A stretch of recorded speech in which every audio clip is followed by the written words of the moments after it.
mind if I ask you something before you dip again? Yes. Yes, I do mind. I mind very immensely, but you know what? Fuck it. Go ahead. Why did you stop me from giving my final thoughts on Ephrom and my commentary on him?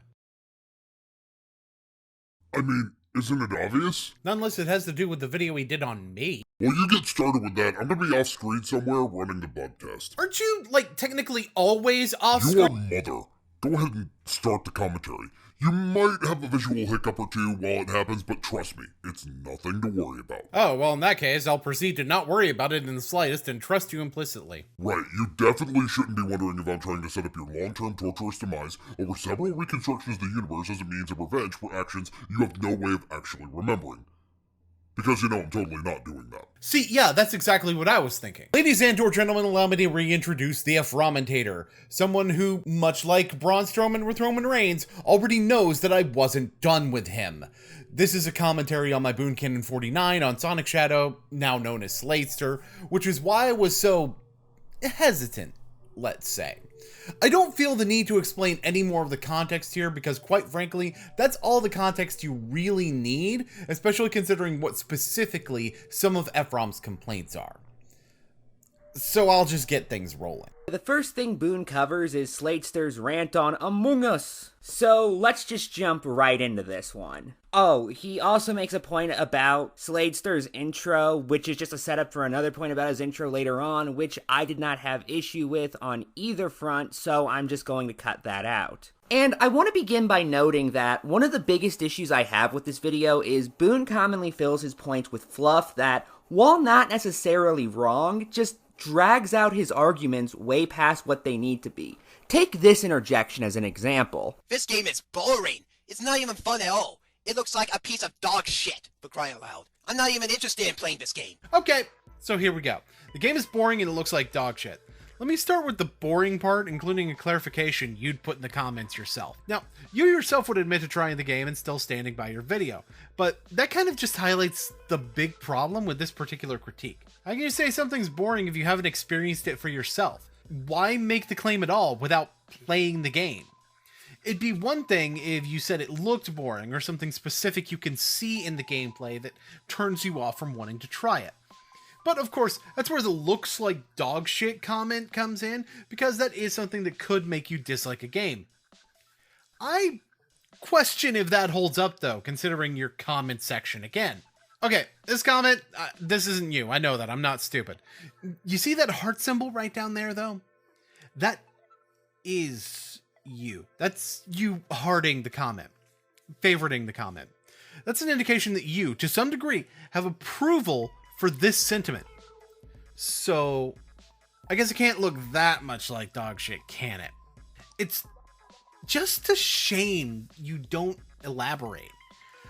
I think what you're trying to say is that the game looks like it doesn't have gameplay that you like, which is an actual point. But that's not what you said. And what you said is very easily construed as a point about the art style.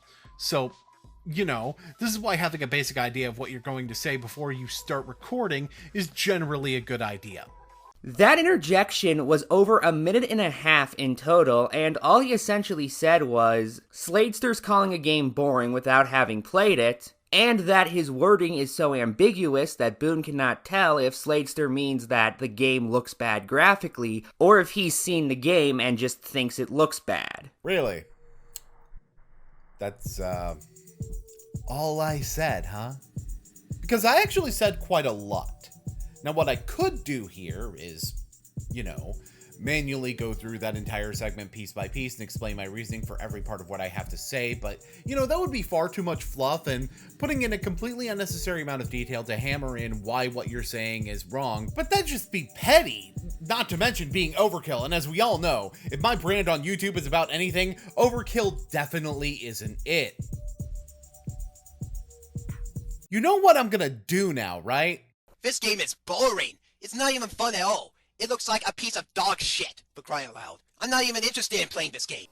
This would be the statement that I'm responding to. Note how there are two distinct complaints that Sladester makes in this comment, which my interjection will actually address independently of one another. Okay, so here we go. An introduction that follows up from where my previous interjection asked for him to elaborate on what his actual problems were, the reasoning for which I will actually explain when I come back to what Ephrom says about that later on. The game is boring and it looks like dog shit. Repeating what his complaints are in order to isolate for my audience the important aspects of what the things he said were. We'll be talking more about repetition and when it is and is not necessary later. Let me start with the boring part, including a clarification you'd put in the comments yourself. Introducing which aspect of his statement I want to address first, along with telling those who are only listening to my video that they will actually want to look at the video at this point so that they can see what evidence I'm about to present. Now, you yourself would admit to trying the game and still standing by your video, but that kind of just highlights the big problem with this particular critique. Summarizing what was in the comments so that someone who cannot pay attention to the visuals will still have some idea of what's going on, followed by a statement of intent to directly state the actual problem that this evidence shows to be true. How can you say something's boring if you haven't experienced it for yourself? Why make the claim at all without playing the game? An actual direct statement of what the problem is. This is one of the two things that you said I actually said during this interjection, when in reality I did a lot of setup to shut down the counter argument that the comment I put up creates, which will be addressed later. It'd be one thing if you said it looked boring or something specific you can see in the gameplay that turns you off from wanting to try it. Giving an explanation for a point similar to what he was saying that would work much better, thus advising him on how to word himself better in the future. But of course, that's where the looks like dog shit comment comes in, because that is something that could make you dislike a game. Transition to the next point of discussion that doubles as a means to address a potential open counter-argument. I question if that holds up though, considering your comment section again. Another statement telling my audience that it's time to behold the viewing. I mean, look at the screen. Okay, this comment, this isn't you. I know that. I'm not stupid. Semi-humorous means of explaining that this is a comment from someone else, which also serves to tell those who did not look at the screen that I'm not covering a comment that Slatester himself made. You see that heart symbol right down there, though? That is you. That's you hearting the comment. Favoriting the comment. Explaining the aspect of the comment that is the most important to the point that I'm making here. That's an indication that you, to some degree, have approval for this sentiment. Elaboration on the reason why favoriting the comment was important, which is something Ephrom will attempt to debunk in a moment. He doesn't do a good job. So, I guess it can't look that much like dog shit, can it? Saying that approval for a comment, saying that the visuals are good, indicates that a game doesn't look like dog shit. I don't feel like I need to explain this, but then again, considering how little you understood of this, I kind of have to anyway. It's just a shame you don't elaborate. Explanation of why all I can do is look at the fucking comment section and wax hypothetical in order to understand Slatester's actual meaning. I think what you're trying to say is that the game looks like it doesn't have gameplay that you like, which is an actual point. The aforementioned waxing hypothetical. But that's not what you said. And what you said is very easily construed as a point about the art style, indicating that his words do not mean the thing that I hypothesized he may have meant by them. So, you know, this is why having a basic idea of what you're going to say before you start recording is generally a good idea. Recommendation for improvement that you'll address later, and yeah, it could have been done better, I'm gonna be honest about that. And that's just proving you wrong on if I said more than just the two things you imply I said, which if you noticed, that breakdown also proves the second thing you said that I said wrong. The point against his second instance isn't even that it was unclear, but inconsistent with his actions in the comment section indicated, and I stated that elaboration beyond 4 fucking words could have made it clear in the hypothetical that he meant something else, which is a lot more complex of a statement than you were giving me credit for making. I have to ask, what was even the point of bringing up the comment? Even ignoring the fact that his wording was already ambiguous as it is, it's not as if I couldn't find other examples of Slatester hearting comments that he would actively disagree with, including these two comments, both of which state they like the game that Slatester must not like given he's ranting on it. Speaking of credit, I'm sure willing to give it when it's due. I didn't see those. Granted, they could have very well been made after I looked into it or after this section of video was done and dusted and I just never bothered to look back. But your screenshot shows that these comments are from a year ago and mine shows a comment from 10 months ago. So even if both screenshots were captured the day our videos were uploaded, then there's no possible way those comments would have just not existed. They could, however, have not had the heart icon at the time, although there's no way to prove whether it was or wasn't when I got my evidence. And here's the kicker. There's actual content in my video that indicates that a lot of my thoughts in this section of the video, in particular, are old enough that, well, it would make sense that my research on this video, in particular, could place that screenshot even further back. We'll begin with the video that started it all, an Among Us rant that was previously covered by Loudman Styles. I actually noticed some points I could make that were pretty different from what Loudon originally said, and thought about covering the video then, but I decided against it for various reasons at the time. If I was already considering covering it, it makes sense that I may have already looked through the comments section prior to when I noticed a very weak point and wanted to indicate why the lack of elaboration hurt it.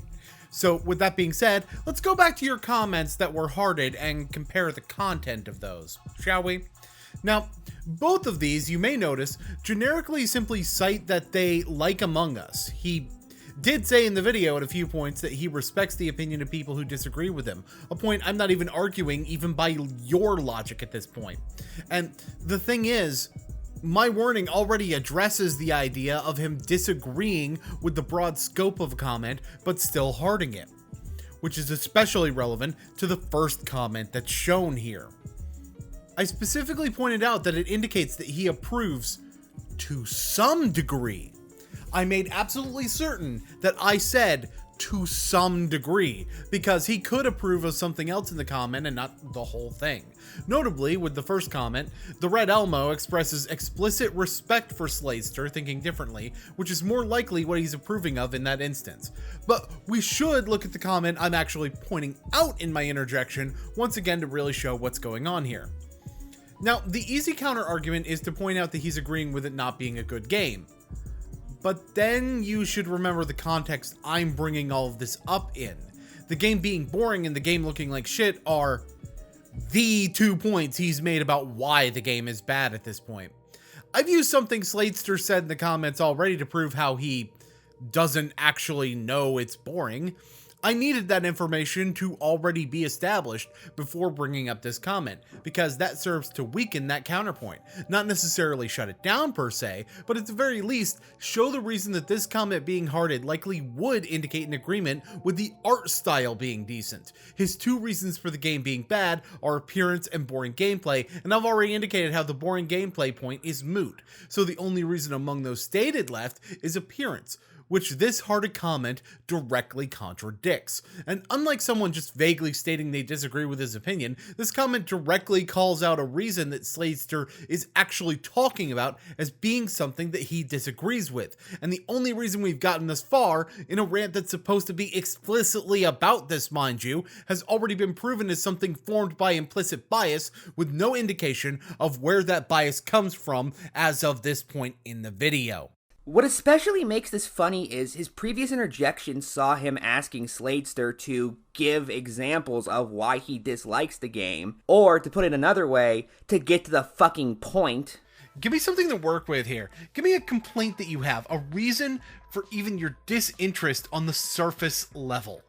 In response to Sladester just describing the basic premise of the game he's ranting on. Among Us! Yes, Among Us. For starters, the fucking game is shit! It's a shitty game, okay? It's a crappy game. This game is in space! And it has like this whole group of things called imposters or whatever, and crewmates, so it's 2 separate games, I guess? You have to go fucking find them? I don't know, and I don't care. Which, first off, dude, chill out. We're still at the introduction of the topic. Give him a minute. But second off, am I the only one who notices the incredible hypocrisy of him telling Sladester to hurry up and get to the point before catching a very bad case of why say one word when 20 will do? Well, apparently 20 won't do, considering how much of the point that you missed. Not that I was even telling him to get to the point in the first place. Seriously, show me on the doll where I said hurry the fuck up. See, what I was doing was called a segue, something that I would think someone trying to sell actual fucking literature would understand. I was using that statement to cue up when he was about to give actual reasons, especially since he's starting his synopsis with calling it a shitty game that is, and I'm quoting here, shit. And this is after pointing out how dismissive he was of the game in his introduction, thus the reason my tone was a little bit more aggressive in it. If he's that dismissive, I'd expect his reasoning to be very clear and presentable. You even played where he said he doesn't know or care what the game is about, indicating that it must be something very surface level that creates a problem for him. Oh, and there's something else you left out? Like, the way you say that it's in space seems to imply the game having a space setting automatically makes it bad?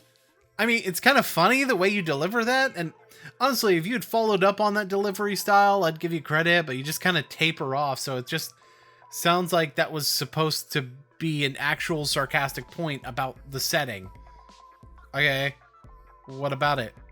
Give me something to work with here. Give me a complaint that you have, a reason for even your disinterest on the surface level. Namely, how that entire statement was followed by his delivery, making me think that him saying it was in space was supposed to be a complaint.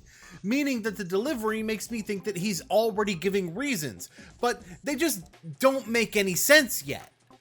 Wow, almost like the fact that I'm saying 20 words instead of one matters because the one word has a different meaning. Of course, that would be if what I was responding to wasn't him indicating that he was going into actual points, since he starts that with "for starters," and I had a skip screen for when he was actually introducing the topic, which I label as him introducing the topic, thus indicating to you, the viewer, that this is the beginning of the actual points that he's making, or at the very least, that I interpret it that way. Especially since he already called it a shitty game in that introduction, which you admittedly didn't see in my video, but shows why I felt like his points had already started. And I want to be very clear, the fact these interjections are long is not in of itself an issue. In fact, those who watch my other videos know I'm normally the guy screaming from the rooftops for elaboration, and encouraging commentators to go into more detail as opposed to less. There are even long interjections in this very commentary. The issue at hand, however, is what Boon fills those long interjections with. There's a difference between giving more detail than might be needed, and spending 20 minutes of your movie focusing on rock climbing. Rock climbing, Krill. Rock climbing, Joel. And I've already pointed out that your example of what I'm doing isn't using rock climbing as an excuse to go another fucking 20. Although now that you've said it, I might do it in this video just to piss you off. You doing the freeway? Fun. You ever done it before? Feel free to pass me. And it's especially jarring because there are still some things that are left underexplained. For example, Boon ended that interjection by saying that Sladester should do his videos with an idea of what he's going to say ahead of time. Well, what makes you think he didn't? The fact that he worded himself poorly? Because you can word yourself poorly while also knowing what you're going to say ahead of time. Those aren't mutually exclusive. Fair enough. He could have a basic idea of what he's going to say ahead of time. It's kind of something that I can't really prove either way, though. I had multiple indicators that he was going off the cuff. The fact that I already realized at this point he was trying to be like Corey Margera, who's actually known for complaining about people scripting at all. Repetition, tapering off, and taking a tone that sounds like he's losing track of what he's saying. You know, stuff like that. And here's the kicker. He could have all these problems and still have planned out every single word of what he said ahead of time. It's possible he could be reading from a script like I am now and still have all the indicators of speaking entirely off the top of his head. The only one who knows for sure how Sladester recorded the video is Sladester himself. Your point applies no matter how much evidence I give, so there's no point on elaborating when I've shown the consequences and followed that up by saying something that I think he can do to fix it. This isn't under-explained, my guy. It would be over-explaining in this case if I were to elaborate at all, because any amount of elaboration proves absolutely nothing. This isn't even the only example of this. Like, look at this part where Boon wants to make it very clear his audience understands that Sladester had used the word insulted, even though we had just heard Sladester use the word insulted, so even repeating it once would be kind of redundant. Second of all, I want you to actually think about what you said. I want to add the shading to the word picture you just painted for me, if you will.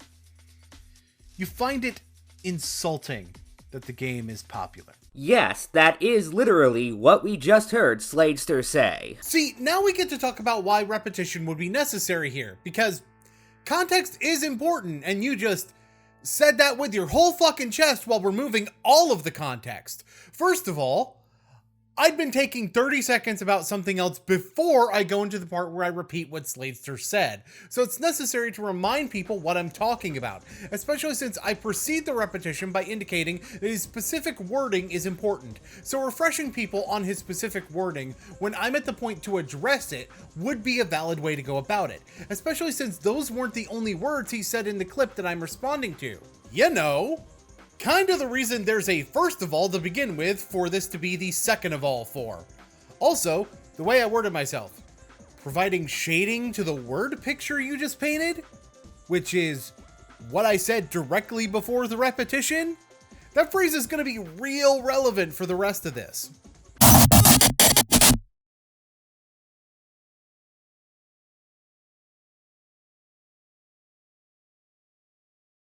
So, how's the process coming along? Well, that's easy for you to say.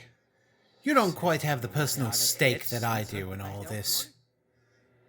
I suppose that's why it's so easy for you to hire out the dirty work, isn't it?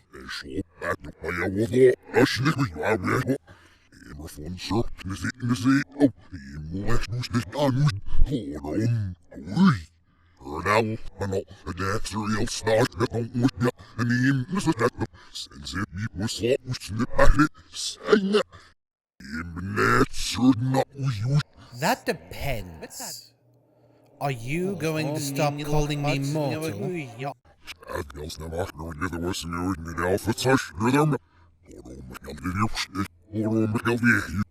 Okay, you want to explain what in the blue-billed anime tip that was?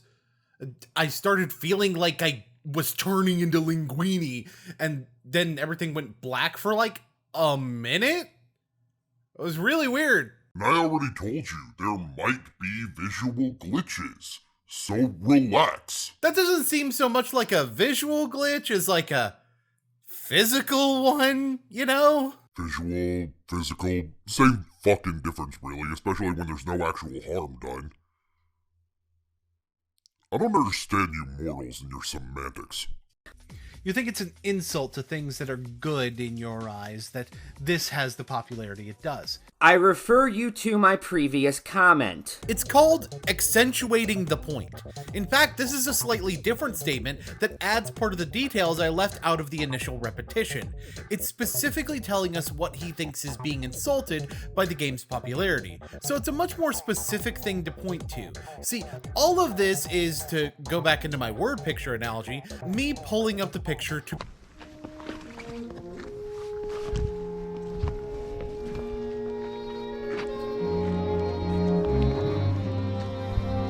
begin the shading process. In turn, people can like what they like, and you're not bothered if someone likes this game. Those are opposite sentiments. I mean, sure, if you say you don't understand the game's popularity, that doesn't directly shut down an opposing viewpoint, even if that is clearly the intent. Hell, I can even argue that saying it doesn't deserve its popularity isn't judging people for liking it. The intent behind that statement is even more obvious. But when you're insulted, the implication there is far too strong to come up with any justification for why your statement about people being able to like what they like and not caring doesn't hold weight. At that point, the fact Among Us is popular is something that is disrespectful to you. Again, yes, I am perfectly aware of the things Sladester just said, and that the word in question has synonyms. Boy, that sure is a lot of my clip you play without saying anything for the whole point of this to be how much I repeat what he says, especially since I didn't, other than as an intrinsic aspect of making my point. Let me break it down for ya. In turn, people can like what they like, and you're not bothered if someone likes this game. Repeating a different thing he said, which for some reason you don't feel the need to call out. Could it be because of the fact that there was content separating when he said it before and when I bring it up here? Which is true of the statement I repeated in the first place, so what the fuck? Those are opposite sentiments, indicating the reason that repeating these two statements directly next to each other is relevant. They indicate ideas that contradict one another. I mean, sure, if you say you don't understand the game's popularity, that doesn't directly shut down an opposing viewpoint, even if that is clearly the intent. Providing a different word that would not be contradictory and still communicate the idea that he doesn't like the game. Hell, I can even argue that saying it doesn't deserve its popularity isn't judging people for liking it, and the intent behind that statement is even more obvious. Giving a stronger example of terminology that communicates a sentiment and indicates the adversarial nature of the original wording that creates a problem, especially since this is an example he actually used in his original point. But when you're insulted, the implication there is far too strong to come up with any justification for why your statement about people being able to like what they like and not caring doesn't hold weight. Putting together the adversarial concepts that I hinted at with the previous two sentences overtly, thus showing the two previous words to not be synonyms because of the differences in tone that I describe. Now, if I stopped here, I would be under-explaining the point. I've said that being insulted by its popularity means that he doesn't like people who like the game, but I haven't explained why insulting is so much stronger of a way of putting it. That requires me to... At that point, the fact Among Us is popular is something that is disrespectful to you. Use a word with a similar meaning but a more extreme connotation in order to show how extreme the language actually is. I'll get to why I would do that a bit more later, but I would hope that someone as supposedly smart as you would be able to figure out that I'm not just repeating words for no reason, and I haven't quite slipped into Mojo Jojo talk like you seem to imply. Now, to be disrespected, you have to care about something. Keep that in mind. Gladly.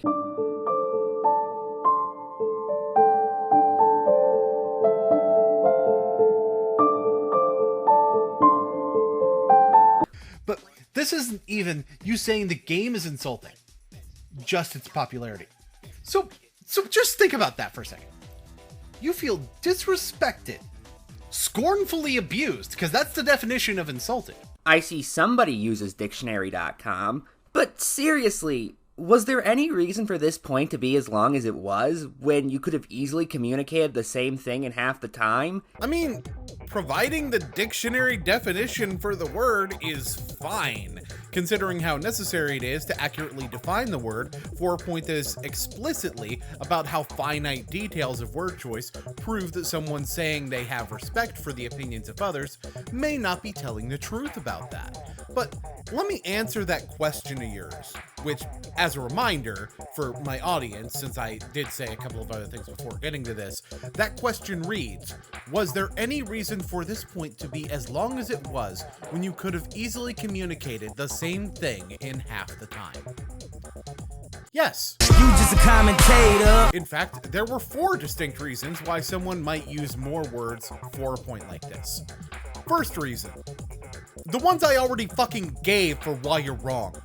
Second, avoiding people misconstruing what I have to say. See, when making a point this minute, I find it better to go into detail with synonyms and definitions and the reasons the different words that sound similar would mean something different. Because if I don't go into that kind of detail, it's easy to misconstrue what I'm saying. However, it seems that I didn't go into enough detail for, since you still thought I was just listing synonyms when I was talking about how different words would provide a similar statement, but one that didn't contradict respect for the opinions of others. So, in fact, based on that evidence, the point should have been much, much longer. Third reason, dramatic effect. There was also a lot of pausing and tone of voice used in order to make what I was saying have a more dramatic flair to it. I think something you're forgetting is the fact that I'm not just here to flatly state the facts. I'm the commentator, baby! Wait, sorry, wrong video. My point being that people like it when I present my point a little bit more purple than necessary, and having a longer runtime has a tendency to help with my numbers too. So I am literally being paid more to take more time in making my point. Fourth reason, specifically to piss you off now that you've gotten this butthurt about it. And this terrible flow not only kills quite a few good points, although I do have other issues with this point, so we'll come back to it later, but it also just makes the video feel, I guess the right word would be overdramatic. Like you're under the impression the mistake Sladester made was so bad he needed to be repeatedly reprimanded for it. Or like it might even take multiple attempts at explaining it for us, the audience, to even really fully grasp how wrong he was, when in actuality it was just an incredibly basic contradiction or fairly small wording problem. 3 things. Well, okay, more than 3 things, but I'm presenting it as 3 because fuck you. 1, wow, it's almost like my style is overly dramatic and pretentious. Like, I know that I come off as a pretentious asshole. I do a little bit in real life, but I accentuate that in my videos because people find it entertaining if I'm more of a caricature of myself. This is a sentiment, by the way, that's gonna come up later in a very surprising way. Second of all, you're kind of just putting intent on my words that isn't really there. You've explained why you feel that way, but it's based on incorrect assumptions and kind of just looking at the fact that I said words that were previously said more than you liked me to do so. So, at this point, it sounds like you're reprimanding me for a huge mistake when I just used more words than you would have, or considering how long you've taken on this, you think you need to beat it into your audience's head. The third is evidence that you don't fucking know me at all? See, one of my specialties when it comes to commentary is finding what seems to be a small problem in wording or a basic issue and being able to explain just how bad it actually is or just how much it tries to manipulate the audience. And when you take into consideration who Sladester is taking after, it's no surprise that I'm very active in looking for this level of disrespect for other people or outright lies. But we won't go into that here. That's better saved for much, much later. My point here is that you're half right. It sure would look like a basic contradiction or poor wording to most people. And that's why it takes so much more to show how deep that contradiction really goes. Especially since, like, this was a pattern of the same contradiction showing up repeatedly in his first video, and giving him feedback as detailed as individual word choice might help him understand that he's taking this character he's trying to play too far. Anyway, to stop this commentary from going on 5 ever, I'm going to only really discuss 2 points in detail that just really got on my nerves. The first one involves Sladester being a Sonic fan. After all, while talking about Among Us, he says, I'm better off playing a Sonic game like Sonic CD, Sonic 2, Sonic 1, or Sonic Unleashed. Those are way better and more fun, challenging, and exciting than Among Us. This later causes Boon to say the following. See, when Loudon told you that you like Sonic more because you don't have to think, he seemed to mean it in a condescending, insulting way, but it's actually a real reason why Among Us wouldn't appeal to you. Maybe you don't like thinking when you play a video game. It's why you might not like a strategy game or a lot of other genres I have a tendency to like. Maybe you just want to run fast. You need a very high IQ to understand the games Boonslayer likes. I actually particularly like that interjection because the very next thing he says is, Notice how I'm not judging you for this, though.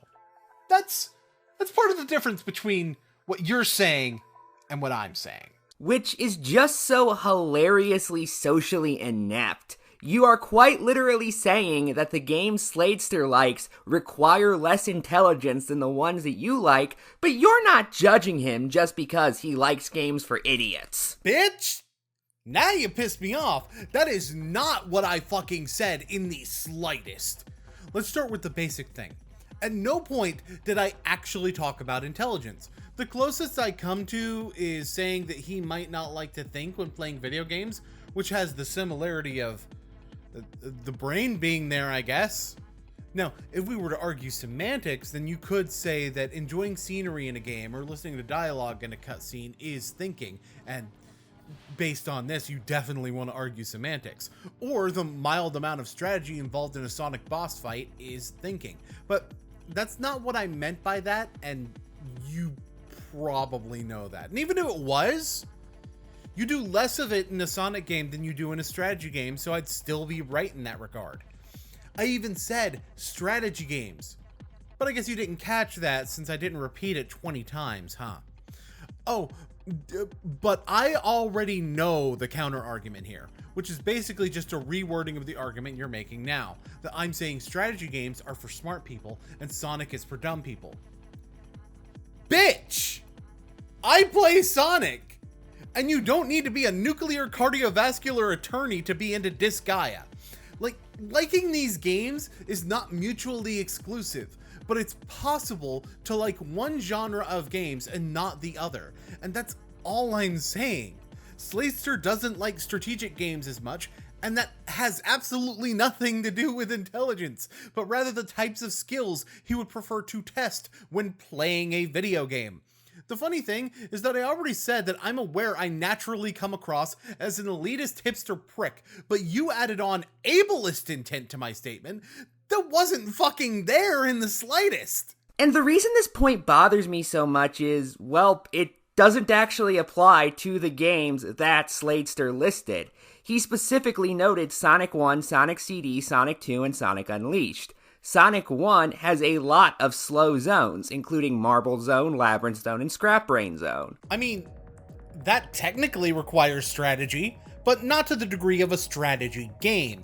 And we're still testing the same kinds of skills that those games like to test. Reflexes, timing, exploration, and a very simple form of combat, which is not the same thing as being for stupid people. Shut the fuck up, I also play Dive Kick. But it's also gonna get real dumb with your next part of this point.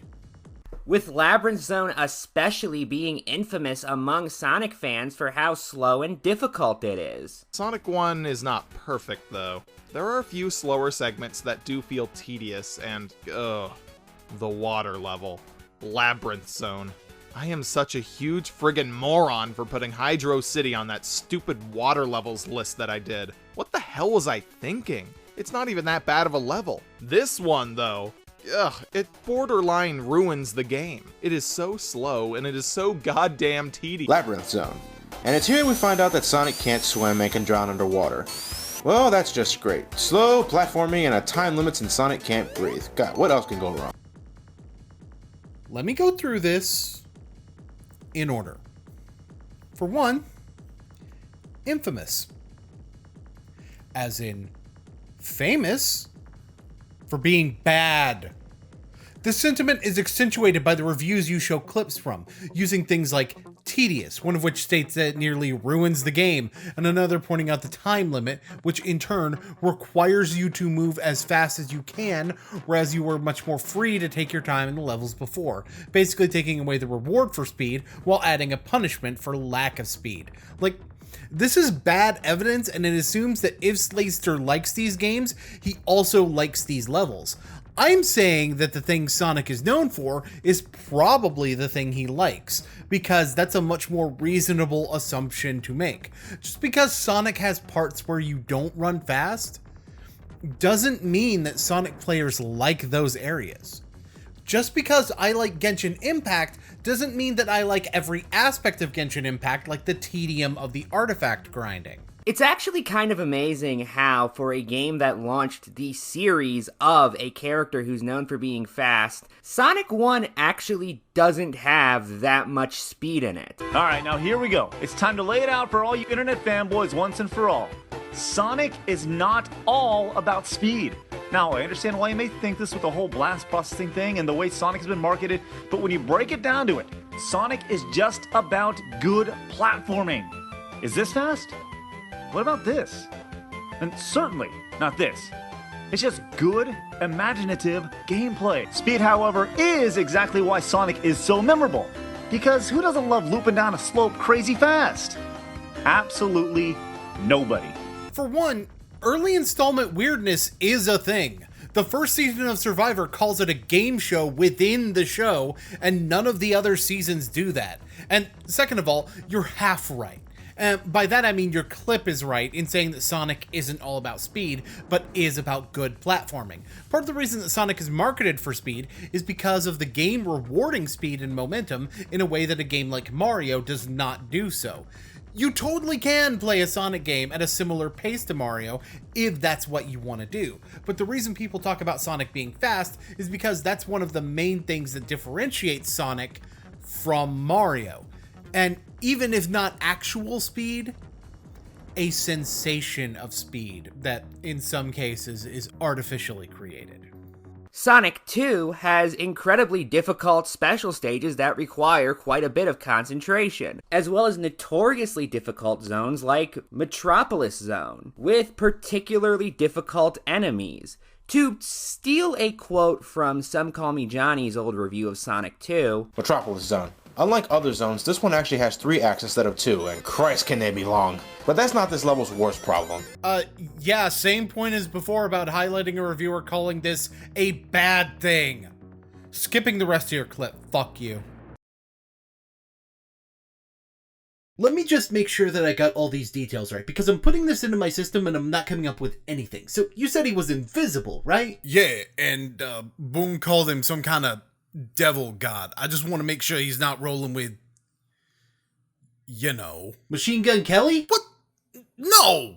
I just want to make sure this isn't, you know, Elias related. Relax, I'm joking. It's almost definitely not going to be Elias related. Still, if they're claiming to be a god, that might be true. A lot of gods that I've encountered are invisible. Wait a minute, hold up. You dealing with Jake? I'm a superhero. I deal with a ton of shit. Gods are probably one of the less common ones. In fact, most invisible things that I deal with are just meme force related, so I guess it's not really that surprising that there's a god that's outside of my database.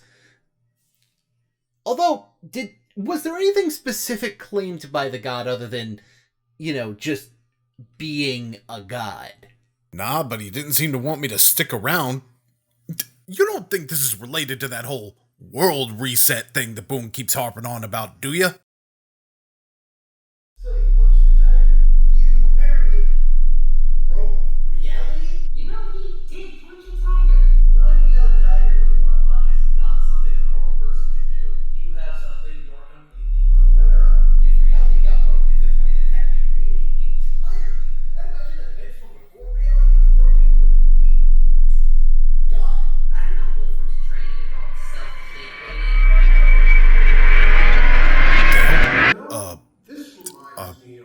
You okay? We gotta go. Like, now. Sonic CD is primarily maze-like in its stage design, and requires both patience and exploration if you want to do things like go back to the past and get all the robot generators. Which is optional. See, I can explain the problem quick too.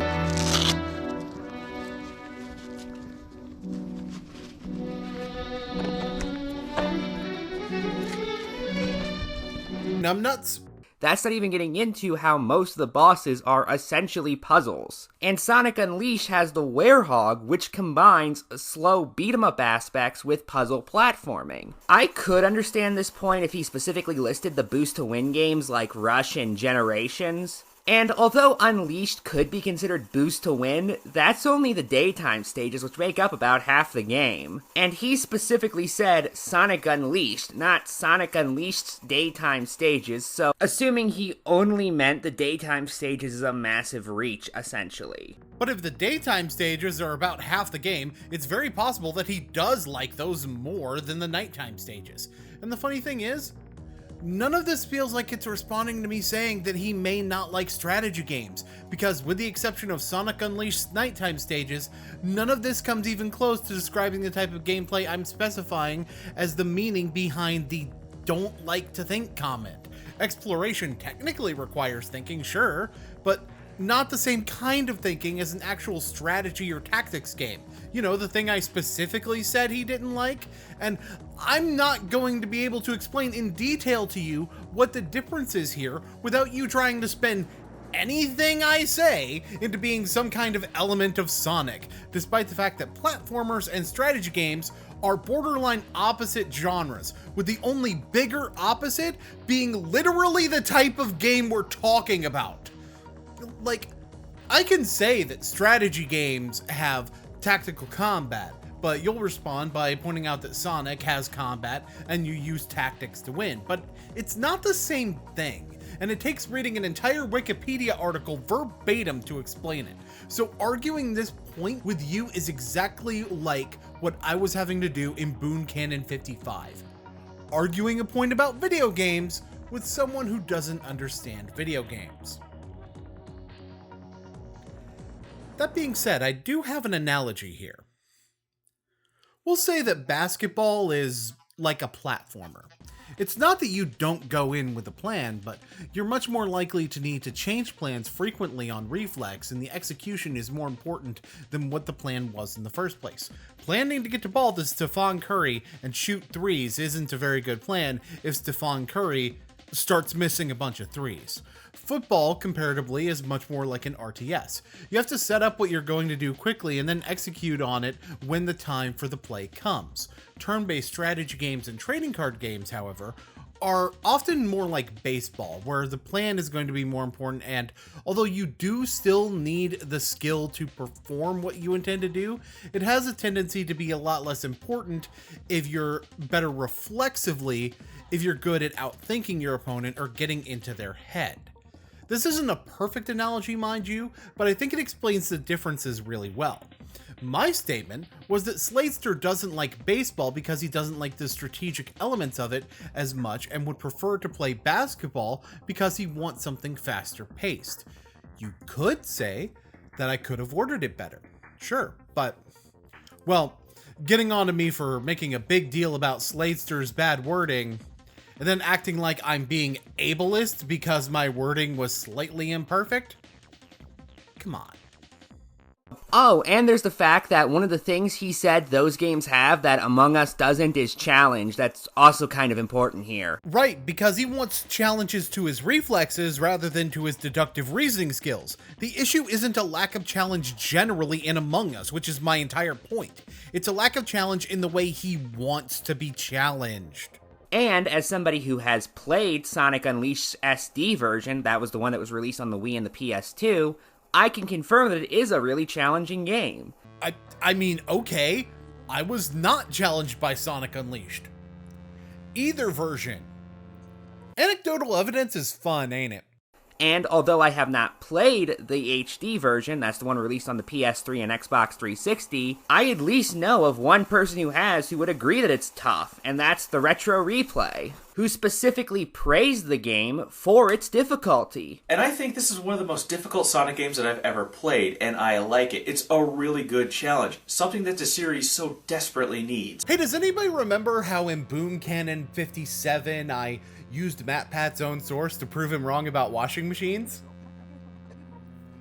About that. I found these stages to be pretty easy as I mostly use the long-range punch attacks, so there's really no challenge here. It's repetitive and there's very little enemy variety and they come in swarms and sometimes there's so many that you just wonder when it's going to end. Speaking of ending, the night stages do overstay their welcome, taking anywhere from 10 to 20 minutes to complete. The night levels are also linear, so there's no multiple paths at all. It's a straight shot from beginning to end with the occasional puzzle solving. And by puzzle solving, I mean finding a brightly colored rock behind a door and putting it in its matching square. Oh, and as for the overall point about Sonic Unleashed being proof that this franchise isn't all about speed. So when seeing the Werehog concept in action, it didn't look like it would impede the high-speed gameplay all that much. After all, the day and night mechanic didn't seem like it was going to be too annoying. I can go through all the other Sonic games and not die a single time. The classic Genesis games, the modern games, all of them I can make my bitch. Except for Sonic Unleashed, and it's because it's not only fast, it's too fast, and that is not a complaint. I really like it that way.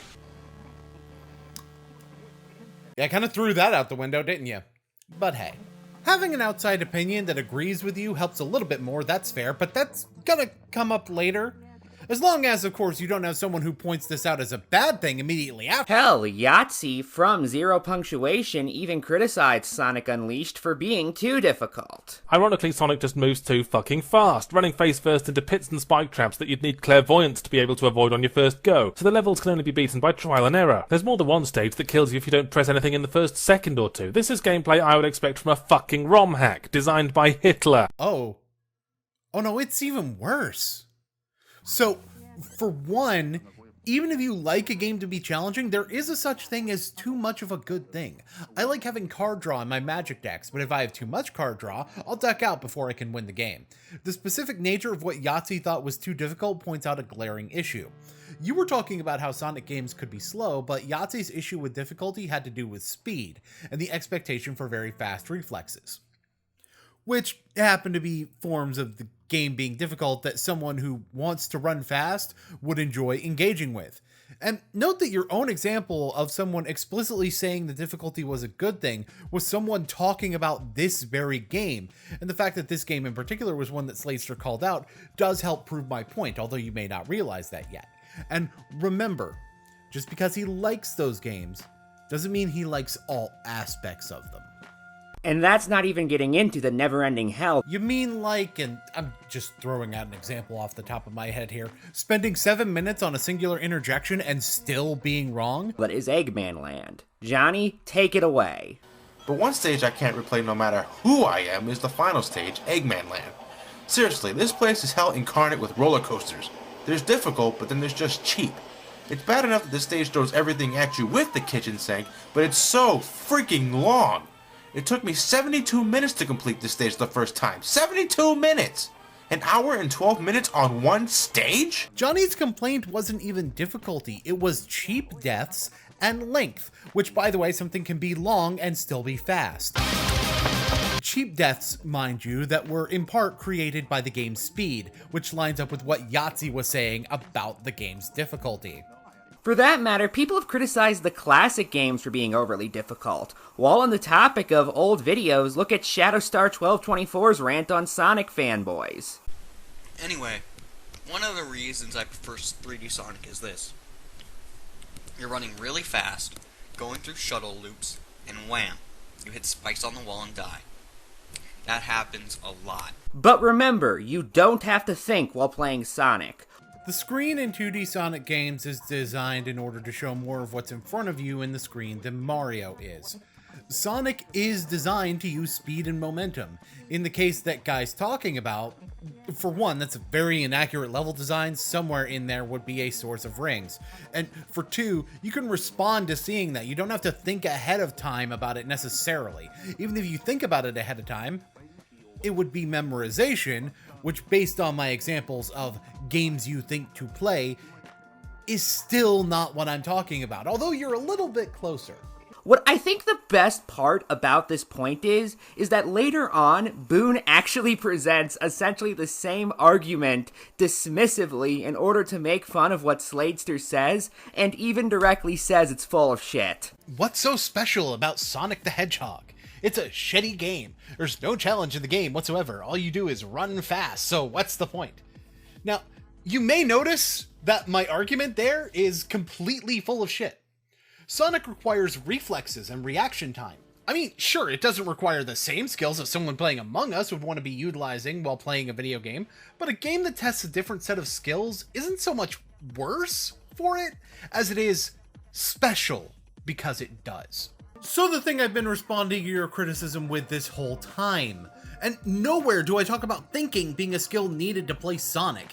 And that's not even the same argument anyway. The dismissive argument I'm making is to call Sonic shitty because running fast is a primary feature of the game, and pointing out why a game with a primary feature of running fast would still be appealing in spite of using different skills other than thinking. Although, and I guess I need to clarify this for you, those skills still use your brain. Something that you clearly didn't do when making any of these points. So, to be clear, it's full of shit to say Sonic is just running fast without challenge, but it's not full of shit to say that people who like Sonic might just want to run fast and not have to think. Yes, that's correct.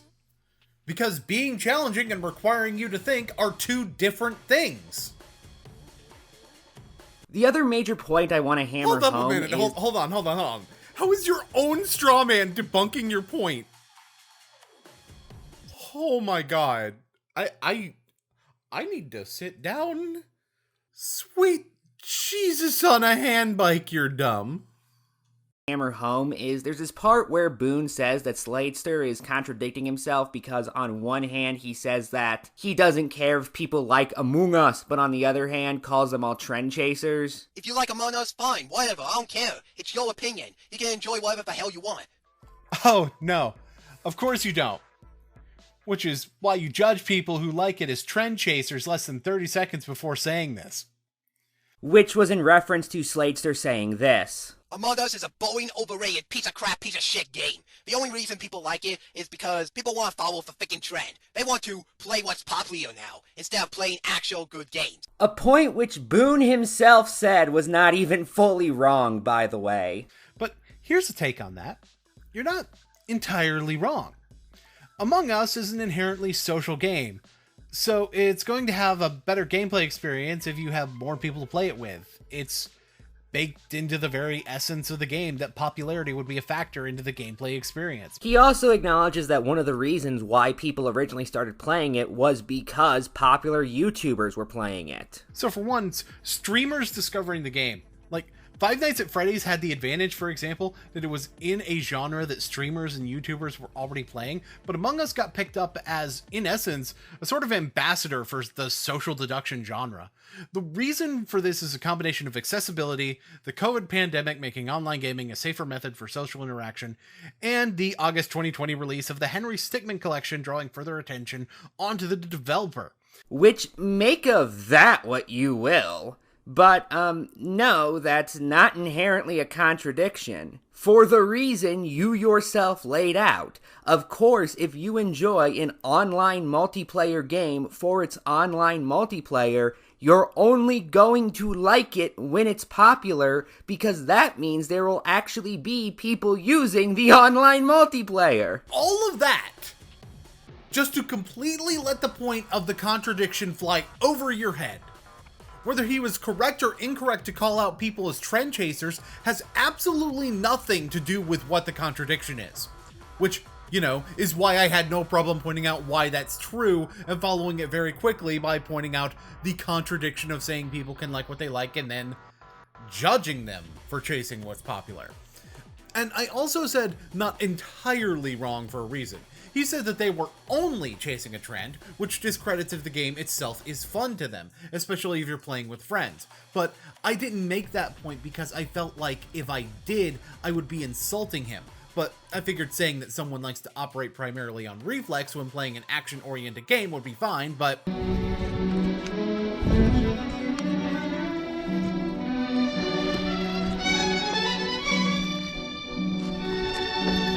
You know, then I underestimated the power of Ephrommentator, I guess. To cite another game reviewer, because, you know what, I've been doing that so much as it is, when Dark Lord Jada reviewed the digital homicide MMO Dungeons of Cragmore, he specifically noted the biggest issue of the game was its lack of popularity, therefore meaning you didn't really have all that much to do or that you could do because the game was designed with multiplayer in mind. And with no online players, the game just doesn't have jack shit to offer. The game has 0 actual quests other than slay X amount of each enemy. The entirety of the content is reliant on online players, and there aren't any. With no players, there's absolutely nobody to fight, there's nobody to defend your structures against, and the dungeon enemies are way too powerful to you to stand a chance without help. I know because I fought this spider and got immediately curb stomped and couldn't run away. There's just no content, and what little content is there is unplayable with barren servers. There's nothing to do except walk around and die. I appreciate you playing a clip for the sole point of agreeing with something I didn't even dispute. Not wasting my time at all, man. Good. Boon goes on to pull this same argument, essentially, when Sladester says that he is insulted by how popular Among Us is.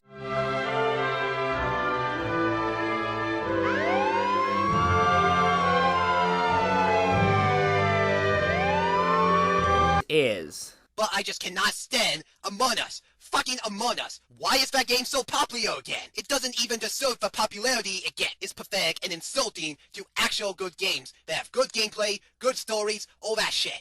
Further proof, by the way, that in spite of saying that people can like what they like, your behavior proves otherwise. Like, for one, you haven't actually said anything about the game that indicates any element of its quality. You sure have implied your reasoning in a way that I have to interpret from you, but this is a rant video, my guy. You should be telling us what the problem is directly if you have strong enough feelings to make a whole ass video on it. Second of all, I want you to actually think about what you said. I want to add the shading to the word picture you just painted for me, if you will. You find it insulting that the game is popular. You think it's an insult to things that are good in your eyes that this has the popularity it does. In turn, people can like what they like, and you're not bothered if someone likes this game. Those are opposite sentiments. No, they aren't. One is a completely individualized statement, while the other is a completely collectivized one. To put it another way, one is only about one person liking the product, while the other is about how so many people like said product, which are entirely different concepts. It's perfectly possible to not look down on somebody for liking something while still looking down on society at large for allowing one thing to become more popular. Not in this case, they aren't. See, there's a reason for the whole explanation taking much longer, because as I pointed out, what you said might be true if he said that he didn't understand the popularity of the game, or he stuck with the game not deserving to be popular. But it cannot be true if he's insulted. In the other two instances, he can still respect the opinions of an individual because both of those statements are dismissive of the popularity rather than being aggressive towards the popularity. There's a reason I had to define insulted, including pointing out that you have to care in order to be insulted, because in the case of the other two statements, you don't have to care. Although you're much more likely to care and are much more likely to be adversarial towards the popular thing if you think it doesn't deserve its popularity than if you said that you don't get it. If there's still room for doubt when saying that, you can just have a different opinion than the majority in that instance. But, like I said, being insulted by the majority opinion is inherently adversarial towards the opinion itself. And you're insulted by that majority feeling differently than you, then you must find the opinion that the majority holds to be insulting. Why else would you be insulted? On top of the fact that he proves it again later!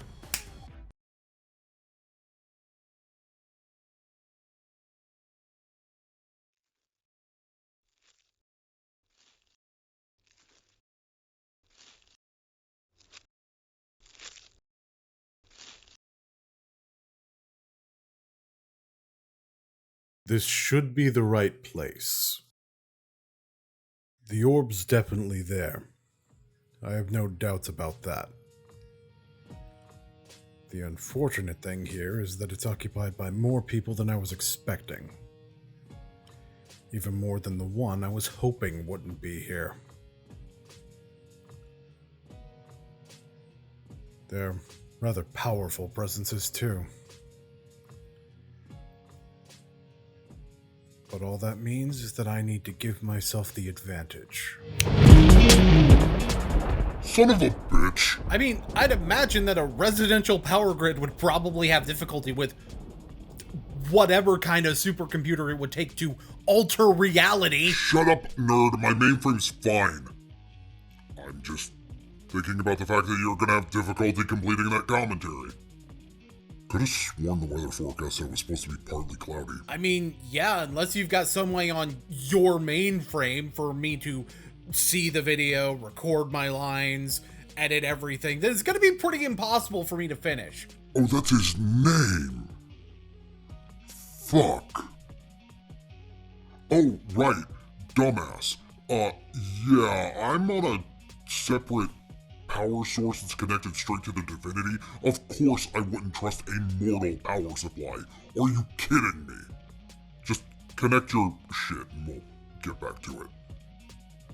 I feel like I should have several questions at this moment, but I have a feeling if I ask any of them, you're just going to answer with your mother. Hey, you're finally catching on.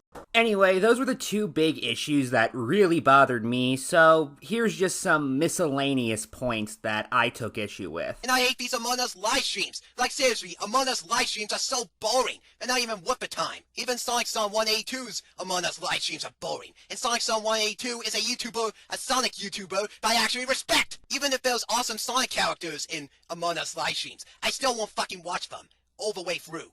It's a video game. Were you expecting a video game to not have live streams? Fuck me, man. I guess Twitch isn't a platform. Sorry, Caden, you don't exist. I have literally no idea how you got from him saying he does not enjoy Among Us live streams to you thinking he's saying he's surprised there are live streams at all. That is very clearly not what he was saying. I can at least partially see where this interpretation comes from, but part of that is it coming from a fairly socially inept place. It was more so a statement to point out how dumb it is to complain about live streams existing. He literally says at the beginning he's sick of the live streams. Granted, I could have done more to show how this indicates how he cares more about the opinions of individuals than he implies, since saying you're sick of live streams indicates that you want people who enjoy Among Us and want to stream their games to stop. But Lord knows you'll try to spin that.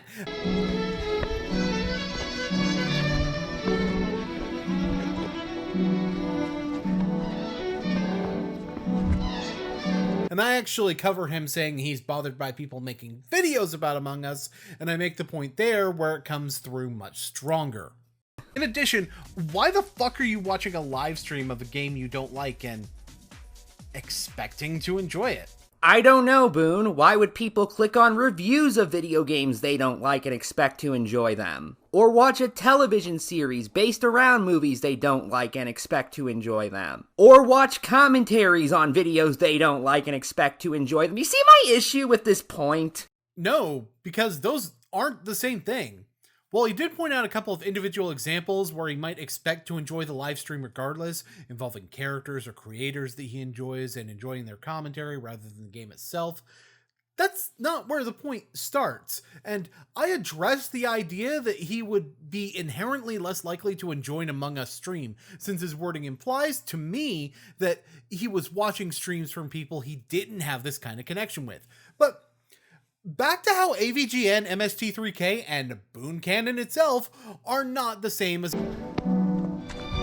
Among Us streams.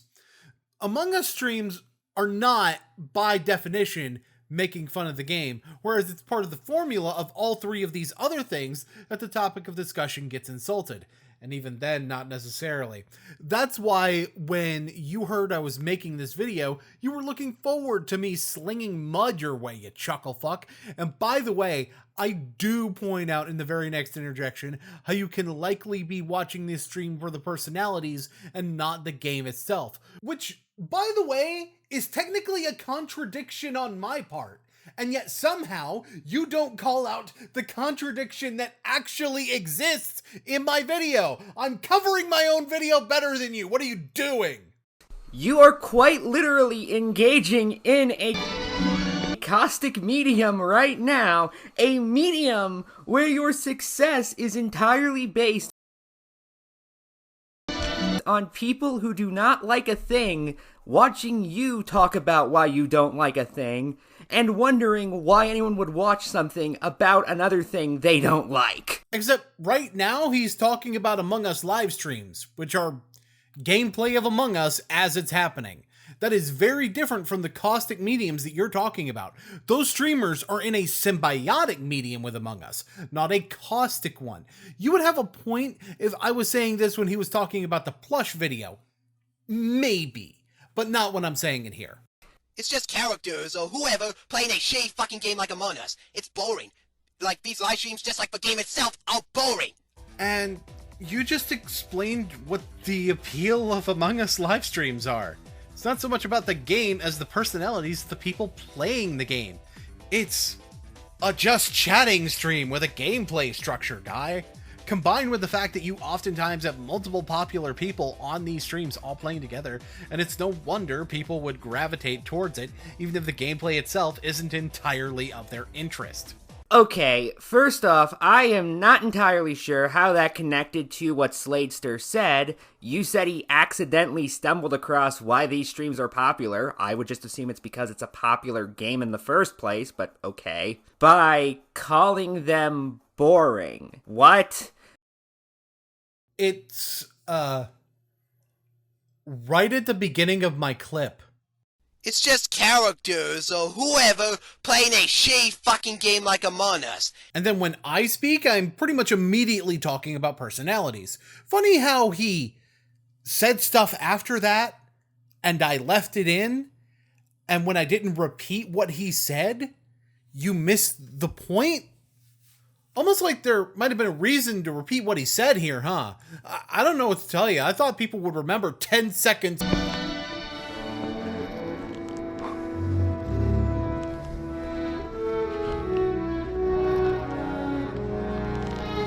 in the past. I guess I was wrong.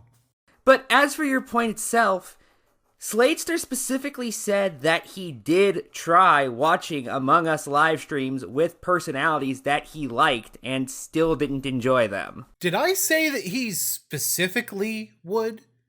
No, dingus. The whole point was to say why the streams were popular, not why he in particular should like them. Part of what I'm doing in this part is explaining the popularity of Among Us, which doesn't necessarily refute what Sladester is saying in and of itself, but since when does every word out of my mouth have to be a direct refutation of the person I'm covering? Why can't I use this caustic medium to make my own points every once in a while? Because you're parental meat sack. And there it is. There's the joke I was expecting to happen this entire time. Good to see that we're still on the same wavelength. Even Sonic Son 182's Among Us live streams are boring, and Sonic Son 182 is a Sonic YouTuber I actually respect. Even Super Mario Logan, a YouTuber I used to respect, made a video, a plus video on Among Us. Seriously, these stupid ass trends on the internet go way too far. How dare someone make a video on something popular in order to get views?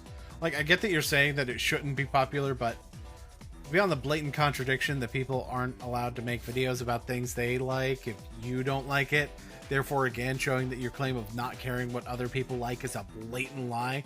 Oh sure, never mind how when you cut back to Sladester, the very first thing we hear him say is, Logan probably made that video just to please the freaking Among Us fans. Meaning the issue at hand isn't that Logan likes the game, but that he's jumping on a bandwagon for views. If you ignore that, the point works just fine.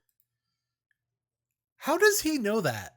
How do you know that? How would I know that he knows that? None of us really know anything here. So in other words, typical mortal shit. What? Fucking... Sure, I guess. Anyway, now you could say that neither one of us should be making assumptions, but, well, my assumption doesn't matter because my point stands regardless. See, Sladester's assumption calls Logan a sellout no matter what Logan's actual opinion is, thus attributing ill intent to really anyone who makes an Among Us video. Everyone's guilty until proven innocent if they make an Among Us video of just cashing in. Does that sound like the stance of someone who doesn't care if other people like it? Certainly doesn't to me, and that's why I call it out the way that I do. You go around everywhere on the internet posting shit like sus or imposter or whatever, you're not cool. You have no life. You have no life at all if you go around doing this shit, saying all this shit. Even though it's inherently a social game? Alright, so going through like any possible interpretation of having no life that doesn't make sense. It's a multiplayer game that is about social deduction. Now, you do know he's not talking about people who are playing the game at this point, right? He's talking about people who are mindlessly regurgitating memes that exist because of the game. Actually, I didn't know that. He said nothing that separated people playing the game from people posting memes about the game, which is kind of an extension of the point about content creation. So if he was meaning to separate these things, then he could have made it much more clear if that was his intent. Oh, but you're probably thinking that it's just his language being a little bit unclear. Therefore, I could have handled it better by saying that he was being vague, therefore establishing the reason I would think he was just talking about a specific part of the fan base, right? Except my earlier point already did that. The way he worded himself was to say, if you go around saying sus or imposter, you have no life. When combined with the point that I made earlier, which you addressed out of order without even fucking playing it, by the way, which is very relevant to the way that you mischaracterized that, I'm proving that this is, as a black and white statement, untrue. Especially when I isolate the type of people he's probably actually talking about and indicating that this isn't specific to Rick and Morty. I mean, Five Nights at Freddy's. I mean, Sonic. I mean, fuck, Among Us.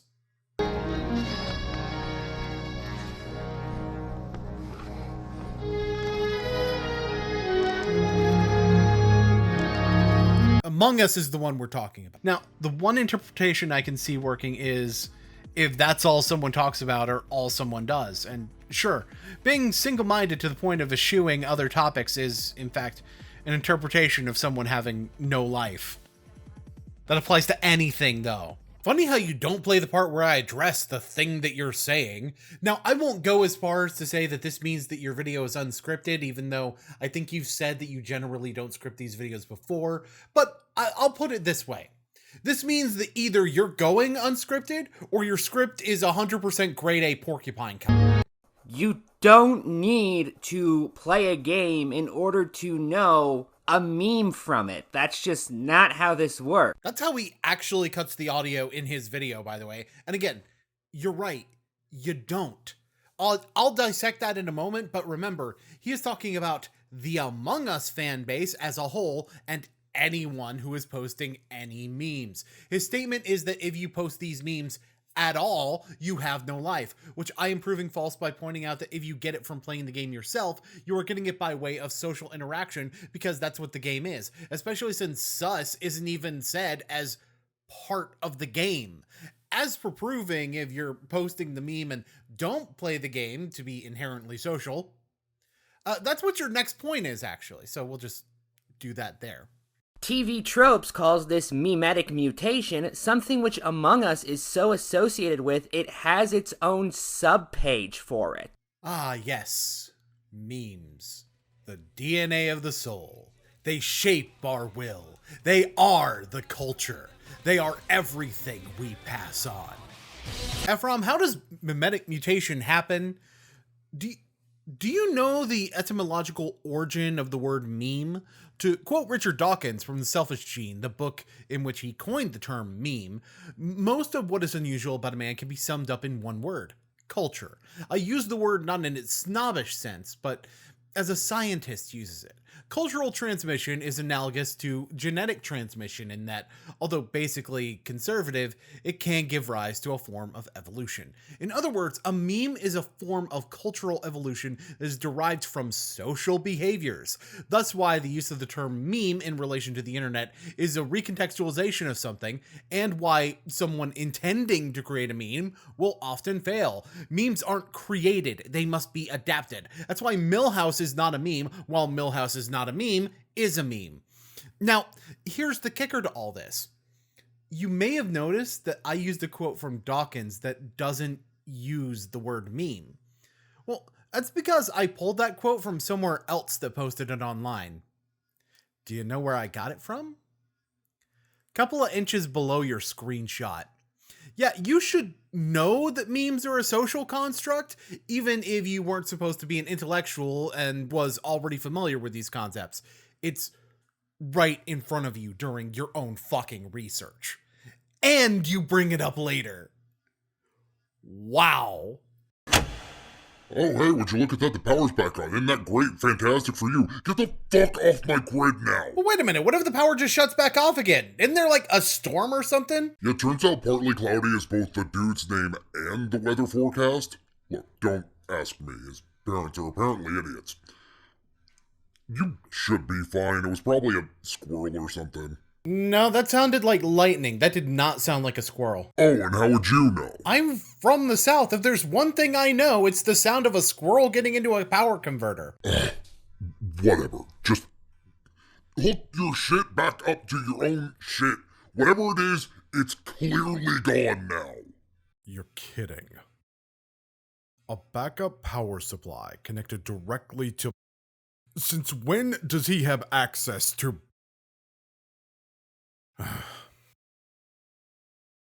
Suppose he's a little bit more powerful than I anticipated. Fine, I guess the old-fashioned tactic will just have to work. It's just all the more reason he doesn't need the damn Dorb anyway. You know, to my last recollection, I could have sworn that you were in jail. Interesting seeing you here, prosecutor. Mr. Stormblood, the case is long over. Which kind of brings me back to my original statement, actually. To my recollection, you were, in fact, put in prison for your crimes. And it's far too early for even a parole hearing, much less for you to get parole, if this is what you're doing with your time outside of the prison. Here I thought you would have been one of the early ones to know what happened at Federal United Corrections. Did they not tell you about the explosion? They did. But they also told me that all the prisoners that escaped were recaptured. I mean, other than Boon's frame job, but, you know. What kind of a name is Boon? That sounds like something someone would use as a fake handle online. Anyway, I'm sorry, I don't know what to tell you. They miscounted. So, you're willing to admit that you should be there, but aren't? Yes, that would technically be correct. Although I would imagine recapture of an incarcerated subject falls a bit out of your job description. District Attorney, sure. A citizen's arrest isn't? Then I'd like to see you try. Actually, both imposter and sus are listed on this page, and I just find this worth pointing out because earlier in the video, Boon essentially denied those phrases counted as Among Us memes, for reasons that didn't really make any sense. Okay, so this is the part where your own research bites you in the ass? Again? So first, at the top of the mimetic mutation page, there's a note that examples should go in the YMMV tab of a works page, which of course, you list these from the mimetic mutation tab of Among Us. But if we were to actually look on the YMMV tab for Among Us, we get this right off the bat. In other words, yes, memes have their own tab on Among Us's TV tropes page, which at no point did I deny that Among Us had memes in general. Now, before we go into the content that you posted from that page, let's look at what YMMV means. Simply searching YMMV on TV tropes will give us the top two results, one of which is a page that has like 1 or 2 paragraphs on it and immediately shows us that saying something is YMMV is a way of calling it subjective. So me providing evidence for why sus and imposter are not Among Us memes is expressing why I have a different opinion. So therefore, you have to debate me on my facts, not on other people thinking otherwise and saying it's an opinion. It also links to the YMMV homepage, which has primarily 2 rules for what makes a particular trope YMMV. The article might call for a value judgment, and your judgment call could be different from another troper's. And the article might be about differences of opinion or audience reaction. Based on the context, the most relevant reason that I might disagree with something on the Among Us memes page is because of a difference in audience reaction. I don't associate these 2 words with Among Us, so they are not Among Us memes for me. But let's dial back a bit.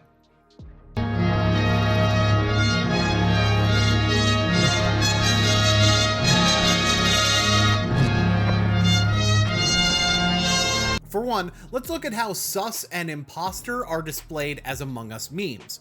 Imposter is not listed as a meme. Just because it's a word that's in these other memes doesn't make the word itself a meme, which is the point I was making. In fact, every instance of imposter as a meme is just quoting where the game uses the word imposter, and the actual point is speaking about Among Us mechanics. Even if you go beyond your screenshot, you have Imposter of the Vent, which involves multiple specific things about Among Us. But let's examine sus because it actually does appear on its own and in pure mutations where the word sus is involved and really nothing else. However, what I said does prove him wrong, and mimetic mutation is the reason why. Remember when I said that the game itself never actually uses sus? Yeah, that's because it doesn't. It is, as I said, just shorthand for suspicious that gets used by players.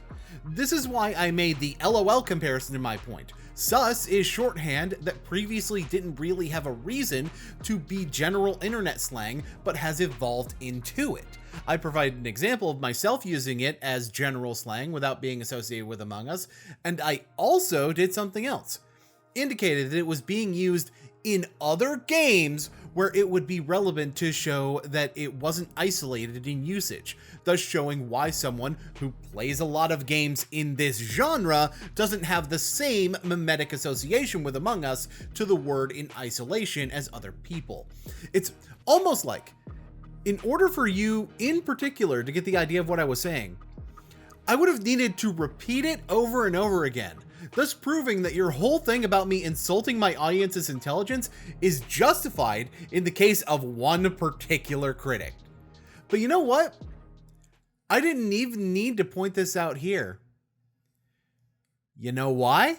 But oh, if a game itself and for live streams weren't already insufferable, I have to deal with a fucking Among Us fanbase everywhere I fucking go, on YouTube and on Discord. Like they post these fucking stupid ass memes like imposter, sus. Like, oh, this is sus.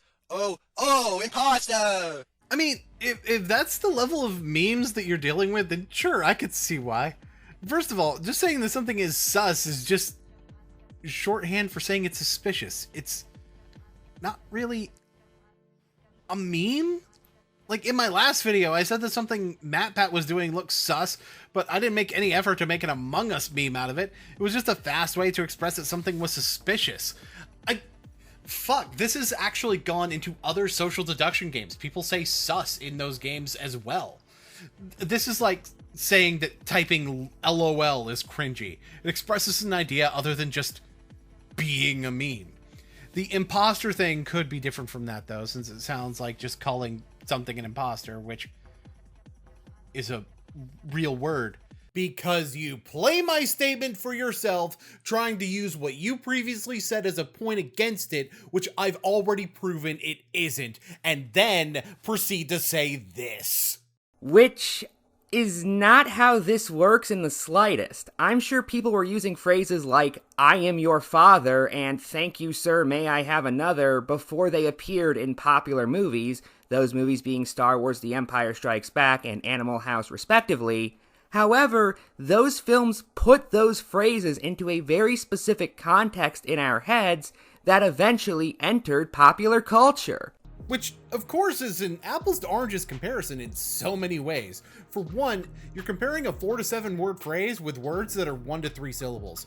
That's like saying if I say the word what, I must be making a Stone Cold Steve Austin reference. The word was and is still used in contexts that have nothing to do with Stone Cold, but it's one of his most popular catchphrases. Therefore, any use of the word as a meme must be a Stone Cold meme in the exact same way it's telling you to take your completely baseless point, shine that sumbitch up real nice, turn it sideways, and stick it straight up your candy ass outright is me making a meme about, I don't know, some guy, I don't think you've heard of him. I think he played Black Adam.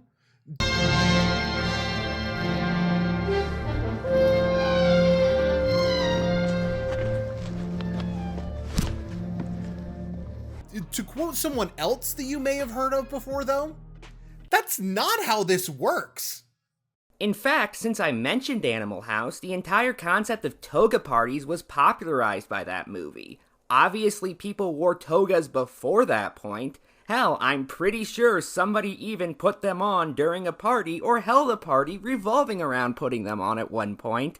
However, it was that movie which turned it into an aspect of our popular culture. Please see my earlier point about how mimetic mutation is inherently a your mileage may vary trope, therefore using it as factual evidence of something is completely asinine.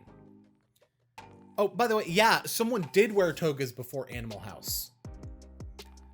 The fucking Greeks. Another thing that you miss is that pop culture is cyclical, so something can be associated with one work in one generation or even region, and a completely different work in another. I've got a giant mountain of evidence, a list perhaps, examples of this exact concept from just wrestling. But I'm pretty sure if I went there, then the video would be 12 hours just from me reading off of that list. So you know what? I'll just stick with the Animal House one for now. One of the writers of Animal House got the idea to include it in the movie from the popularity of toga parties in the 50s and 60s. And the idea actually came from Eleanor Roosevelt, who threw one to make fun of people comparing her husband, FDR, to Caesar, which serves to highlight why it's intellectually dishonest to just stop the mutation of language wherever the fuck you feel like it, when all I'm doing is giving reasons why what he said as he presented it is not correlated to Among Us to me. The term meme was coined by evolutionary biologist Richard Dawkins in his 1976 book, The Selfish Gene, where he uses them as a way to describe how ideas evolve. The new soup is the soup of human culture. We need a name for this new replicator, a noun that conveys the idea of a unit of cultural transmission, or a unit of imitation. My meme comes from a suitable Greek root, but I want a monosyllable that sounds a bit like gene. I hope my classist friends will forgive me if I abbreviate my meme to meme. If it is any consolidation, it could alternatively be thought of as being related to memory or to the French word meme. It should be pronounced to rhyme with cream. The aforementioned TV tropes page even has a quote from The Selfish Gene at its beginning. Said quote reading, "Most of what is unusual about man can be summed up in one word, culture. I use the word not in its snobbish sense, but as a scientist uses it.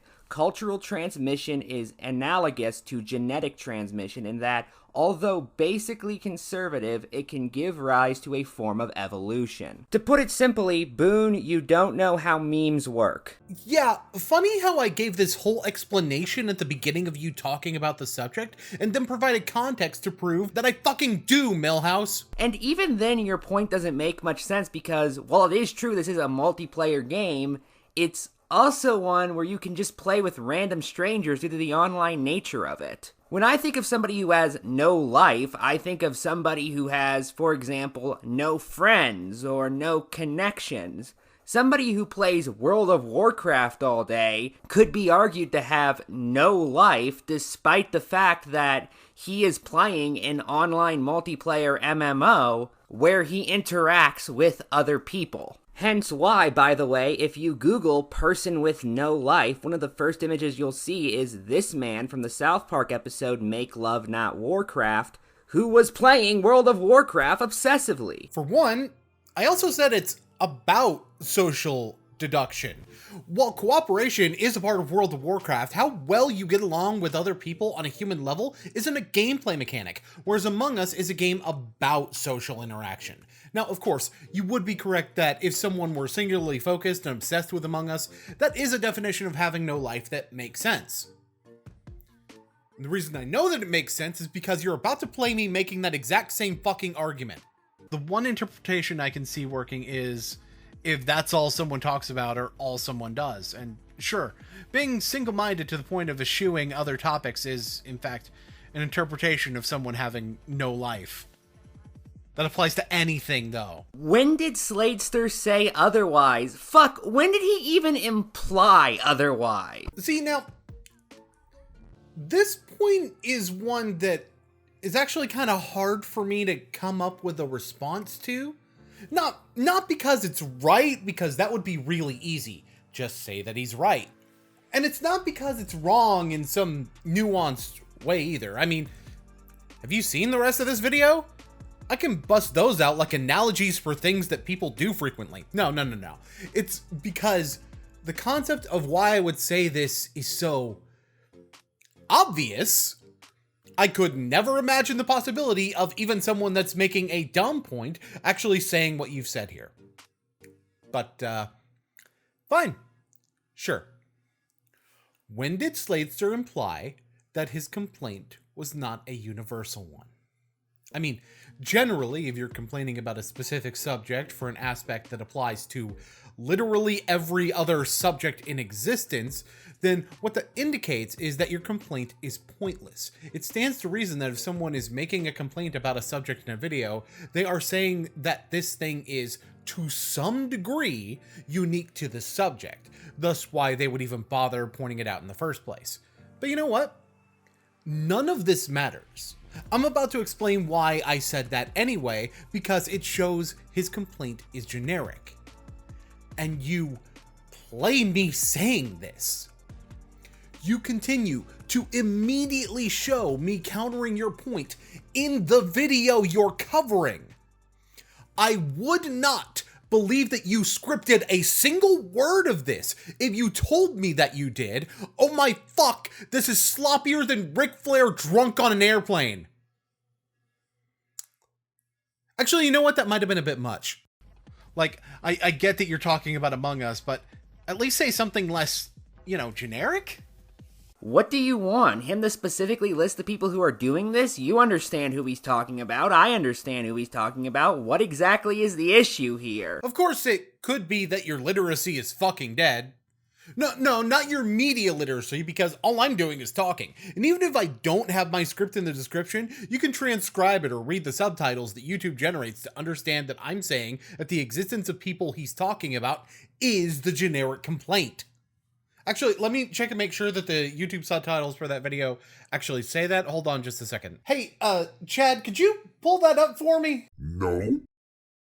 What do I look like to you? Jonathan Felix Anthony Cena. I don't know who that is. I don't watch your shitty anime. He's not from... How do you not... Fine, whatever, Tokusatsu or whatever it's called. The point is, I don't look like a bitch. Now, if you'll excuse me, I'm busy trying to dox a weatherman. Wait, I thought the whole bit this commentary was built on was glitches in reality. Bro, he is a glitch in reality. What kind of parent names their child partly cloudy and doesn't expect them to be cyberbullied until the sun explodes? I just went ahead and checked. It does, in fact, say the same thing that I said in the video. Actually, one of the few times in the video that it actually says Among Us in the subtitles when either me or Sladester says Among Us, too. So, yeah, it's more correct than those subtitles normally are, actually, for that particular section. Cool.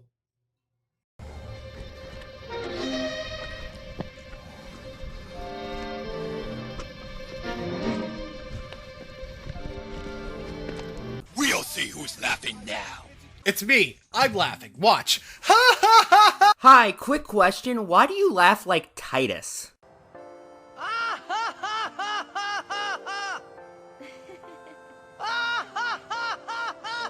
You are literally about to send me on my fucking Joker arc. If you have to explain a joke...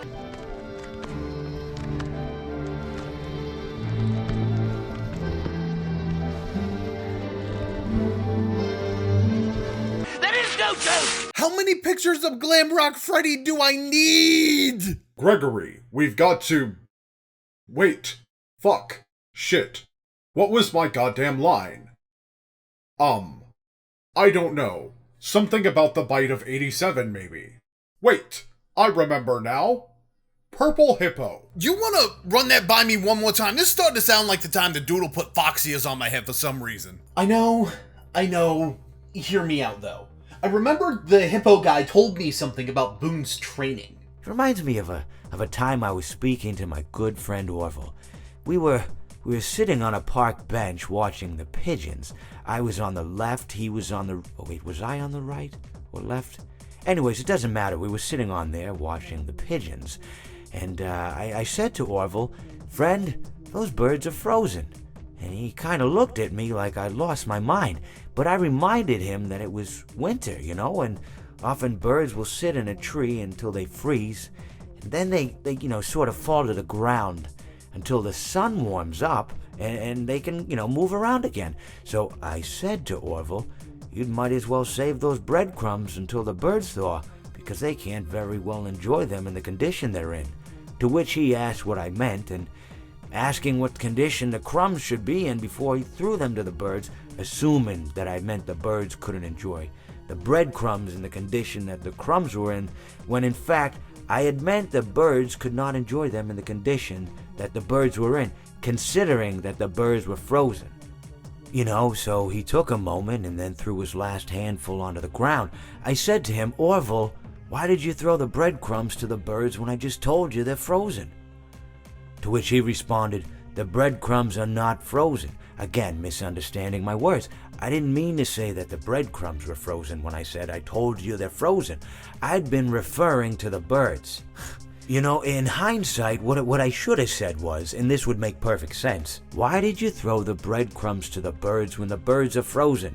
He misunderstood upon my correction, stating that he didn't know what else to do with the breadcrumbs and that perhaps, you know, when the birds thawed, they'd still be able to eat the crumbs. So I said to Orville, and this is what I said to him, I said, Orville, the birds may be dead. Okay, I'm having trouble figuring out what that has to do with, like, anything going on here. Yeah, that's what I was thinking too. So since I had just done a commentary recently with Boon, I figured that the best way to handle this would be to calmly and rationally ask for him to elaborate. What in the flying fuck are you talking about? I'm out here trying to ask you questions so that I can prevent a world-ending crisis, and you're over here talking about Tyson chicken or some shit. Would you like some tea? No! Your loss. It's really good tea. Ooh, you ever mix it with lemonade? Like do half tea, oh, it's really good. You should try it. Anyway, what was I saying? Right.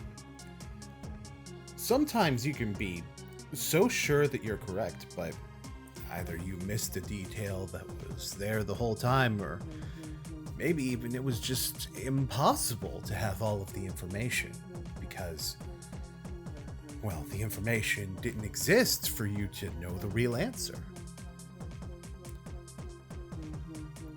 You know, a lot of people assume that every story is structured with a beginning, a middle, and an ending, but that's not necessarily true. Some stories never really end. After all, just look at Cody Rhodes. He's like a wrestling guy, right? I think I heard Boon mention him once.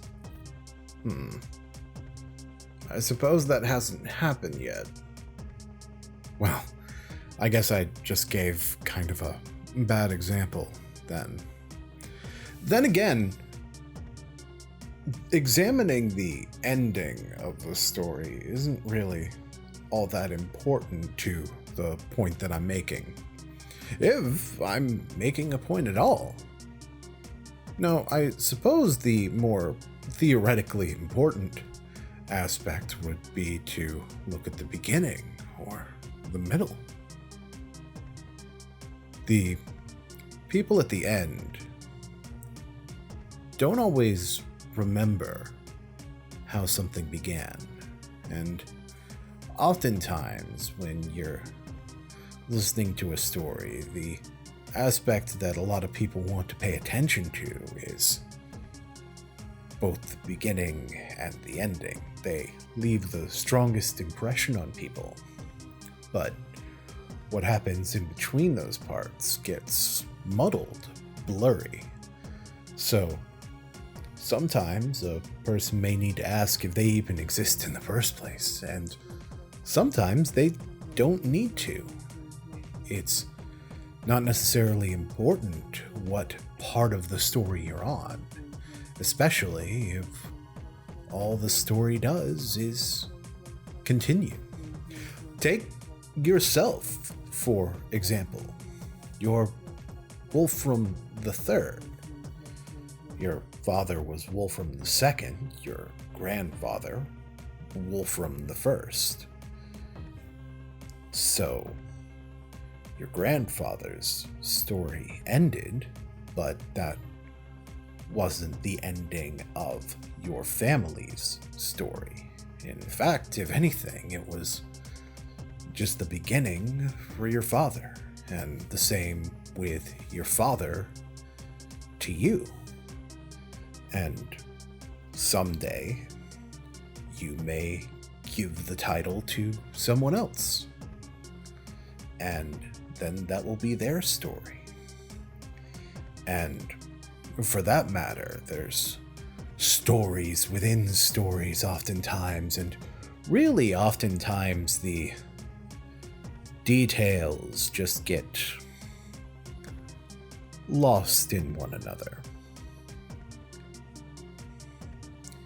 Do you understand what I'm saying? Not in the slightest, my dude! You seem like a very intelligent young man. I believe you will, eventually. And I think I have. It kind of just clicked what he was talking about. Cool. That just leaves, an important question or two. Namely, why the fuck didn't he just tell you? Oh, simple. I just wouldn't have believed him. I would have dismissed him as some crazy old man because he was going to tell me things to go against things that I thought that I knew, but there was actually no way for me to be aware that I was wrong.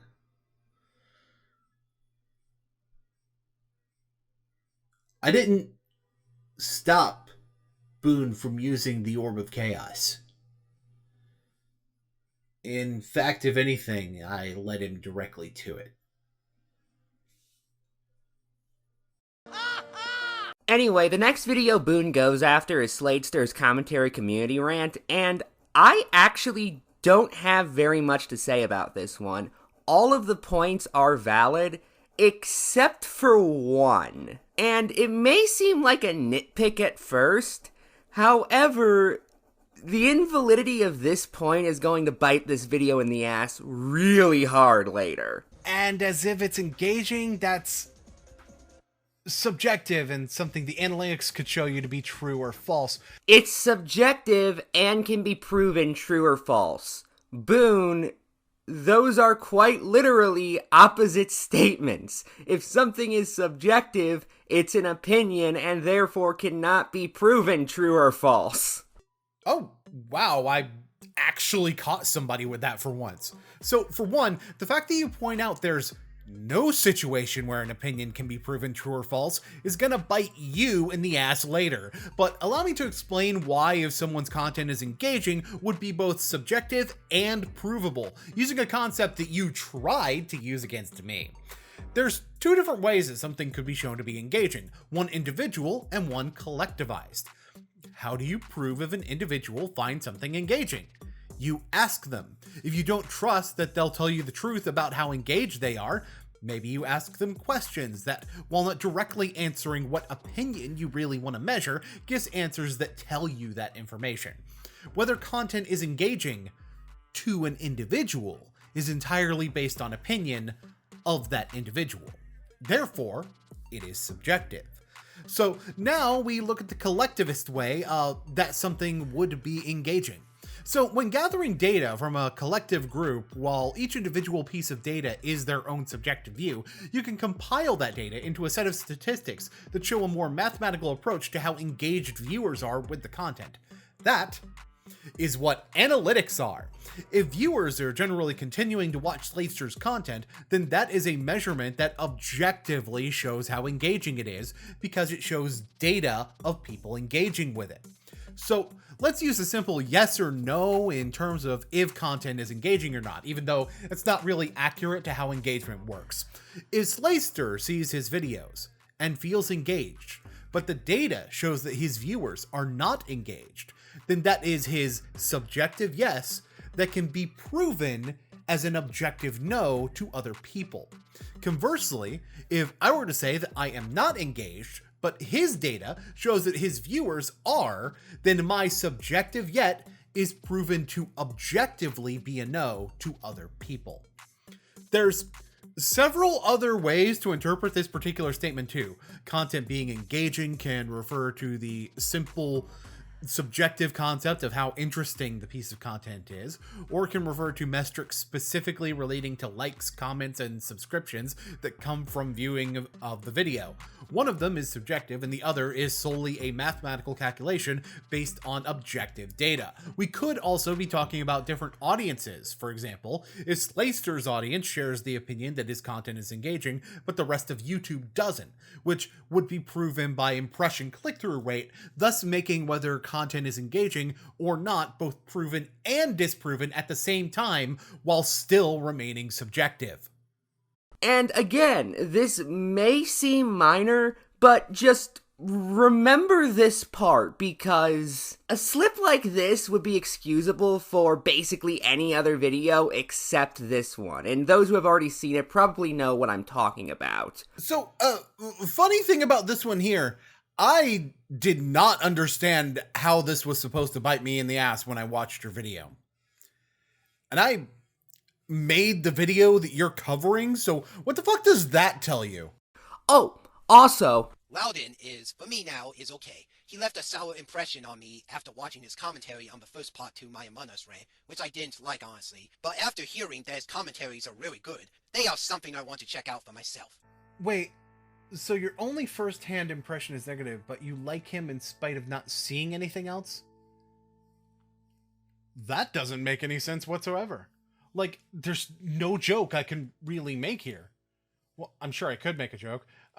I don't know, put up a PNG of a chicken. Oh my god, it's Scootaloo!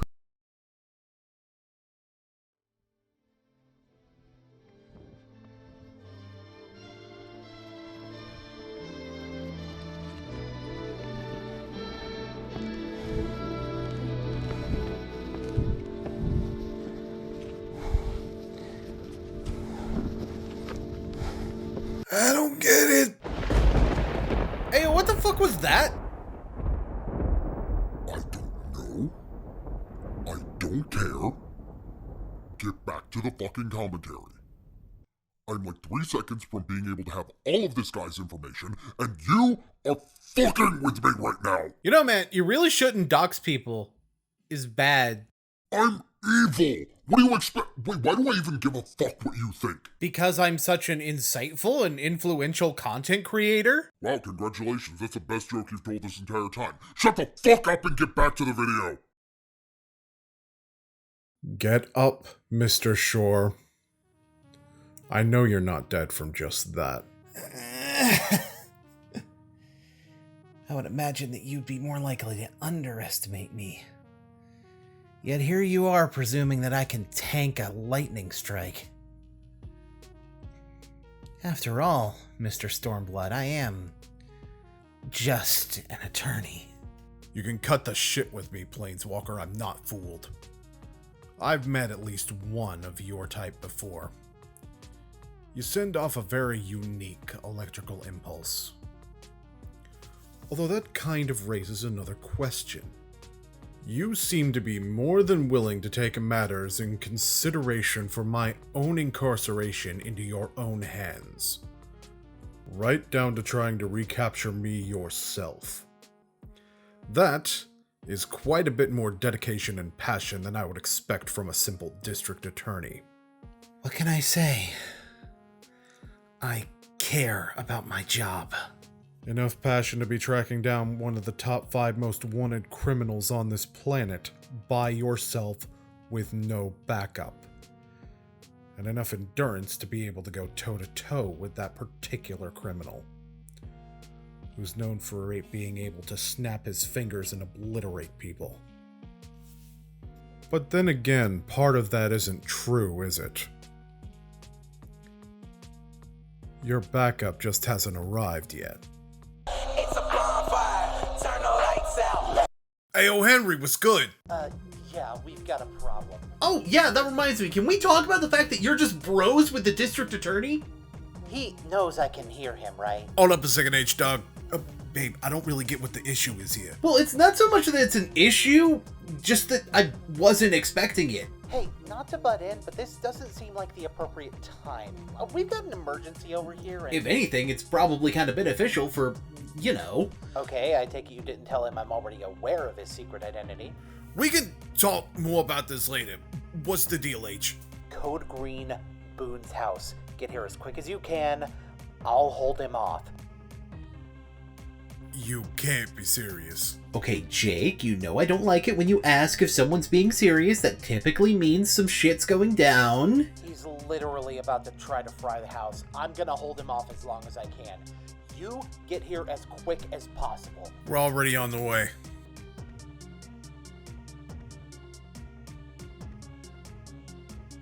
Jake? Are you okay?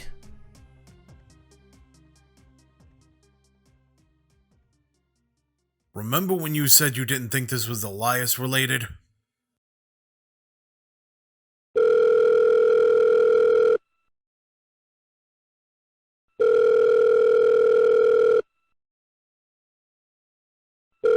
Hello? Yes, hello. I'm trying to get in contact with a partly cloudy. Yes, this is he. Ha! I got your phone number, bitch! Yeah, I imagine so if you're calling me. Is this about the Deal or No Deal thing? I told you I'm not interested in hosting the one on the island. Can't you get that Joe guy or whatever to do it? More like Joe Mama. No, I'm pretty sure it was Mana? No, Manganiello, that was it. Yeah, get him to do it. Pardon me, Chad, we have a bit of a situation. Wait, holy crap, is that doodle tones of the commentary community? It certainly wouldn't be advisable. We're approaching the Ouroboros trigger, and we have complications outside. Various intervening forces. Hey, partly sentient, check your texts. Alright, just gotta get to the messenger app. Hang on just a second. Okay, there we go. Does that look familiar to you? Oh, yeah, that's SpongeBob. No, I put your IP address in the image, you fucking dumbass! Oh, that's not my IP address. See, I use NordVPN. Staying safe online is an ever-growing difficulty, and you could be exploited by Got to be fucking kidding me. Alright, well, now that you failed miserably at that, do you think maybe we could get back to focusing on the task at hand? I believe we were trying to extract some memories from someone. And on top of that, we've got a fight going on outside, and apparently the dynamically gay duo are on their way here.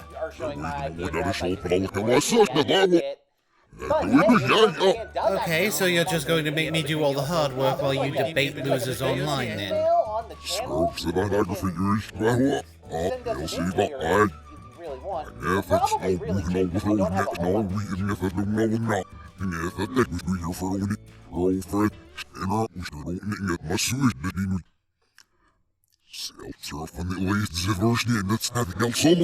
Okay, fine. I get it. I'll be back in a little bit, I guess. Hey, so have you ever seen the anime Fruits Basket? Anyway, as for his coverage of video 3, the first half is perfectly fine, but then it starts to rapidly go downhill the second No Way Home is brought up. This is all just nostalgia bait. Tom Holland is horrible as Spider-Man. Fact. Not an opinion, but a fact. That rhetoric sounds familiar. Foreshadowing is... But, alright. Let's work off that logic. A fact is something proven to be truth, meaning, if it were a fact and not an opinion, I wouldn't be able to find experts in, say, the field of cinema that have a dissenting opinion very easily, correct? No, not correct. You would still likely be able to find experts who did not agree with that statement. They would just be wrong, which can happen. This is actually very correct. Expert opinions can be wrong. And if I were relying on the opinion of a single expert, then the fact that this is the case would be very relevant to discrediting me. I worded myself unusually because I was setting up a particular point about winning awards for the role, which shows that someone was voted on by several experts. But that doesn't mean that you saying this is relevant, and I can prove that with your own evidence of the phenomenon you're talking about. In fact, multiple people have commented that experts are more likely to hold ridiculous views than the rest of us. For example, writer, philosopher, and astrological teapot enthusiast Bertrand Russell said of one notion in his 1959 work, My Philosophical Development, quote, "This is one of those views which are so absurd that only very learned men could possibly adopt them." Yeah, the funny thing is, he says this in relation to the idea that words should exist entirely separate of the factual basis behind those words. Meanwhile, what I'm doing is forcing someone's word choice to confront the factual evidence that shows these words to be falsely prescribed to the ideas that Slatester is trying to present. In other words, in this context, Sladester is the absurd intellectual, and so are you when you say the actual reality of the words sus and imposter, and what these words actually mean does not matter. Only the way they are prescribed in the language of other individuals. And yet, by me trying to ground these words in the reality that they are still used outside of this specific mimetic status, I'm the one who's wrong.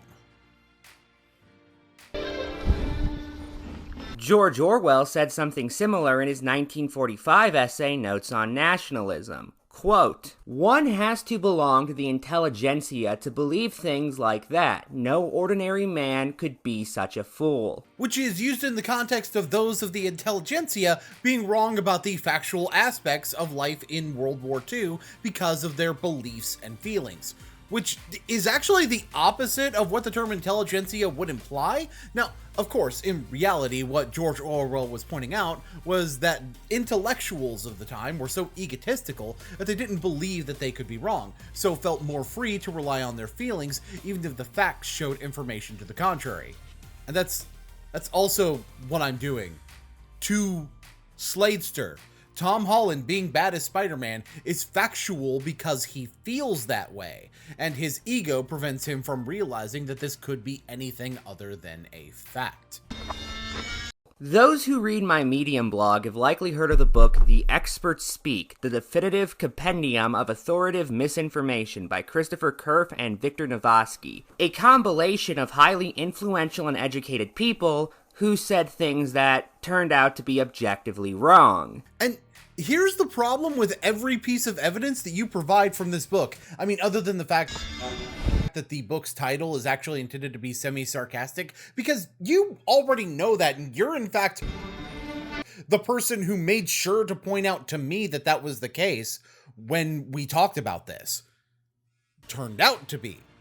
These, in hindsight, had an objective way of showing that they were untrue statements. Meanwhile, I'm talking about recent events, and as we'll see, the things they are talking about actually have an objective measure to prove wrong.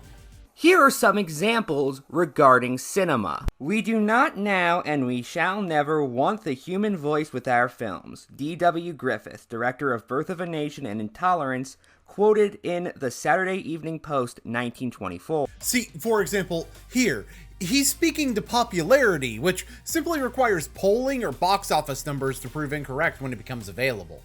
Talking films are a very interesting invention, but I do not believe that they will remain long in fashion. First of all, perfect synchronization between sound and image is absolutely impossible, and secondly, cinema cannot and must not become theater. Louis Jean Lumiere, French co-inventor of the Lumiere motion picture camera, quoted in Film Serrano's Avent 1928. It's pronounced Lumiere, dumbass. Wait, when'd you get back? I've been here, man. Wait, no you haven't. You left pretty much as soon as you brought me here. It's literally just a memory issue. It's like a packet recursion. Fucking boomer, gotta explain everything to your dumbass. Yeah, pretty much that. Auguste and Louis also thought that the camera in question, the Lumiere Cinematographe, was a novelty. They aren't even expert on movies, man. You could argue their tendency towards invention makes them experts on the possibility of sound and image synchronization, but even then, I don't think they ever invented anything in relation to sound recording technology. They, in fact, did not. Oh, cool, thanks. I appreciate it. Hey, while you're here, could you just real quick for me say Ortrice Mécaniste and Elise Cardinal? No.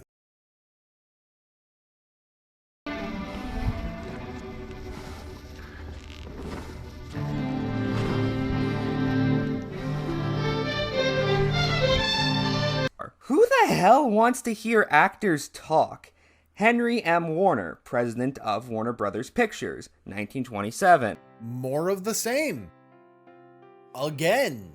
And this one, based on what little other evidence I could find, seems to have actually been said in 1925, putting it in the same year as the Jazz Singer when it was a meeting about the first implementations of sound systems as opposed to orchestral performances accompanying cinema, is dishonest as fuck. You'd better learn secretarial work or else get married. Emmeline Senville, Director of the Blue Book Modeling Agency, counseling would-be model Marilyn Monroe, 1944. Snively. It's pronounced... shit, you've been mispronouncing everything else so far. Why the fuck do I care now? Allow me. Considering how many changes she made to her appearance even after she was signed, that doesn't seem nearly as surprising to me. I'm sorry, who the hell are you? And is that the lawyer guy? Hey, Boon, how's it going? I don't know. How in the fuck do you think? Oh, also, green dude, you need to pay for my window? Or backyard door? Whatever the fuck it is, you need to pay for it. And even then, I'd hardly call a director at a modeling agency an expert in the field of cinema.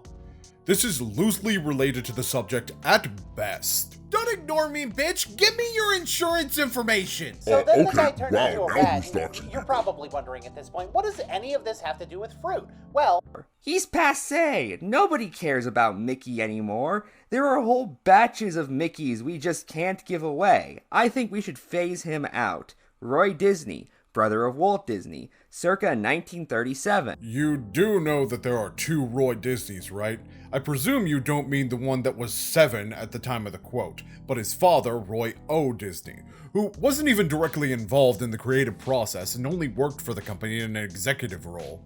I'm about to lose my goddamn... Who in the fuck are you?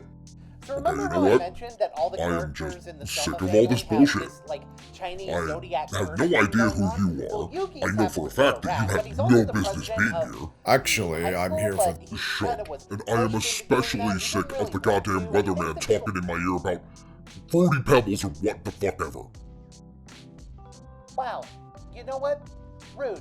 You could have just hung up at any time if you didn't want to actually have a conversation. But yeah, you know what? I'll do it. Fuck you.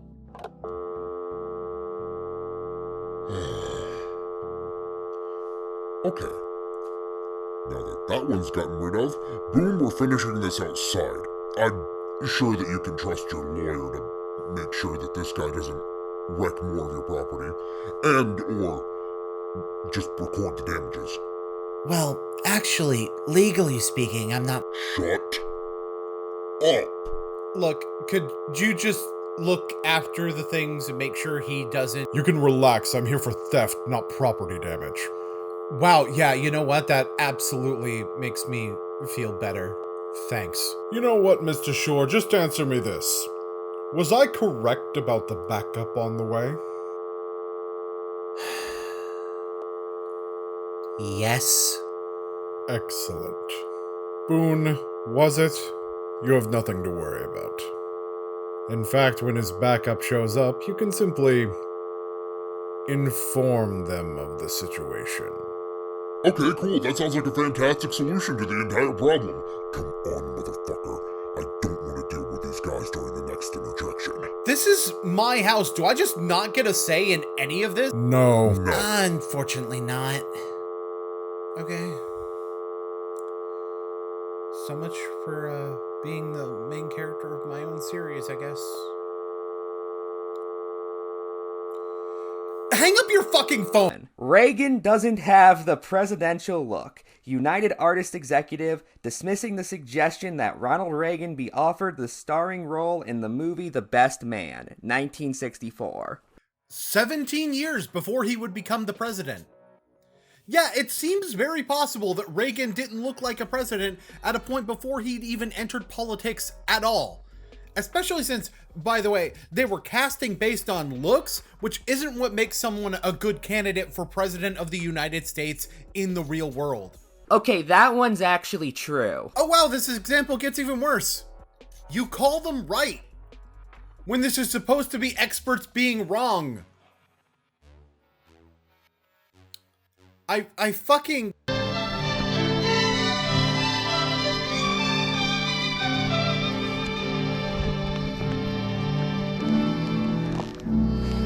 In my humble opinion, the picture, Close Encounters of the Third Kind, will be a colossal flop. William Fannigan, business reporter, New York, predicting the movie's failure would mean tough sledding for its producer, Columbia Pictures, on Wall Street. October 31st, 1977. Yeah, because he's totally an expert on film. You're now talking about people being wrong about things that they aren't even experts in at all. Come on, man. Forget it, Lewis. No Civil War picture ever made a nickel.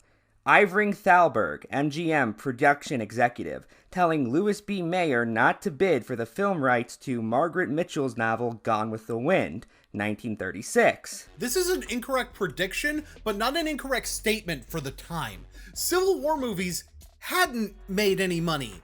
And it was that correct statement that was forming the basis for a piece of advice that would later be shown to be bad advice. This shows why experts predicting the future can miss. It's data-driven when success in the film industry is more often fueled by emotional resonance than getting all of your numbers right. Which is something that modern Hollywood doesn't seem to understand, by the way. Gone with the Wind is going to be the biggest flop in Hollywood history. I'm just glad it will be Clark Gable who's falling flat on his face and not Gary Cooper. Gary Cooper, actor, commenting on Clark Gable's acceptance of the role of Rut Butler after he himself had turned it down, 1938. Wowie, good golly shit. You just showed me a different person using the same data to come up with the same opinion. Also, for fuck's sake, it's Rhett Butler. Rhett and Link are right there. That's me in the corner. That's me in the...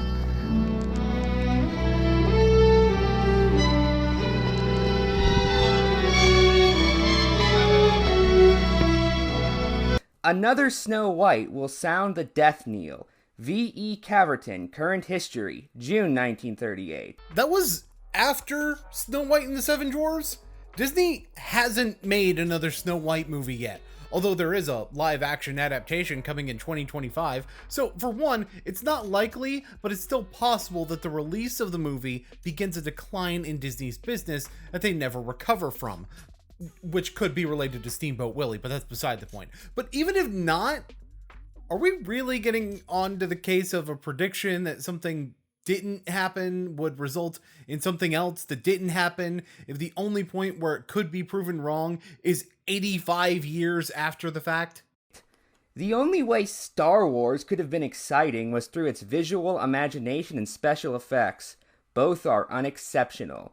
Stanley Kaufman, film critic.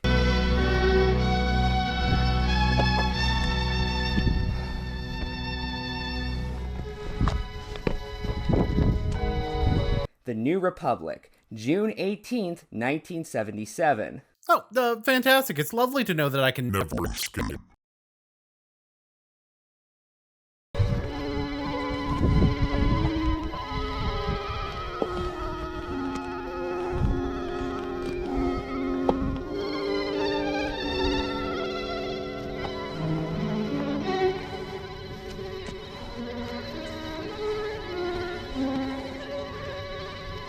He's actually known for being a contrarian to the opinion of other critics at the time, and notably, this is a subjective quality. There's people who, believe it or not, do not like Star Wars.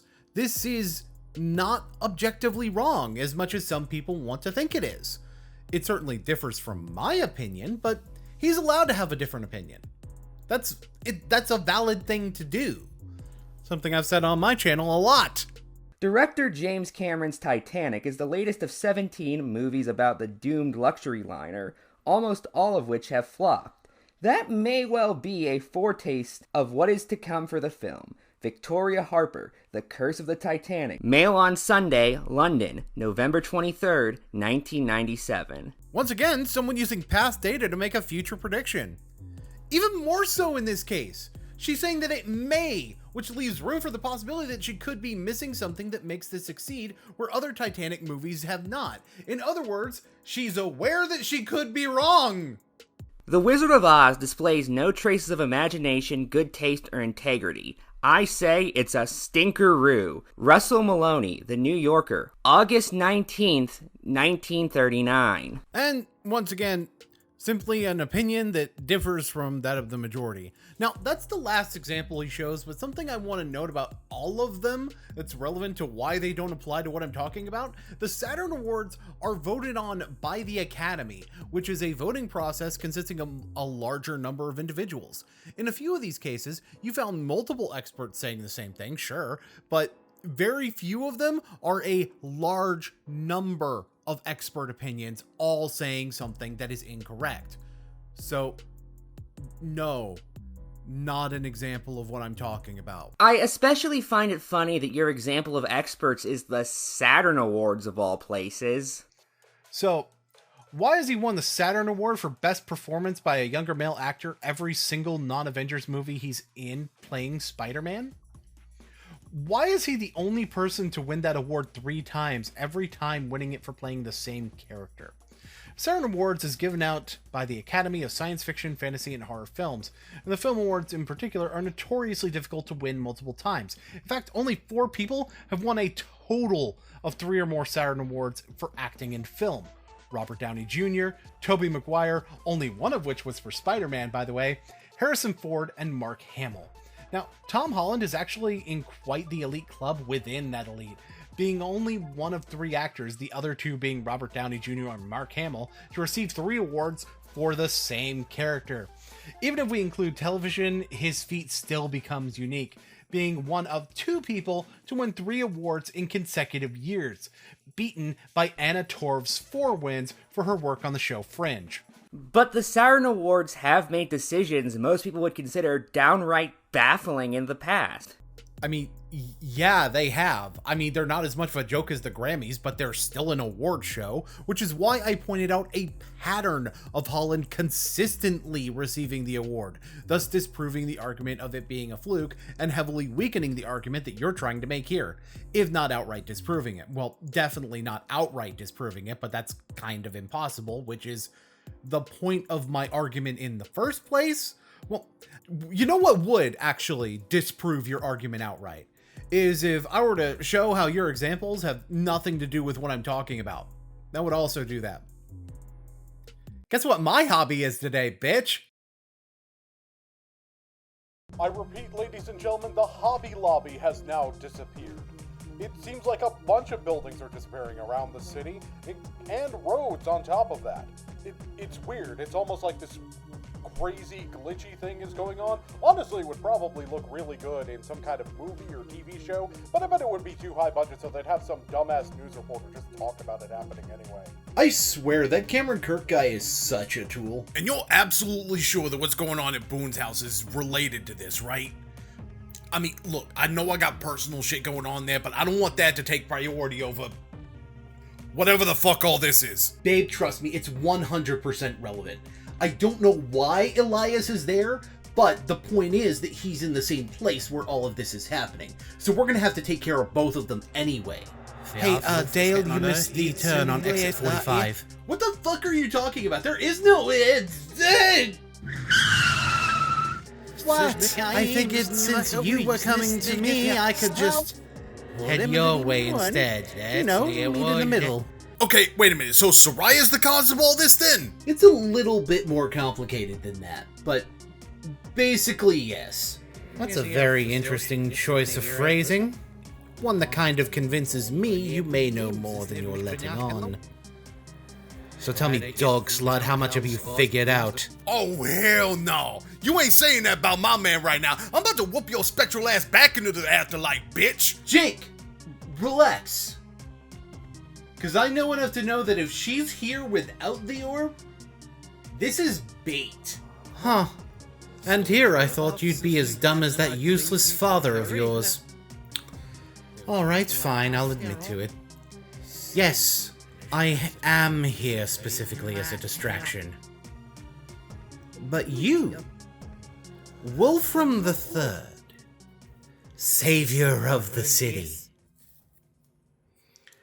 Let me ask you an important question. Can you afford to ignore me? Can you afford to just let my presence here slide and go on to whatever you want to deal with the orb? knowing what I could do unchecked?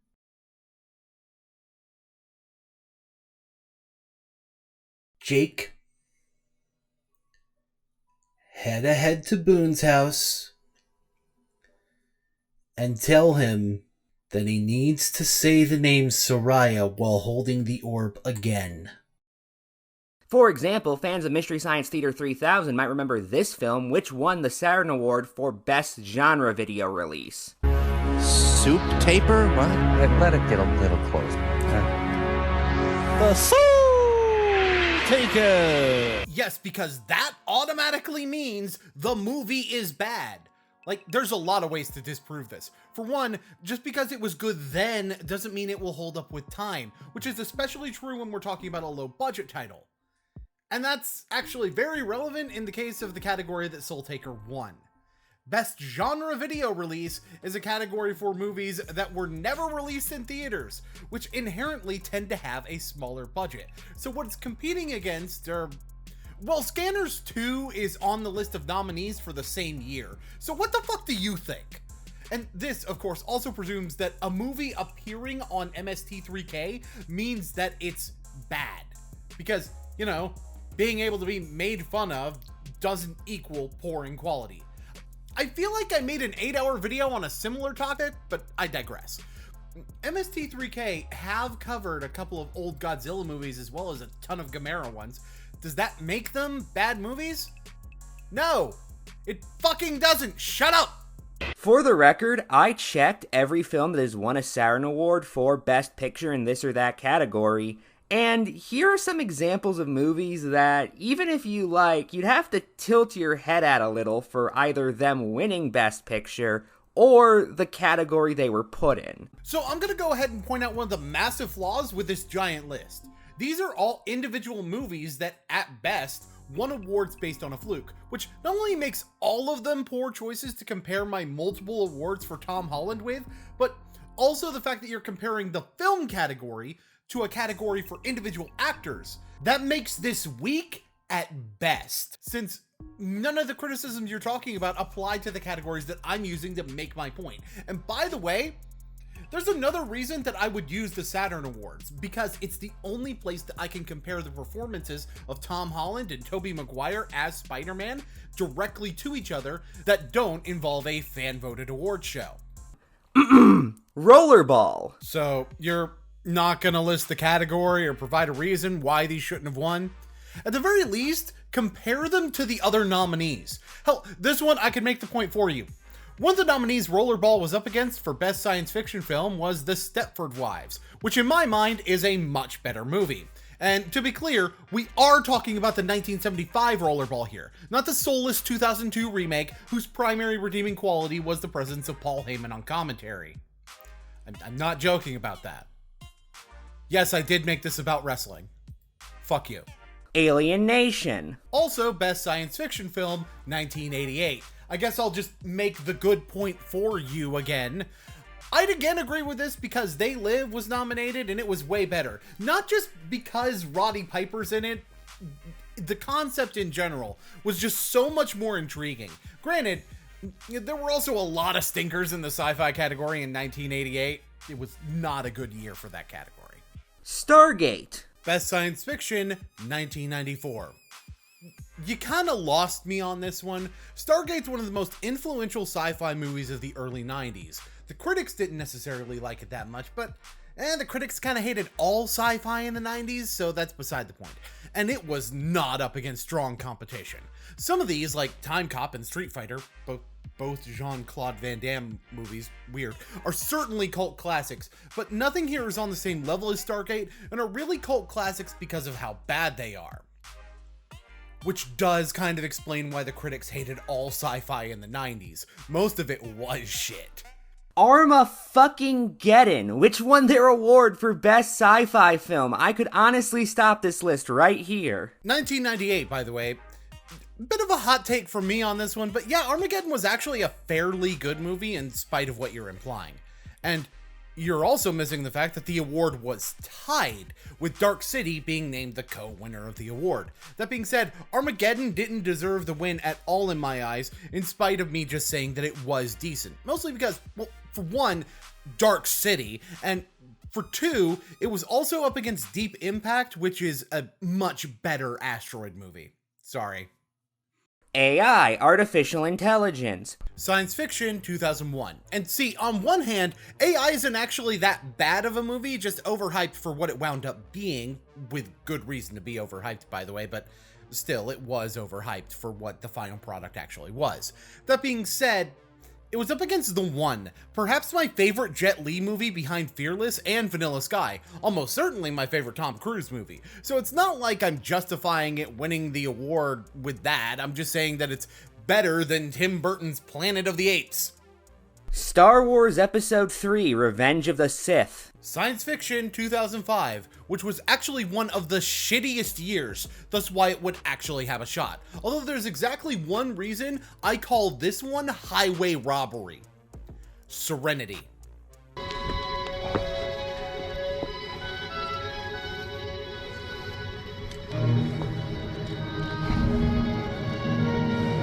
Young Frankenstein. What's so bizarre about that, you may ask? It won their award for Best Horror Movie despite being a comedy. 1974-75. It was one where they actually mashed 2 years together to get the awards for this one.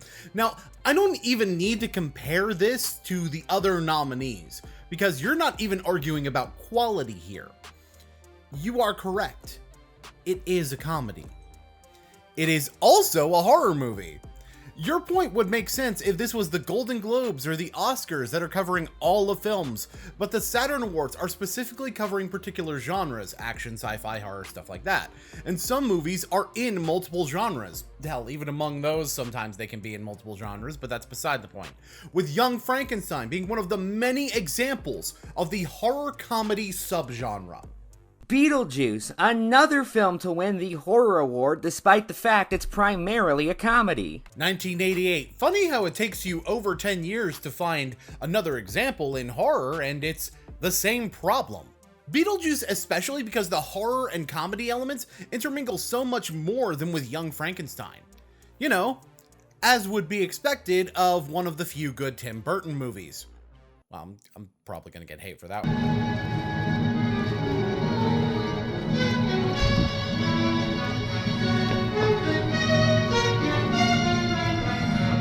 Shaun of the Dead. Does somebody need to tell the people at the Saturns what the fuck a horror movie actually is? Because they seem really confused. 2004. Shaun of the Dead leans even more into the horror side of the horror comedy subgenre than anything else you listed, by the way, since it actually plays out as a horror movie that happens to have jokes spliced in.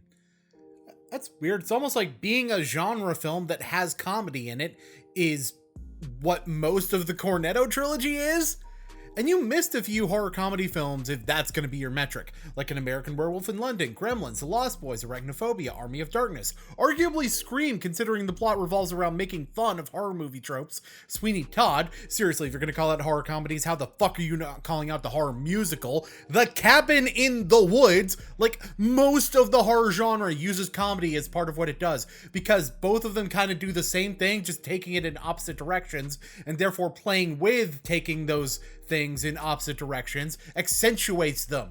Forrest Gump, which won an award for fantasy even though it's historical fiction. 1994. It has more fantasy elements than Raiders of the Lost Ark, and yet somehow you skip over the movie that has no fantasy in it for one that pulls full rewrites of major historical events.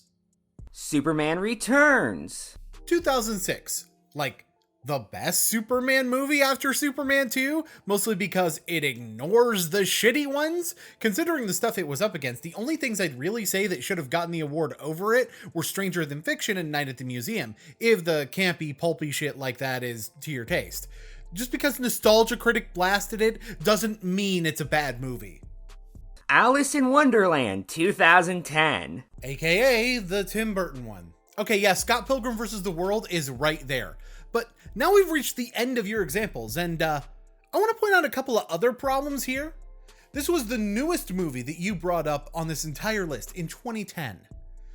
You know when the first time Holland would have been eligible for a Saturn nomination was? 2014. Fuck, I can do better than that. Here's some best film winners from each category that you mentioned, not including the action category, and why they shouldn't have won that actually were when Tom Holland was acting in anything other than anime dub, which, by the way, doesn't qualify for you for a Best Actor Saturn. Sci-Fi 2017, Blade Runner 2049, a mindless Harrison Ford vehicle and a sequel we didn't fucking need. Sci-Fi 2019-2020, Rise of Skywalker. I don't think this needs much explanation. Fuck you, JJ. Horror 2015, Crimson Peak. It's actually a romantic movie that happens to have vampires in it, which according to you means that it's not horror enough. Fantasy 2014, The Hobbit and the Battle of Five Armies. Overrated Peter Jackson cash cow that robbed the Grand Budapest Hotel and Birdman of the award. And while we're at it, Birdman is a pretty debatable movie to be nominated for a fantasy award. Motherfucker, I can debunk my own point better than you ever could. And you know what the worst part about that is? It don't change shit. Do you know why? Do you know why you can say something like this? It's important to remember that award shows are run by people who are just as prone to error regardless of what profession they're in. Saying the Saturn Awards disagree with you doesn't make something wrong. And it has zero fucking effect on any point that I'm making? Because my point does not give a fuck if his opinion is that Tom Holland is a bad Spider-Man. What my point cares about is if that opinion is an opinion. And by the way, I'm just getting started with you. I'm serious about trying to get this to 12 hours. It'll be fucking easy if this is the level of discourse that I have to put up with. This is the same place where William Shatner spoke Rocket Man, remember? They're a little weird at times.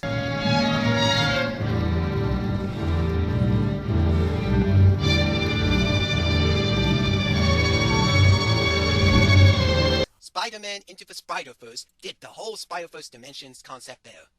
Of course you're going to pay tickets to see a crappy MCU superhero garbage movie, and it's a Hollywood cash grab.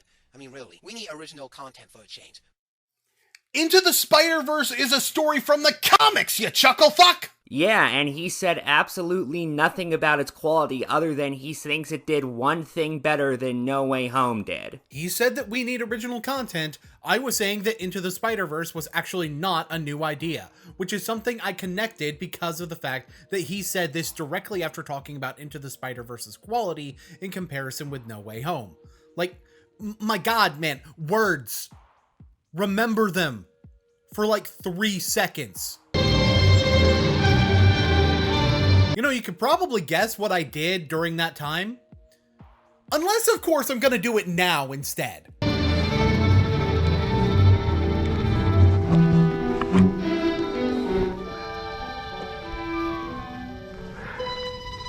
I mean, I could just do both. He didn't even say that he liked the movie, just that it was of a different quality than a different film. Oh, you know what, Ephraim? You're right, clearly. So Much Better is totally not an indicator that he likes one thing and doesn't like another. Nope, not at all. You fucking know what implication is! I don't see what you're getting at right now. I really don't. I mean, I know the point you're trying to make, but it in no way connects to what Sladester is saying. Don't know what I'm getting at. Know the point I'm making. Don't see the incredibly obvious connection. Your brain needs glasses. I don't know what else to tell you at this point. Well, actually, I know a lot of things to tell you at this point. Look at the timestamps, buddy. We need original movies, okay? We do. We actually demand them, and we're not going to say, oh, we want original content, and then never support it. We're not going to do that at all. We are going to support original content. Okay, cool. So, you went to watch Encanto, then, right? Right? Or what about Shang-Chi? You know, a character that Marvel hadn't used before and got the second highest box office in 2021. Wait, you mean the same character Marvel's been using in comics since 1973? In the movies. Hadn't used in the movies yet. Like, sure, I could have said that, fair enough, but you know what I fucking meant by that. Everyone knew I was talking about the movies. If I thought anyone would do what you just did, then I would have added those 3 fucking words. And yes, to some degree, it sounds like a contradiction with me pointing out that Into the Spider-Verse is actually a story from the comics, which, by the way, a point I could have expanded on since the Spider-Verse story was also used at the end of Spider-Man animated series in 1998, even though it was actually a little bit different than what they do with Into the Spider-Verse, but that's beside the point. But there's actually a reason to stick with the comics for that point, because it serves to display that his standard for something being original, his standard, not mine, involves it being a concept that has yet to appear in the films, even if it is prevalent in the comics. Because the thing is, like Corey Maggiero brought up, that people will demand original content, yet when original content comes out, they never support it. Huh. Very weird for you to bring up agreeing with a Corey Margera point. I mean, it's a valid point. Didn't you just try and argue against it by bringing up how well Shang-Chi did in the box office? Good to know you admit your own point was full of shit. Well, sort of. For one, if you let me finish, I do say that this isn't an absolute, and the actual point of me talking about Encanto and Shang-Chi wasn't so much to disprove the notion that people have a tendency to shy away from new things, but rather to disprove the notion that we aren't getting original content. But at the very least, this is a point you're making that at least I see why you missed this point. I mean, other than earwax buildup. Anyway, the last thing he covers is a community post from Sladester, and I really don't have much to say about this one point-wise. I do want to bring up, though, the fact that he includes 2 cameos from other characters. Why? No, seriously, why? In what corner of the multiverse does this come within even striking distance of mattering? Hey, not to be that guy about this whole thing, but shouldn't you be in there making sure that green dude doesn't, like, steal all of my... Oh, yeah, right. Sorry. You know how distracting stupid can be. Yep. Been dealing with for the past, about 2.5 hours at this point. Not to mention the past, 35 years of my life. Oh my god, I forgot how much of a boomer you are. Wow, yeah, okay, thanks! Worse than what? What they were before? Probably, yeah. I mean, have you seen Lunatic's lore? And Raven Pines has characters with text-to-speech voices. How fucking lame is that? Okay, so this is something I can disprove directly because there have been several rants on the slideshow commentary community that were well received by the community as a whole, one of which you even mentioned in your video on the CC by Youngblood Fantasy 91. Matter of fact, Boom, back in the day, I made a fucking rant on y'all bitches, and it was well received. Almost as well received, as a matter of fact, as the other CC rant I did with Loudon. Thank you very much. Oh yeah. Yeah, that was back when you were Grillby. What the fuck you smoking? Which I guess are supposed to be fun jokes for the fans, but coming from someone who does not normally watch Boon's content, this was the only thing I could think of.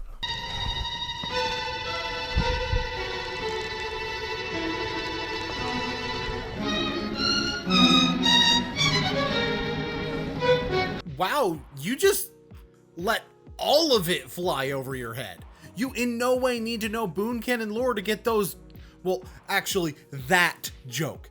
Because one of those wasn't a fucking joke. See, in my case, the entire point of the joke was that Boon was joking about someone else's lore being cringe because of text-to-speech voices, and I am a character within Boon's lore that has a text-to-speech voice. Even if I had never appeared in Boon canon before, the joke would have still worked because I was a text-to-speech character calling myself lame. Unfortunately, the joke is a lot worse now that I've had to explain it, but I suppose that's what we get when Ephrommentator decides to be a stinky, smelly bitch about the whole thing. And motherfucker, hey Boom, what's up? Motherfucker, I was evidence! Apparently your dumbass was too distracted by the fact that I was on screen to pay attention to the fact I was talking about my videos that debunk Slate's point about the SEC not taking criticism. Unless, of course, you tell them you're not fucking Grillby! I know, I'm sorry. It was really inappropriate. You don't even use that avatar anymore. What? Oh, yikes. Awkward. Yeah, dude, you know how you used Grillby as an avatar before you got your current one? Wait. So you weren't just making a crack about all fire people looking the same to you. What? No! I mean, to a certain degree, all fire people look the same. Heat joke. Not helping your case, homie. I wasn't done. I meant more so in the terms of, like, fire people being people made of fire. There's really only so much variation that's going to be in that. And the fact that you two have, like, kind of similar builds, that doesn't help the situation. My point is, yes, I remember you using Grillby as an avatar. Hey, should I just, leave? This feels kinda personal and shit, and maybe I should just, stay out of it. I mean, you probably should, but let's be real, it's a lot funnier if you just stay here. Okay, I'm gonna teach you how to be better at answering that question, but, yeah, I don't remember any of this shit. None of it. But you remember me calling you Grillby. Yeah, there's a reason I keep bringing it up, dumbass. That's, weird. That was before Chad generated a new world. I would think that you'd either remember the whole thing or remember none of it. Oh, fuck, right. Boon, where's the Orb of Chaos? Oh, right. The plot. Yeah, it's inside with Henry and this weird green guy that showed up. Something got mentioned about Henry waiting for backup? Fuck, that kind of figures. Right, I need to bring this thing out to you. Just wait here for just a minute. I'll be back. Okay? Hey, funny fireman, one more thing. Not now. This is, actually really important. I would figure that you probably know that. I do. I'm very aware of the stakes of the shit going on here right now. Both your personal stakes and the overall stakes. You seem, quite a bit more human than the last time that I saw you. That's good. That's good. What are you talking about? We met just a little while ago. That's a weird way of... I suppose that reminder was rather helpful, wasn't it? You son of a bitch! Calm yourself, Jacob. I'm here for the exact same reason you are. To fix the damage caused by the use of the Orb of Chaos. I'll simply deal with the repair, and you go inside and get out your personal situation. I have a funny feeling that Elias has his own plans in regards to it. Much as I hate to admit it, you're right. There's bigger fish to fry than my fucking beef with you. But let it be known, I'll deal with your ass later. Yep. Later. Always later.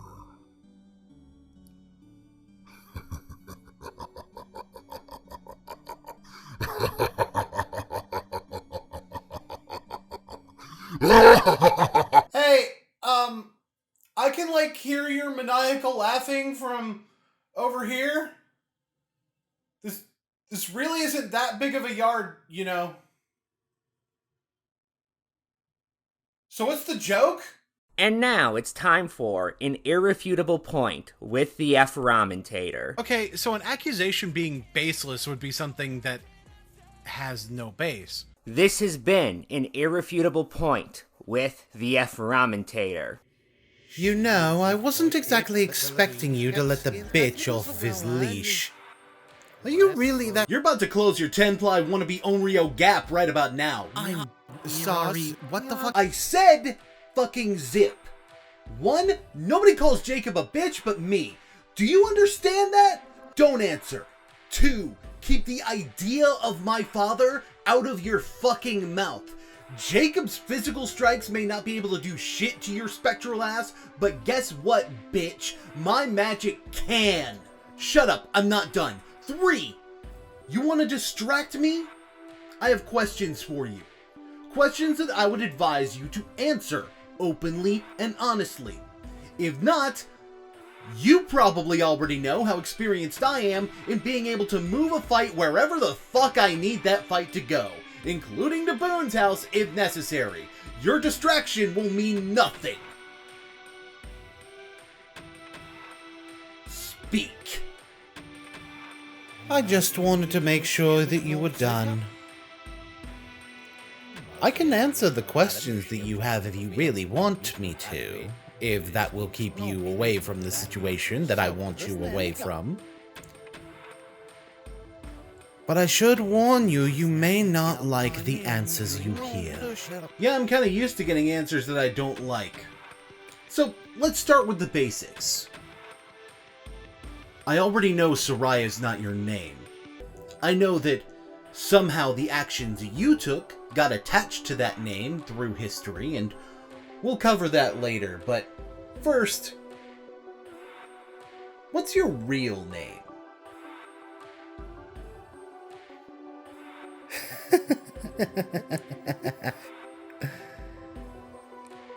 Little boy, you really are treading into territory that you do not fully understand.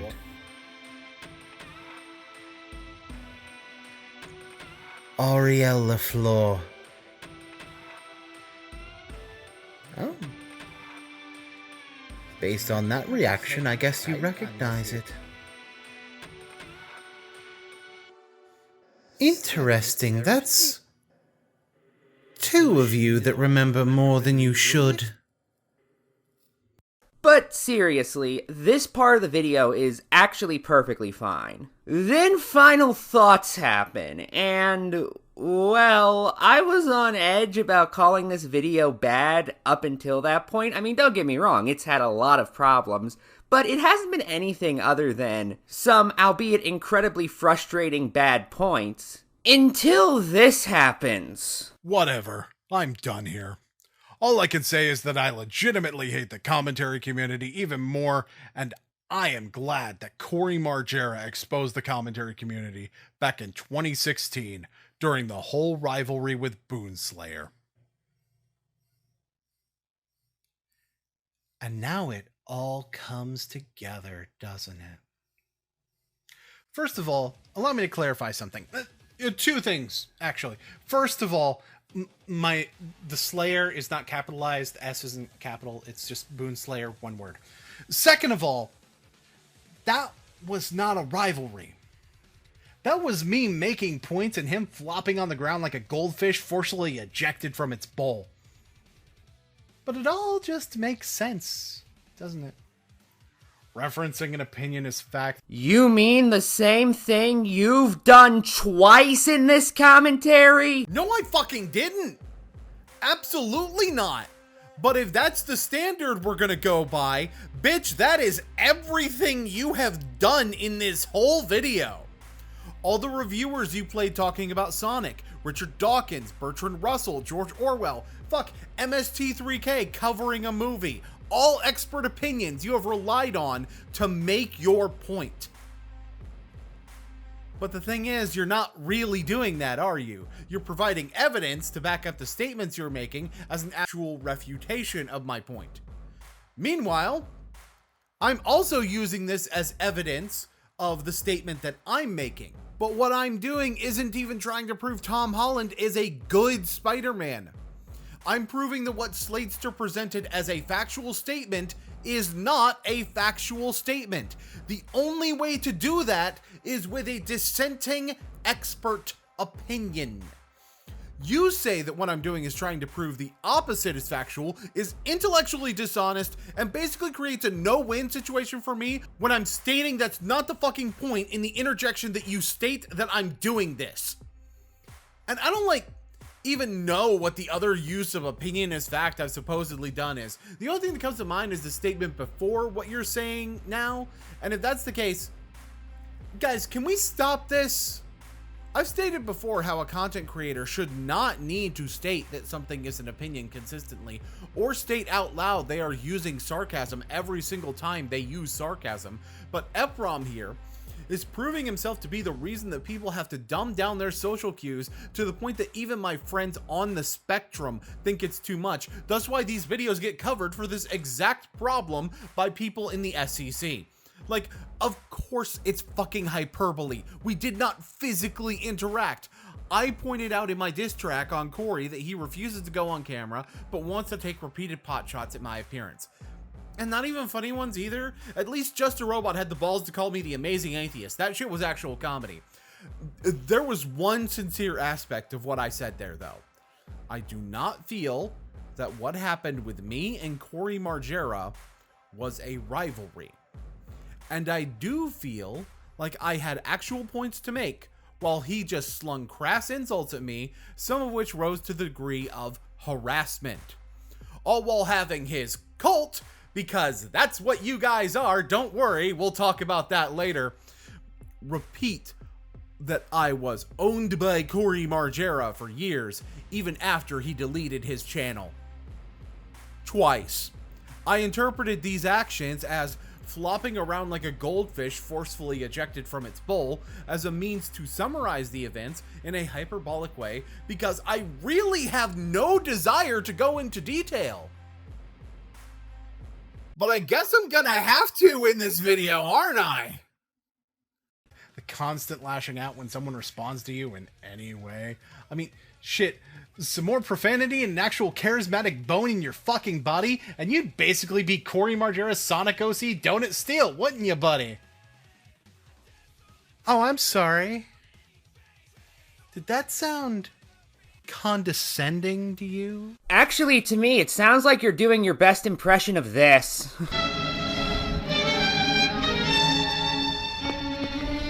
I really hope this dismissive tone doesn't mean you're about to make the exact same point about not explaining who Corey is that Gal did, without realizing that I'm doing so during my insults. Good. It sounds like I'm condescending to you, because I fucking am, kid.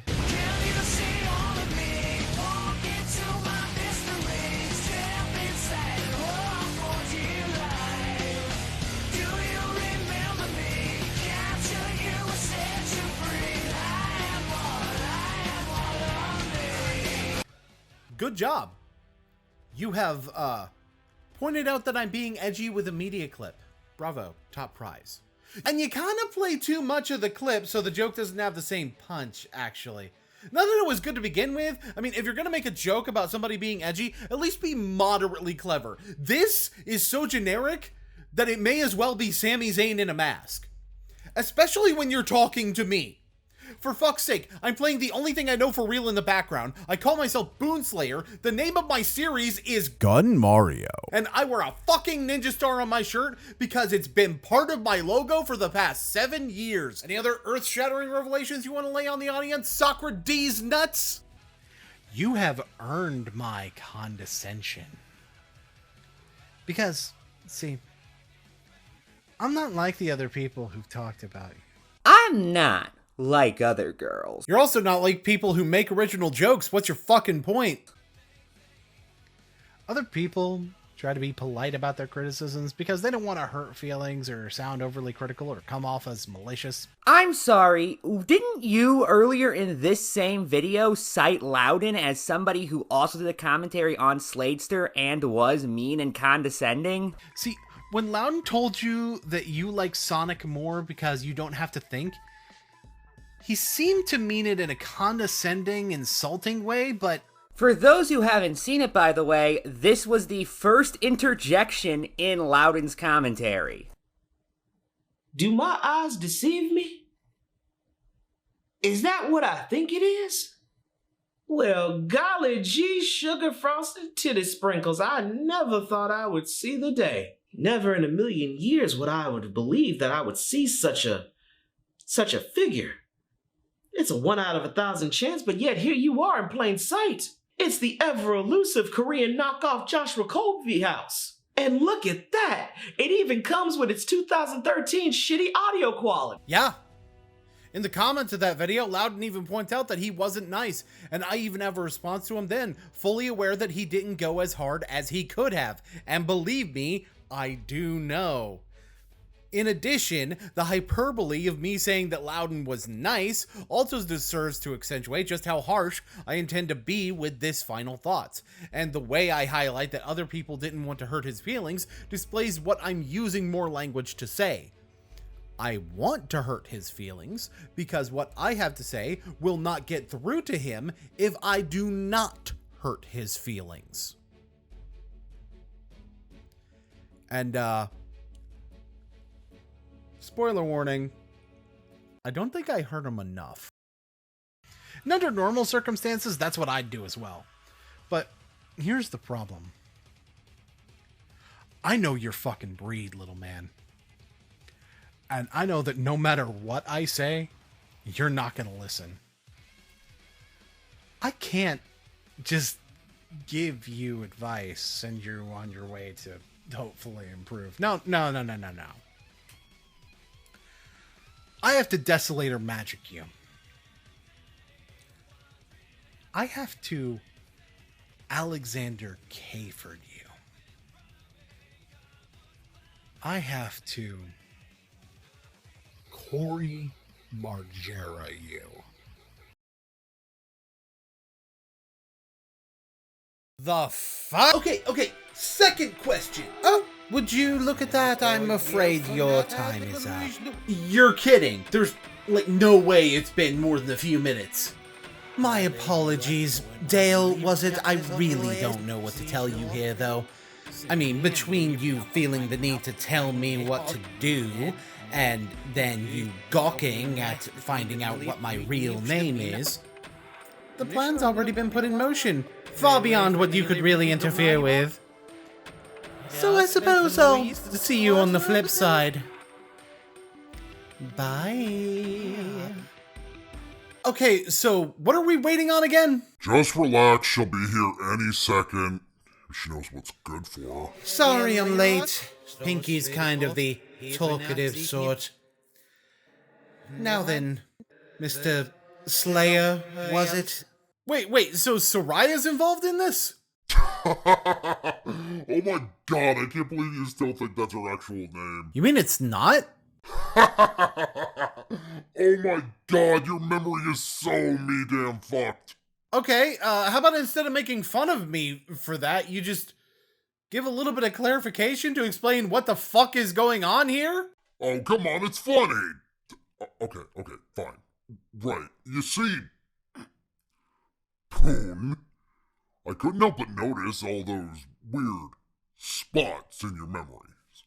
Ones that shouldn't be there after the last world regeneration, as a matter of fact. It's, kind of fine, though, don't worry. I've just gotta run some numbers and, reset the data. But I think what's causing it is, an information loop that's going on in your mind. A loop that I happen to have been able to identify and can verify needs to be closed once and for all. Continue the commentary as normal, but this time without the distractions. Oh, what if we cut to what somebody else is doing before the next interjection? Because this is actually where the chapter is supposed to end and the next chapter is supposed to begin. And we can make it flow a little better if we do it like that. Would that be okay? Would that be an acceptable thing to do?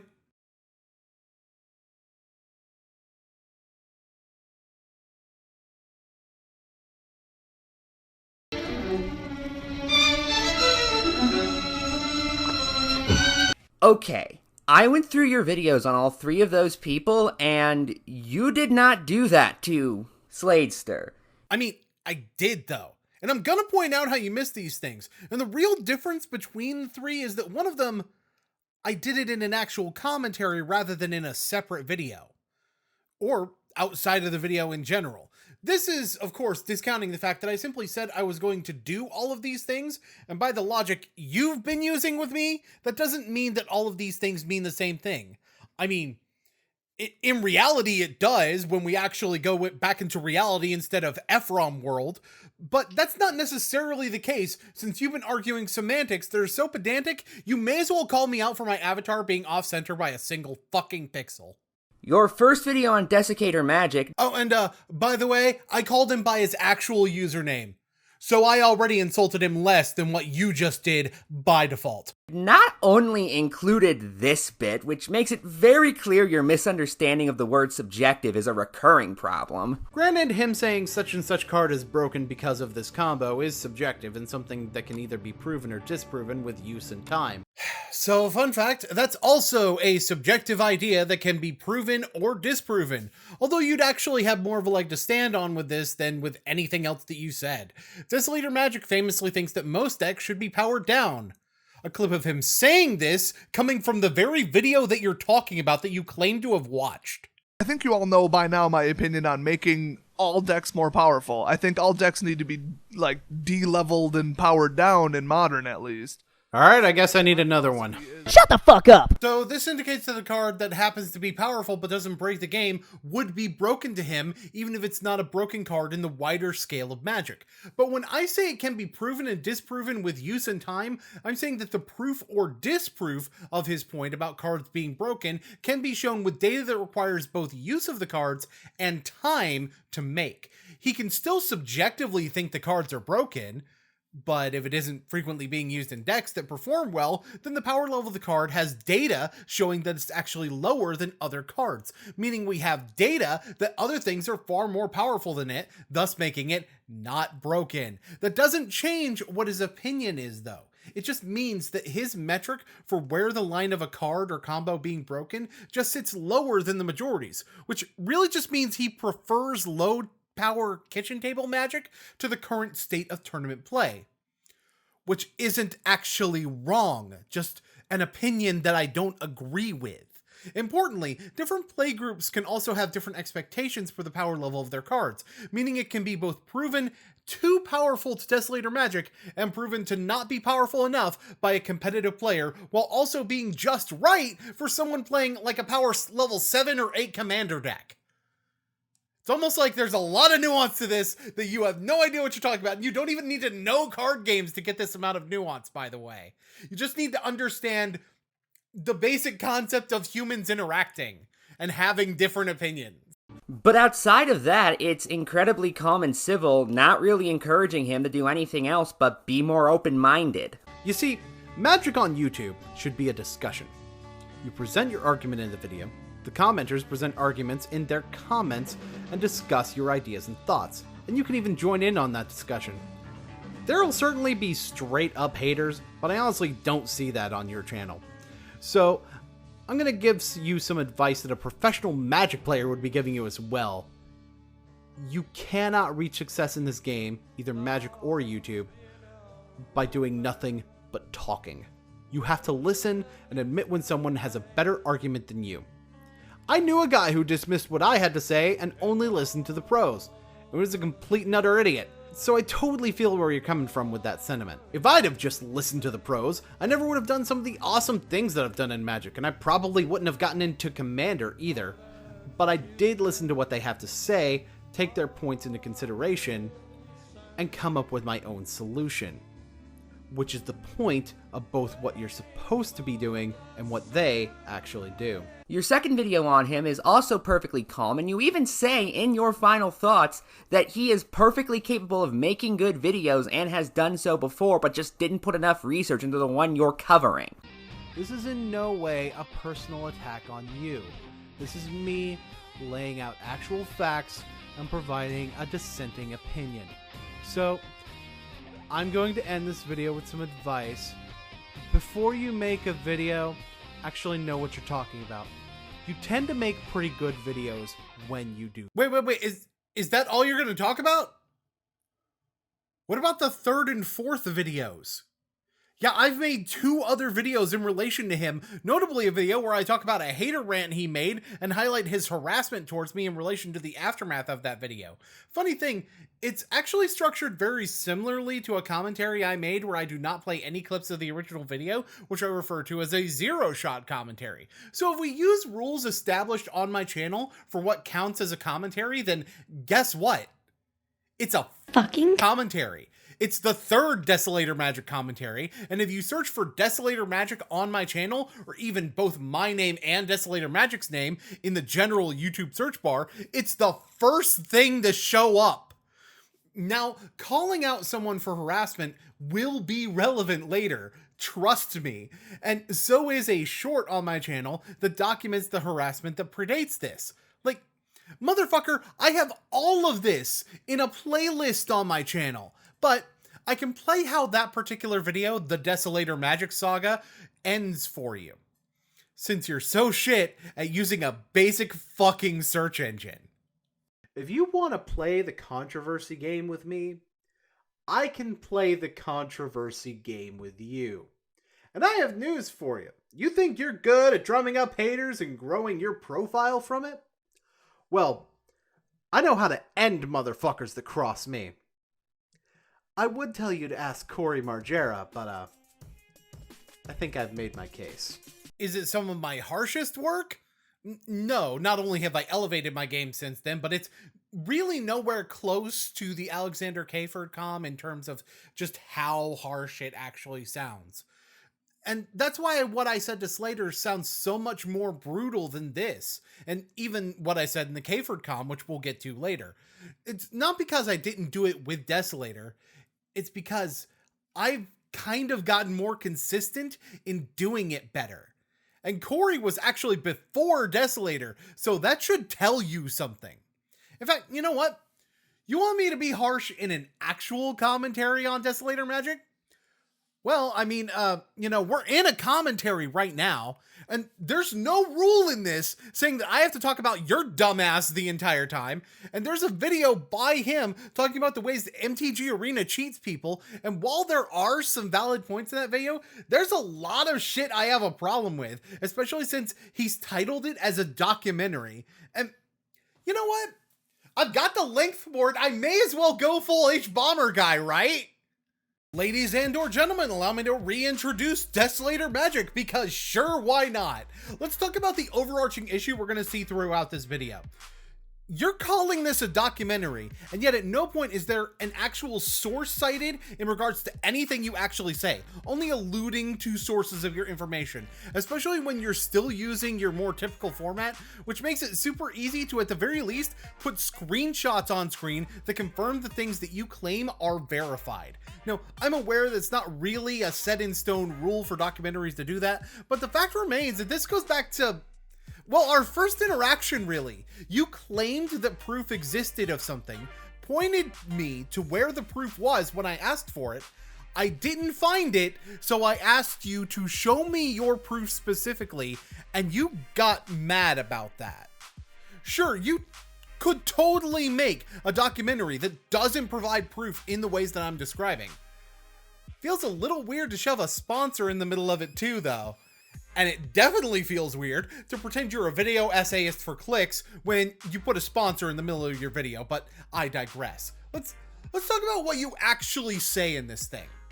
And actually, let's start with that sponsor real quick.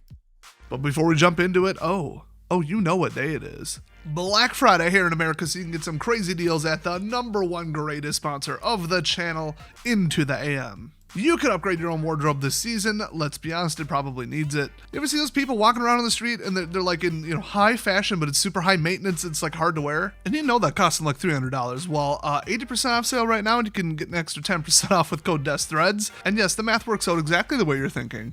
Okay, the whole thing about high maintenance fashion, completely unrelated. You're sponsoring a graphic tee company guy. It was Black Friday, everything was on sale, and funny how you don't comment on the actual price that you're getting that total of 90% off on. I looked it up, it's still a very good deal, but you'd honestly be way better off in an ad spot focusing on that. But that's all the more reason that comparing it to high fashion is really stupid, because you're not really in an audience that would care about high fashion. They got some new styles, but we'll break into that later in the video. Let's jump into the thing I'm most excited about, telling you how MTG Arena is cheating you. For legal reasons, I have to say that not 100% of this video is certified true, for sure. I kind of already said that, but I have to spell it out. So, first, the Shuffler. Let's talk about the Shuffler. Let's talk about the research done by Douglas when third-party assistance programs and trackers and that kind of stuff was still allowed in MTG Arena. Somebody named Douglas did a little research on, just 1 million games of Magic. So, tiny sample size, and found, I'm not going to dive way into it, I made a whole video on this, it's 40 minutes long, but the shuffle was off by like 3 to 6%. Clumping was the problem. How do you get clumping in a random number generator? You gotta wonder.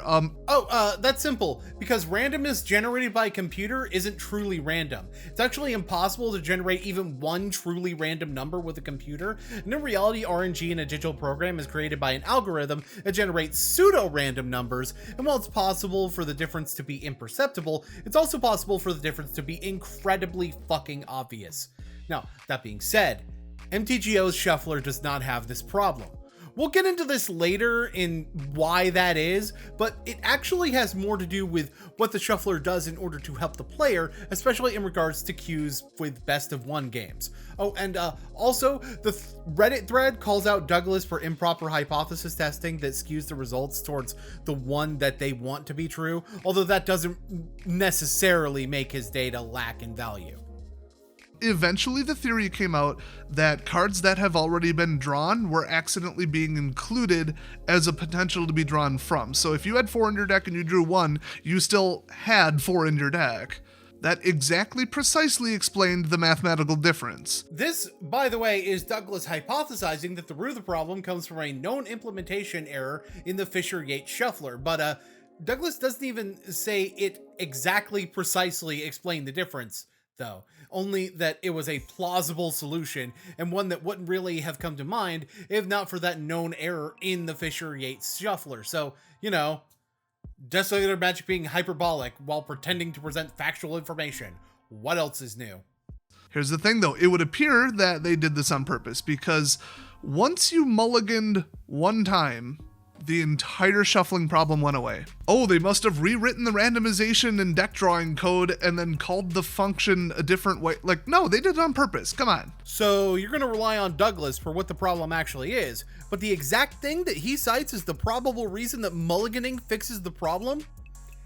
That's when you dismiss what he has to say about it. This is a perfect example of you finding an excuse to call wizards evil, which is even worse when you really don't need to make up shit to do that. Oh, wait. I'm sorry. You do if your entire business model is built on hating wizards. Then you need to make up shit in order to have enough content to farm to people and rage bait everybody. Shortly after this was announced, they didn't put anything in changelog. They didn't admit it, but it went away. He tracked another 150,000 games and the entire shuffling error went away. Yet more made up numbers that you're pulling out of your ass. He didn't say how much data he collected in the update, just that the updated data showed that the distributions were normal, and that at some point he'd have an aggregated version of that data. Even if we were to assume it's the same sample size as his original data set, that answer would still be 1 million, not the 150,000 that you said. I don't know where you got that number from. So whether it was on purpose or a coding problem, I don't know. You just said that it had to be on purpose, you dickhead. You're clearly implying it was on purpose just because of the fact that it was fixed quickly, even though the solution that Douglas provided, run the shuffler multiple times, was in his post and is probably a single line of code that could probably be added to an update that was already going to happen, since Douglas even said the change coincided with the War of the Spark update. I will agree with you that it should have been in the patch notes, but that's less relevant than the fact that the issue was corrected almost immediately after it was pointed out. Now, the other noteworthy thing with this whole experiment was the fact that it was overrepresented in lands. If you started with not enough lands, you were extremely likely to continue to draw not enough lands, and if you had too many in your opening hand, you would get flooded. Well, for one, Douglas's entire study was centered around how frequently people were drawing lands, more so than drawing non-land card, especially since that's a lot easier to test for. But in fact, there was a section on duplicates that showed, but even then he noted that it wasn't the point and was only looking for those things in the first few cards of the deck anyway. Mana Screw and Mana Flood happening on a regular basis is much more noticeable in the dataset than individual copies of 4-ofs, thus why it makes more sense to test for that. And by the way, noticeable but not immense, which is a quote from his post by the way, is not the same thing as high likelihood. Anybody who played Magic back in those days, you know that this was true. You don't need a million games worth of numbers to tell you that after a couple hundred games, you could tell the land draws were not the same as paper. But having a couple of hundred games isn't the same thing as having, you know, a million in terms of a data set. That's why Douglas's data was needed. And here's a fun fact. I didn't experience this problem either. Now, my decks tended to run a number of lands that was actually in what Douglas referred to as the sweet spot, where your land draws had a tendency to be normal. So that could be a reason that it didn't feel different to me. But that's why the work of someone like Douglas is necessary, and why it bothers me so much that you want to butcher it.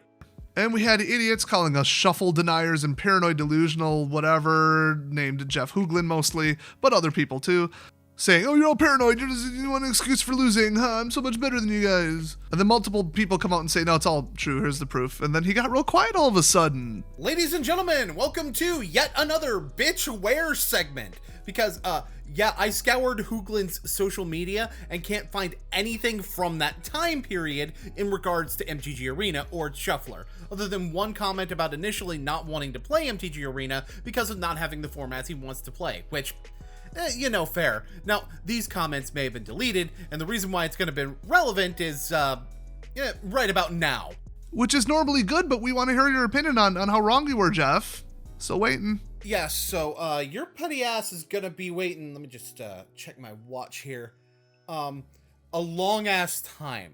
He quit MTG Arena, primarily covers Marvel Snap, and although the Timeless format is bringing him back into the fold of MTG Arena, that happened after your video came out, so you've got basically no excuse for this one. Then again, it's probably not a good idea to respond to everyone who wants to dredge up 4-year-old bullshit that isn't even visible anymore. Ephrom, that's part of the reason I didn't want to do all this shit. But, I mean, you know, here we fucking are. So the dude who did this actually posted what the code should look like instead of what he thinks they did wrong. Wow, how embarrassing for them. He didn't post any fucking code. He just said shuffle it a couple more times and it'll fix it. You inflamed jackass. So if you want to look into that whole catastrophe, it's a whole Reddit thread, one of the most famous ones of all time, posted 5 years ago. Not even in the top 50 most upvoted threads in r/Magic Arena. You dusty shovel. So next up, we got a real short one. The stated rare wildcard opening odds are just wrong. They're just simply wrong. They finally admitted that as you fail to open a rare wildcard, the odds get up and up and up, which means that it starts at a lower amount. So if they said 1 in 15 packs have a rare wild card in it, it actually starts at like 20 or 25, and then it increases, and then stays at like 1 in 10 until you hit it. That doesn't mean the odds aren't what they stated to be. It means that the odds aren't uniform across all packs that you open. It's called a pity system, and the simple number they give you is essentially the average across the entirety of the pity, and it's actually more fair than what paper packs are able to do. And by the way, the numbers you're giving are wrong. Rare wildcards hit hard pity or guaranteed pull at 15 packs, so the total probability is actually greater than 1 in 15 or 1 in 30 depending on what you look at. Hey, more importantly, remember, this is the proven section of the video. One of the devs came out and said, this is how it works. There was a whole diagram, breakdown, the exact numbers, all that used to be posted online. So once again, not a conspiracy theory. The devs came out and said it works this way. Then how is it cheating? If the devs are telling you the odds, then it's cheating because it's not strictly per pack odds? No, cheating requires something to work differently than what is advertised, and it's advertised as working this way, so it's not cheating. Unlike you going into another ad read, which I'm going to skip over. So moving back into the way Arena's cheating you out of your money, very, very early on, I want to say 1 to 2 years after the launch of Arena, they just started threatening third-party trackers. They said, you're not going to do this. We're not going to allow it. We'll find some reason to make you go away. Now, how many of those emails were real? What rumors are the truth? You know, but basically everybody stopped. So WotC sent out something. Hey, you know what else I'm skipping over? All of this. You want to know why? Because it's a lie. Big shock. Not only can I find nothing about these allegations anywhere, but log trackers, the main thing he tries to talk about, are all over the place, still used, and in fact, most of the time are how people who draft on Arena have their deck list on the overlay. Fuck you. This is just entirely incorrect. I think, and I couldn't find a reference to this, but it's just in my head that I remember this happening, so, not the most reliable source. They were tracking the win-loss ratios of decks, and then they real quick when people found out removed it from the log. Rumor is to this day they're still doing it. Why were they even doing it in the first place? Why is it in their business? Who cares how much a deck wins? Everything's supposed to be just random, and Magic, standard constructed, will just police itself, right? I know where you're going with this, but, really? Asking why a statistic is being tracked, that is one of the reasons people are using third-party trackers to view. Also, they actually posted deck lists that win 6 or more matches in a row at Platinum on their own website, thus providing transparency for what the metagame looks like earlier in 2023.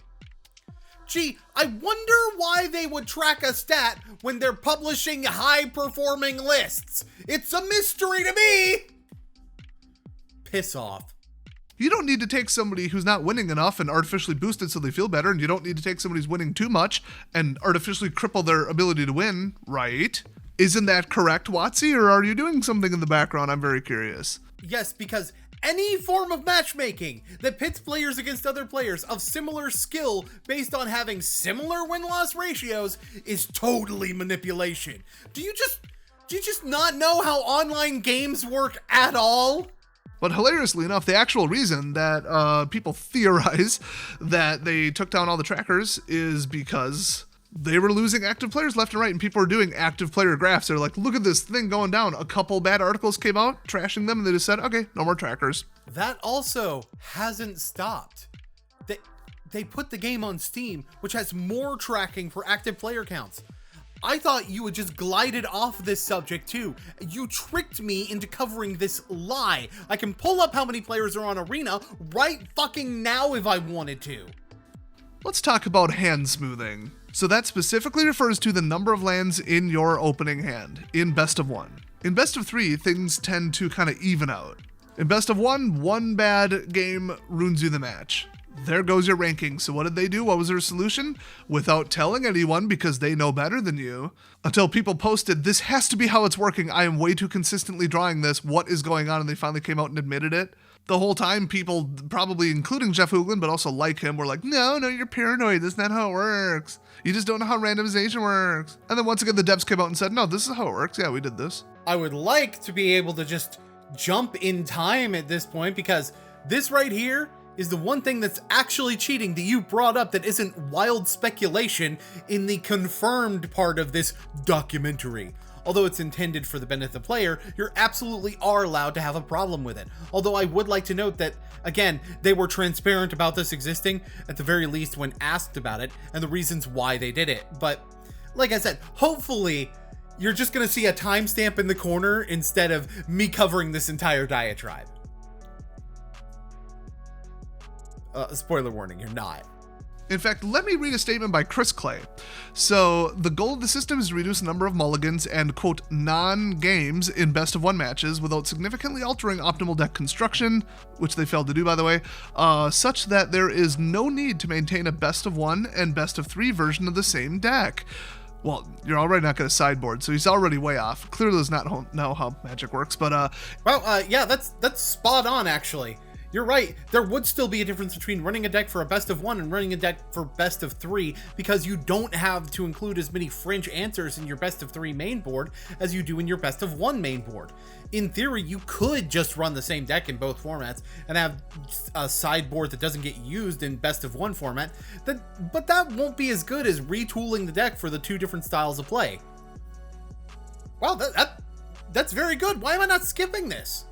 In particular, we want to reduce the number of new-to-Magic players that bounce off the game due to frustrating mulligans and mana issues early in their experience, especially those coming in from other games where there's no variance in the mana system. Wait, so in that case, the players this feature targets would run the same deck in both Best of 3 and Best of 1, especially since Best of 1 is more geared towards newer players coming from other digital card games, where Best of 1 or sideboarding involving switching to a different deck is entirely more common.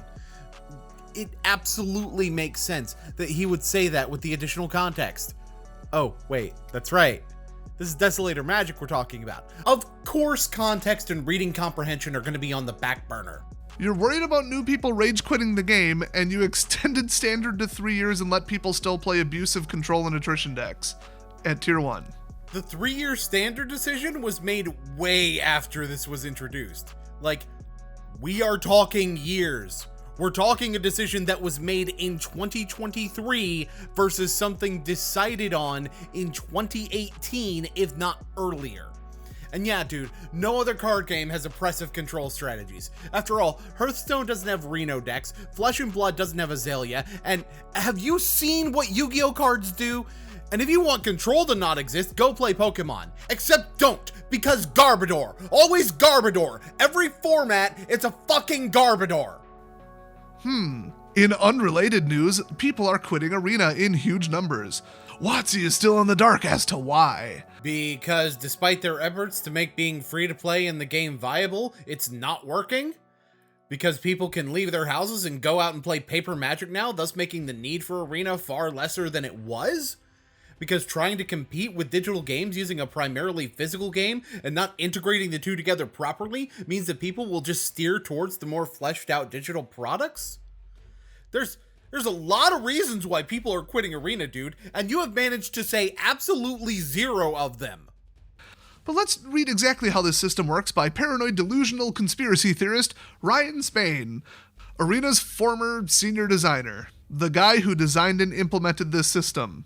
The system draws an opening hand from each of 2 separately randomized copies of the decks, and leaning towards giving the player the hand with the mix of spells and lands, without regard for color, closest to the average for that deck. It draws 2, then it eliminates the least realistic. Here is the exact table in case you're wondering. I believe that applies to a 21 land deck, or 24, one of the two. It's like a standard deck, so I mean, just look at those numbers. So here's the thing, helping out everybody equally, making sure you don't get a quote non-game, is the one in the background babysitting algorithm that I actually don't disagree with. It actually makes sense. I want to lose because my deck lost and my decisions lost, not because I got 1 land and then drew nothing. Alright, cool. So that means you're not being cheated because everyone is on the same playing field and it's giving you what you want. Right. So why is this on a video about how Arena cheats you then? So why am I mentioning this in a video about how Arena cheats you? Well, because it's doing a thing in the background that's making it not random, so it is kind of cheating you. I mean, it's at least lying to you.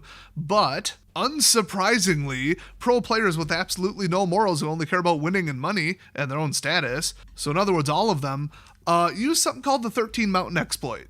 It's exactly what it sounds like. Run 13 mountains in your deck because you're running a blitz deck that only needs to get to 2, and you will draw 1 land way more often than you'll draw 0. Like, immensely more often. It's virtually guaranteed.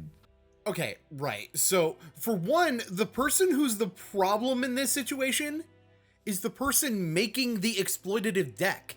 The issue here, though, comes from how to fix this exploit. You agree that helping everyone not have mana screw is a good system, yeah? But you don't like when someone exploits that. The irony of this course being that this is the exact kind of thing you were saying would be good kitchen table experimental magic, and when I told you that it didn't work on a fundamental level, you got mad at me for it, and yet here you are now bitching about the same thing I was telling you would happen. But that bit of irony aside, I'd say that the problem is that the best of one algorithm does too good of a job, thus making it so that bad deck building decisions are being rewarded. I am very curious, though, what you're going to say here, because this isn't just an easy fix given the goals of the best of one format, and I'm curious if you have any solutions other than bitching about net deckers. So it was a win on turn 4/5 deck, which back in the day was way too fast and competitive. Now, if you don't win on turn 3, why are you even playing Arena?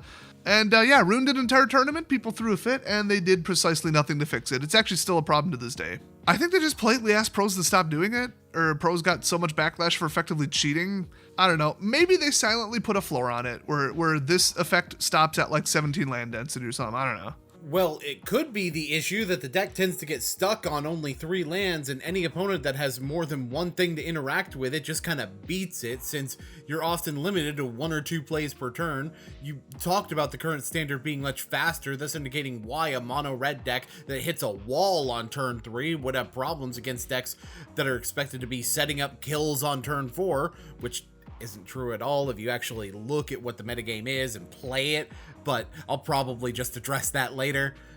Oh, and then there's the way that you were lying in the first place about this happening at a tournament.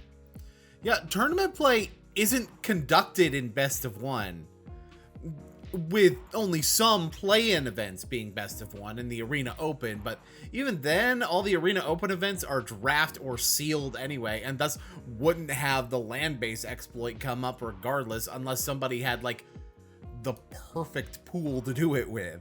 Either way, nothing with any kind of coverage would be best of one, so there's really no way this would ruin an actual event that is widely known. The only thing I can think is that maybe there could have been some kind of very early event that used best of one that apparently no one other than you still has any commentary online about, and they decided that best of one wasn't a good format for high-level competitive Magic, something they already knew because of the fact that they don't conduct any tournaments outside of Arena in that format. That seems to be kind of an overarching problem, though. The vast majority of this applies either primarily or entirely to best of one Magic, because when looking at the best of three metagame between Arena and Paper Magic, it's nearly the same with a few things in different order, primarily based on how long the decks have been out and how much faster results come out with Arena compared to in Paper, because they don't have to wait for tournaments to happen to display a shift in the competitive landscape, whereas the best of one format is more heavily weighted towards aggro decks. Which makes sense because aggro decks tend to be more likely to win most Game 1 matches in a tournament setting. Just think about this and everything I say in this video before you hand over money to enter a digital tournament on Arena. So let's talk about the gem exploit. I made a whole video on this, so just gonna reference it, but somebody gave themselves like 1 million gems. Not by hacking a database, not by some credit card fraud or something. Nope, they did it because the purchase system took the client's word for it. Let me tell you about competitive ranked games that you throw money into. The entire game that is running locally should be a bunch of graphics, sounds, and animations, and that just function as like a monitor, okay? It doesn't think, it just shows what the server tells it to. All the calculations, all the die rolls, all the randomization, all the purchase calculations, everything should be on the server. You don't trust anything coming out of the client. It is basically read only one direction. To the extent that it can be. You still have to click and tell it, I'm tapping this for mana, for example, but everything else, to the highest extent you can get, needs to be zero trust on the server side. And that goes triple when it comes to the financial gem purchase system. Hey, fun fact, you have no idea what you're talking about. What else is new? But then again, this is supposed to be something you have expertise in. The engine is going to run on the client, and in reality, the way you stop cheating is by using a server authoritative netcode. In other words, you're executing the action on both sides, but what the server says the result should be overrides what the client says that the result should be. Now, considering what we're talking about, one could see how you're saying the same thing. In the case of a shuffler or financial transactions, it should be the server-side game instance just doing all the work and then sending the client-side game instance the end result. And you'd be absolutely right in the case of the shuffler. However, this is one I actually found and can verify how it was done, and that's not how it fucking works. So naturally, what did they do? Local math, so somebody just modified it to send slightly different code, and guess what? The server took it. You know, if you actually read the blog post where he describes how he did this, you would know that it wasn't simple, even if the fact that there was a client-side price calculation was weird, because he couldn't just modify the price, but instead had to trick the client into ordering over 21 million packs, because the code apparently didn't check for overflow. So you'd still be able to send the order and trick the server into thinking it was correct by overflowing the number of packs ordered. It's basically the same kind of glitch that made Missing No happen in Pokemon, and that's not even to say that it's something that wasn't sloppy, just that it actually does require someone to trick both the server and the client. Speaking of that, I believe he did it by decompiling the code because it's written in Unity, and so it doesn't have any like decompiling protections. I forget what you call that, obfuscation or something. There's a term for it. Even the .NET framework crap uses it, and that's like building programs with, Legos, basically. This article from the same guy that is literally linked in the original article about this exploit explicitly describes using a .NET decompiler to decompile Unity code because of the fact that they use the same thing. Oh, and by the way, obfuscation would make patching either impossible or require the entirety of the software to be replaced with every single fucking patch, rather than having individual .dll files replaced as needed, thus meaning that patch day would be hell for the consumer if software was obfuscated. Seriously, how is the guy that's supposed to have a software engineering degree understanding what's going on here less than the loser that talks about pop music and Survivor? I have a degree in VB.NET. Anyway, look, I write in that crap in C#, okay? Piss off. Which is only different from C# by way of syntax, so you should still understand the functionality of C#, even if you need a translation of the exact code, thus making this potential counter-argument completely irrelevant to what I'm saying. And by the way, fun fact, I was originally going to go to college for computer programming. I never found a single program that taught me one coding language and not like 4 or 5 different ones. So I have my doubts about your degree if you're saying you only know one language. Unless the other languages you know are obsolete because you haven't kept up with your education. Which you really should do if you're in software engineering. Any tech field, really. So, fully decompiled it, and I think somebody else had done that earlier is my suspicion because they somehow found out, or one of the devs just outright said this is what we're using for the shuffle thing, and it's known to have enough of a shift that it's not the right way to randomize your shuffling. Apparently, you didn't read the Reddit post you told people to go look for earlier, because they specifically said that Wizard stated what the components of the shuffler were, and one of them had what looked like an implementation error that this shuffler was known to have. He also said that he used a third-party tool, something you talked about earlier in the video. So you know so little of what you're talking about, you're forgetting what you said less than 10 minutes ago. Good job. Top-notch fucking gameplay right here, boys. How do they know? Because people yelled at him for using the same algorithm in Magic the Gathering Online. Yeah, not to harp too much on the cases where I can find no proof of the claim that you're making, but yeah, I can find no proof of the claim that you're making of what the MTGO shuffler is. I can find nothing about someone finding out that it and Arena use the same shuffler, and in fact, the only comments I can find are people blaming the software because of Mana Screw and Mana Flood ever existing in their games on MTGO, and others wondering why Arena's shuffler has issues when MTGO has a perfectly fine shuffler. So, you know, This bitchware thing with you is a pattern, isn't it? All right, so we're still in the proven section. This is all stuff that was proven, and this was proven by me personally. So they've never admitted it, but it was proven. So I ran the same deck 500 times and tracked my go first rate on a spreadsheet. Standard Constructed League got, I think, roughly a 60-40 split. So I was going first 40% of the time. That is still, if it was 51%, I'd say, yeah, variance. In a sample size of 500 games, if you get a 60-40 split, there is something wrong there.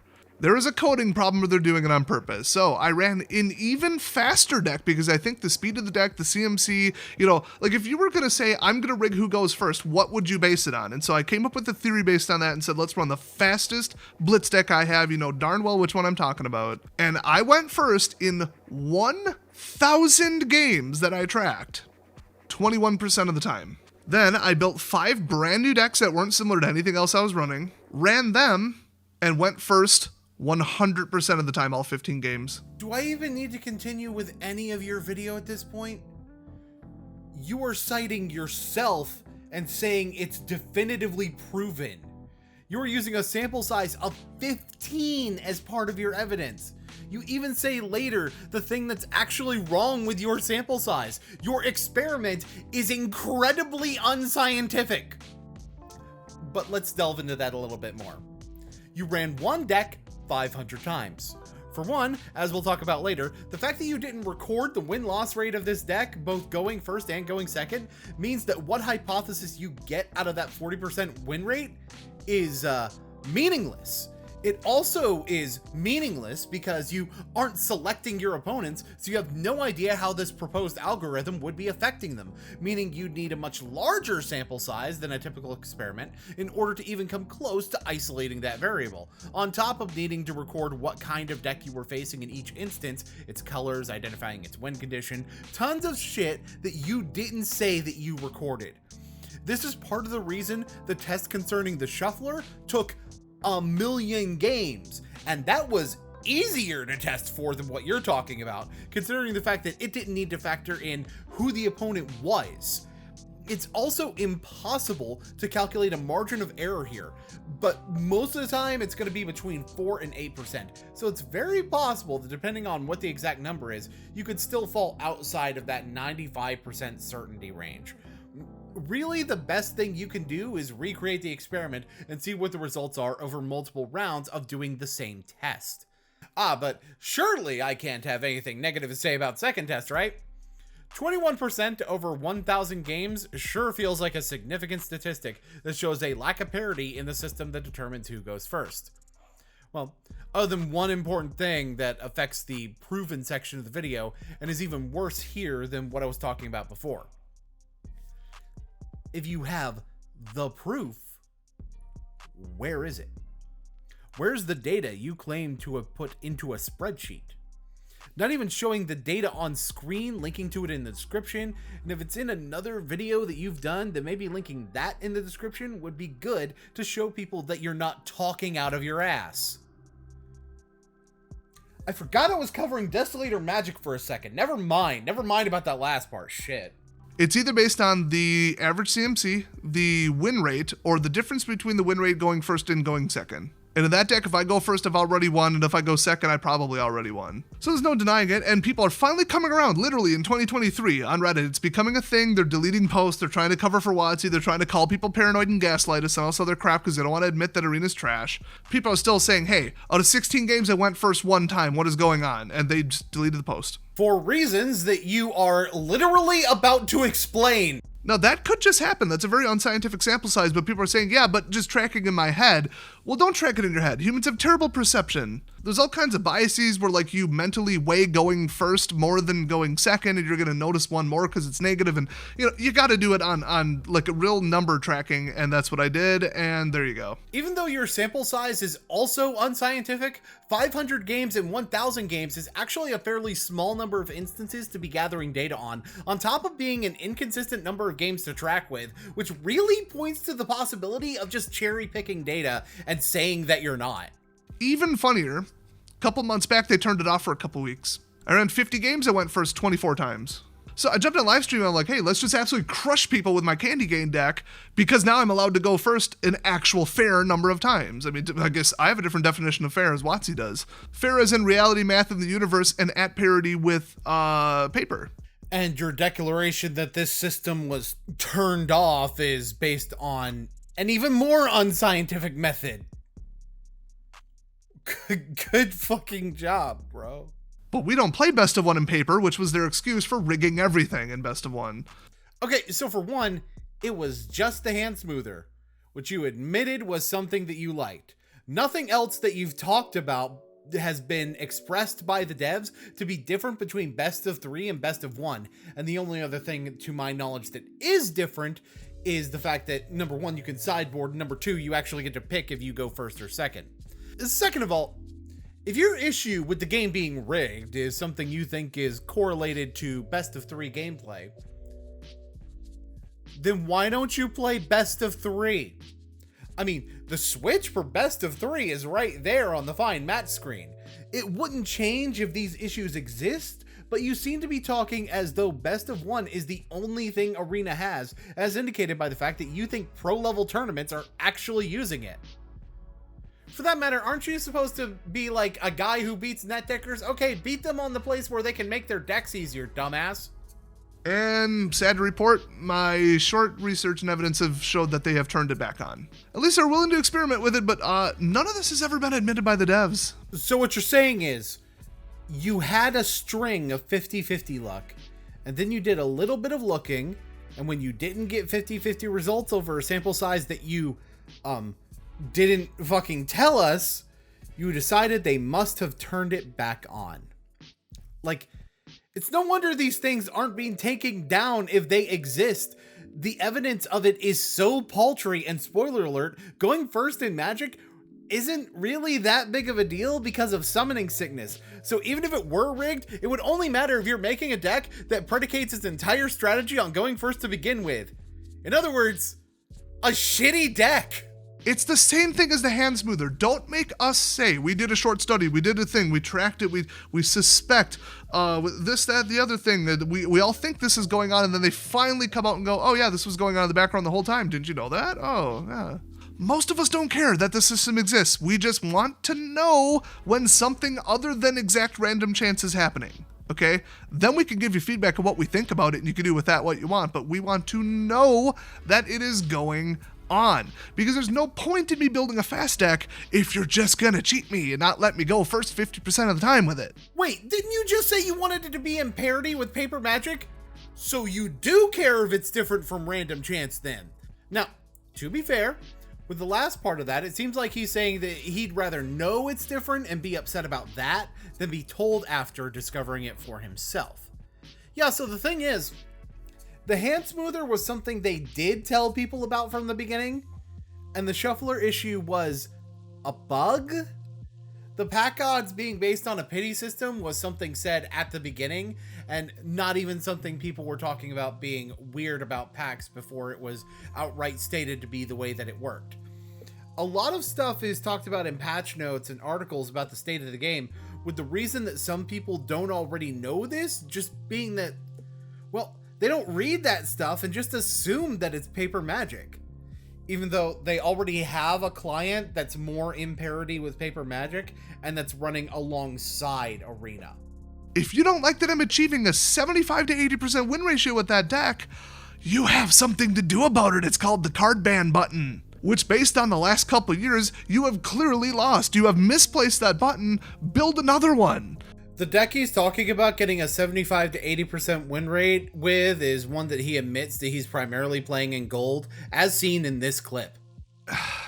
It is shocking how many people fall for this. I mean, we're in the gold league. Okay, it's like the little leagues. You're right, Des. It is the little leagues. Weirdness of you hiding usernames and ranks aside, you do go into platinum at the end of that video with a deck you've supposedly been playing for 3 years while highlighting your disdain for the top of the meta, saying it's the same couple of decks over and over again, and yet when you play lower ranked pools, you're calling out how broken your deck is. Even though clearly what you're doing isn't the problem, especially since the ban list would primarily factor in match play, so anything you're losing to is just easier for everyone to use against you, and especially if going first is so important to your win rate, if you feel it's an unfair advantage to go first less than 50% of the time. And really all it takes is more removal and you suddenly can't keep a creature on your board to save your life, especially when we look at the actual games from that video. We have the first game where your opponent was stuck on 2 lands while you were on 4 and yet somehow didn't realize that Mana Screw might be part of the equation, and somehow think it's a gotcha that he single blocked when you still didn't kill him. Yeah, people think that with full mana open and a card with Connive on it, that I might not have something up my sleeve, I guess. They think maybe I just swung into a 2-2 with a double striker because I'm trying to trade. Which, no, that's stupid and you're wrong. I hate to under this, but... Oh, yeah, that would have been really a lot closer to lethal, but I also just need my creature to exist. So, alright. Nothing you have in your hand protects your creature, and you actually don't need both pump spells in your hand to get lethal after the fact, so you could have easily discarded the Aggravate. Although I still agree with the move since it really wasn't worth the extra counters, and I would imagine if you're not going for the kill, saving that second Aggravate for a defensive play in the event of removal where toughness matters would have been the safer play, especially since you could then connive on the opponent's turn as well, and if they can't get rid of it, you have lethal no matter what. But hey, while I'm here, let's talk about the second game in that video, the opening few turns of which were sped up and partially covered by an overlay, which is actually pretty relevant to what I have to say about it. I think he's gonna let it through. Yeah, why are people this stupid? I'd love to know. This is amazing. This is amazing. If he can't kill this, he's dead next turn because I got trampled. There's nothing he can do if he cannot remove this one card. And remember, I gave him an extra turn. He would have been dead one turn earlier. So the implication of him giving an extra turn to his opponent comes from the fact that he played Twin Blade Geist on turn 3 rather than on turn 2, thus meaning that the swing he's doing right now would have been possible on turn 3. Which really isn't technically true. He wouldn't have had the mana for both pump spells, but that doesn't change the kill turn that he's implying.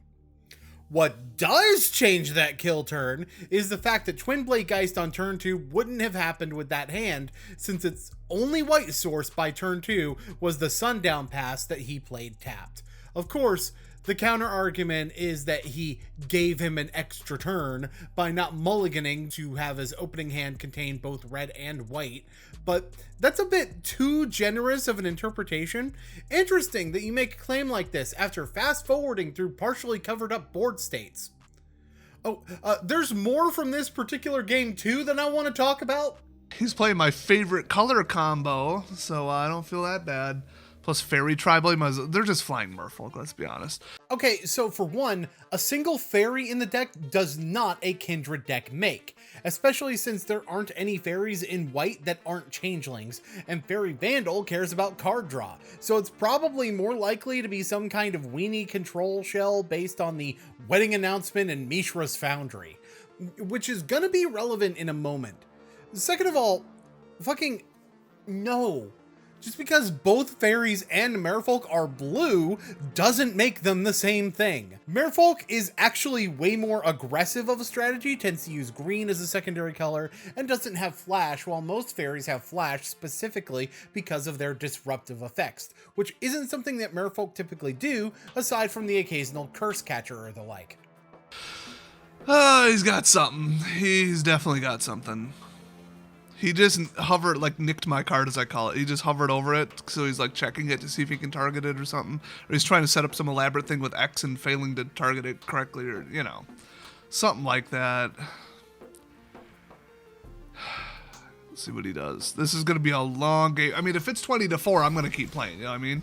It's over, and I just top decked a creature just in case. So if he has some kind of, I don't know, what, Aethra Spouts ain't legal? I don't know. Keep this in mind too, he spent a lot of time thinking. He even hovered over your card for a moment and literally went draw go on you while being blue, black, and white. You should be playing around removal here, and yet here you are presuming that the game is over. Oh, if he was really smart, he would triple block, but he doesn't know that I have this, and nobody runs this. That's the thing. If I was at a tournament and they were information sharing, I would not win. I would not even cross 50% win rate, I guarantee it. Because they would just, like, keep accordingly. Keep a different opening hand accordingly. If this was a tournament, they would just sideboard against you in game 2. Funny how you seem to no longer thrive when people know what you're doing. Almost like you're not actually that good at the game and can only rely on the element of surprise to win games, so don't like decks that are powerful enough to be prepared for a wider variety of situations. But, you know, maybe that's just my interpretation. So he doesn't know that I'm Boost Trample Ultra Blitz. If he did, he probably would not have blocked with just that one, just saying. So he's trying to stack it up and be like, well, he can't swing a 1-1 into 2-2-2, so I'll just stall. No, you won't. Oh, what are we doing? Great. Destroy target creature with mana value 3 or less. So I can't even boost up like the attack power or nothing. So if I didn't have a creature right now, I'd boost it. But we'll just cast this one. Yeah, from the play the opponent made, I can tell you the real reason they made the block that they did. So they knew you were a pump deck after your first attack, because of course they did. They blocked with only Fairy Vandal because you would have been required to pump your creature in order to avoid a trade, and then responded to the pump with the removal spell, thus using one card to get rid of both your creature and one of the pump spells in your hand, especially since that pump spell was one of your sources of trample, which lets you deal damage even though you were blocked. Now, in reality, they could have played this a little bit better. Wait for you to pass priority with the stack empty and then remove your creature. It's possible that they were worried about you having some sort of removal yourself, or they just didn't know that they could do that. But they had an opportunity to make you waste at least one more card out of your hand here. And the funny thing is, your whole thing about how 3-year rotation gave you this incredibly broken deck that people can't answer, the answer they used on you, which you admit was one that you couldn't use a pump spell to protect from, was one that would have rotated if not for 3-year rotation. But you know what? While we're here, let's talk about the third game too. And the fourth game. Alright, so that last game I lost just literally because I misclicked. Not misplayed, misclicked, because I haven't adjusted my mouse's polling rate and I was trying to play way too fast. As a new computer, same mouse, and it's just not there. The acceleration is a little different. You know, this is basically the my controller's broken, my dad works at Microsoft vibe. But I'm not even going to claim that he's lying here. Mostly because the fact that he doesn't show the gameplay, so I don't have the opportunity to see for myself what the play is that was the result of a misclick. But it's very interesting that when you factor in the game you lost, when you say that it was no fault of your own, it matches up perfectly with that 75 to 80% win rate that you were talking so much about. Weird. But whatever this is, it looks like a toxic deck. I doubt he has too much removal. Usually if you're running removal, it's blue, black. Even though white has a ton of removal, especially for after your creatures have been pumped in the form of Destroy Evil and the admittedly less likely to affect you Valorous Stance. Like, even looking at the deck list considered typical for the tier 1 of the metagame, mono white aggro has Ossification and a Ganjo, which is in your fucking deck.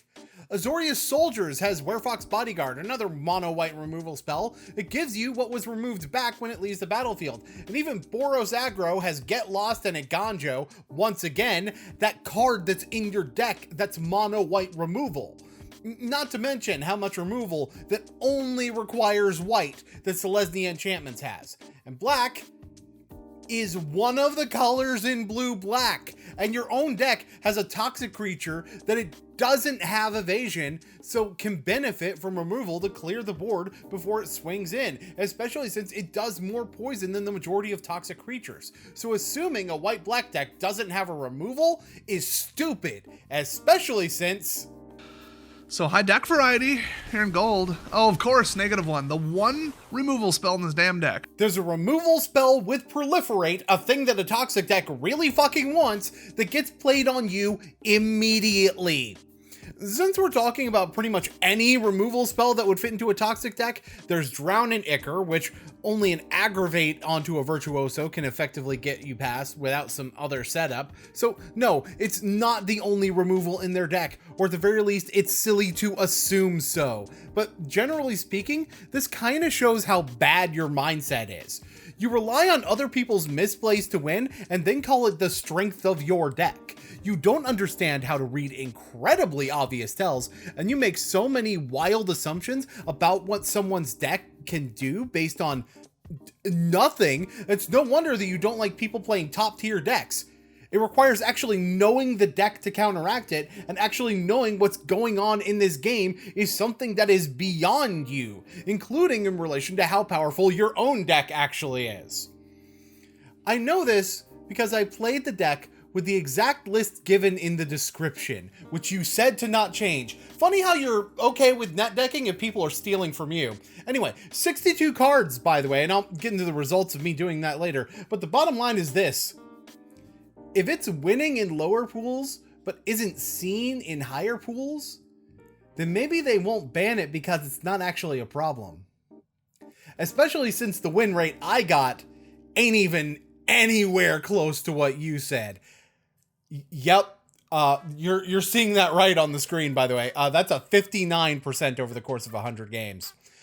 If you're wondering how I recorded these results, by the way, it was a third-party tracker.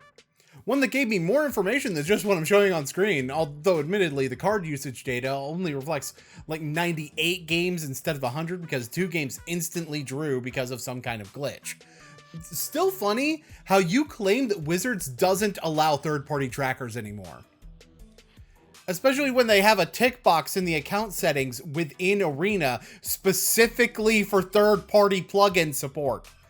Now, admittedly, I only recorded results of 100 games, with some of the games being in silver and platinum because I was playing Commander more so than anything on Arena for the past couple of years, really. But not only is the win rate generally better in platinum than in gold, it really shouldn't matter, because you're supposed to be running a deck that should be banned, right?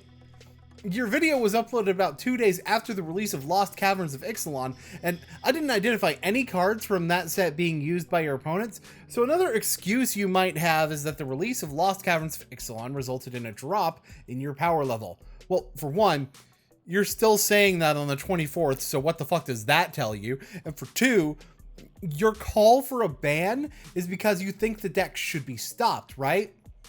Okay, so if new cards being released results in your deck not being as good, then they're stopping what you're doing by adding cards to counteract it rather than by banning cards. They have means of shifting the meta other than a ban button. Maybe you can claim these other ways Arena cheats you that you cite. Okay, cool. How did you collect your data on the win rate to be able to call it 75 to 80%? You said it yourself, just counting up in your head is a totally unscientific way to do it because you'll emotionally weigh some results more than others, and recording those wins on paper doesn't translate well when paper doesn't officially use a best of one format. Maybe you can claim to pilot the deck better than me.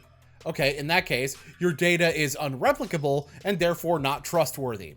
Anyway, back on topic. You know, for someone who claims to hate the metagame, you sure do not seem to understand what it is or how it works either, since even Best of One has a 5-deck top tier and a 4-deck tier 2, meaning no, it's not the same 2 or 3 decks over and over again. Sorry, right, we kind of got on a sidetrack there. Back to a sidetrack within a sidetrack, no less. Back to your original video. Let's talk about the ban button being broken. Let's talk about how that would be proven wrong in a week. Let's talk about how the ban button has apparently been missing for years, but got used in Standard in May of the same year you claim this, in Legacy during March of the same year you claim this, and hit Modern just a year before this claim in October, along with, by the way, also hitting Standard at that time. Gee, it's almost like you're full of shit!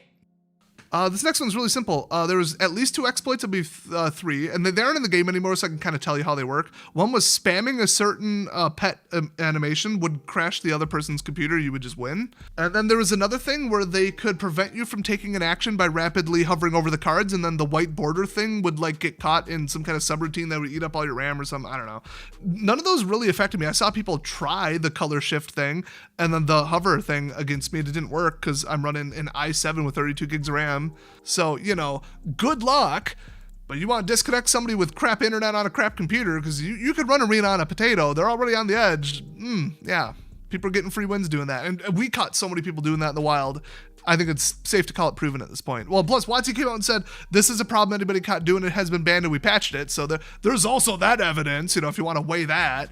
I like how you're toning this as the developers being assholes, while at the same time pointing out how they punished people for exploiting this and fixed it so it couldn't be further exploited. It's not even that you're pointing this out as a historical issue that Arena has had, but rather the fact that your insistence on calling it cheating makes it inflammatory simply because of how contrarian you want to sound to get clicks, to the point where you're doing it in a manipulative way rather than as a marketing tactic. The Go First system pisses me off more than anything else in the game except for 2 things you're going to hear about later in this video. Wait, so you change topic, then come back to the thing you were just talking about just to say, be angry, just give mana? My god, not only is this the informational equivalent of Alex Jones riding a unicycle, it's also paced that way too. So next up, real simple one. They said, they absolutely promised that they will give out at least X amount of Mastery Pass experience for free. I believe they said 3,000 or 5,000, I want to say 5,000, and then they proceeded to just not do that. So you're supposed to get at least, I want to say 5,000 XP, various different ways for going into free events and all that, and then they didn't do it, then they didn't do it, then they didn't do it for multiple Mastery Passes in a row. I haven't paid attention lately, people called them out on it, I made a video on it, I don't know. Did they promise it one time or with every Mastery Pass? You even mentioned it was through events, so you're sure it's not just the amount that you get from playing? I can't find where this promise was made, so I'm just left to assume. As for the scenario where it was a one-time disbursement of XP, then, they did it in 2019. Whoop! They made a legally binding promise like to their customers saying we are going to do this public statement on their website, and then as far as I know never took it back, never said, oh, now we're not doing it. Well, it sounds like a lawsuit to me. Certainly not the first time you'd say that someone deserves legal action against them and pussied out when it came to backing up your shit. Am I petty? I feel like I'm a little bit petty. Now, truth be told, I don't even feel like finishing all this because it's just more of this. Hell, your whole fucking brand is basically this, and you're not even the main course in this one, and for that matter, you're barely a side dish. So let me just get straight to the final thoughts on this little hors d'oeuvre.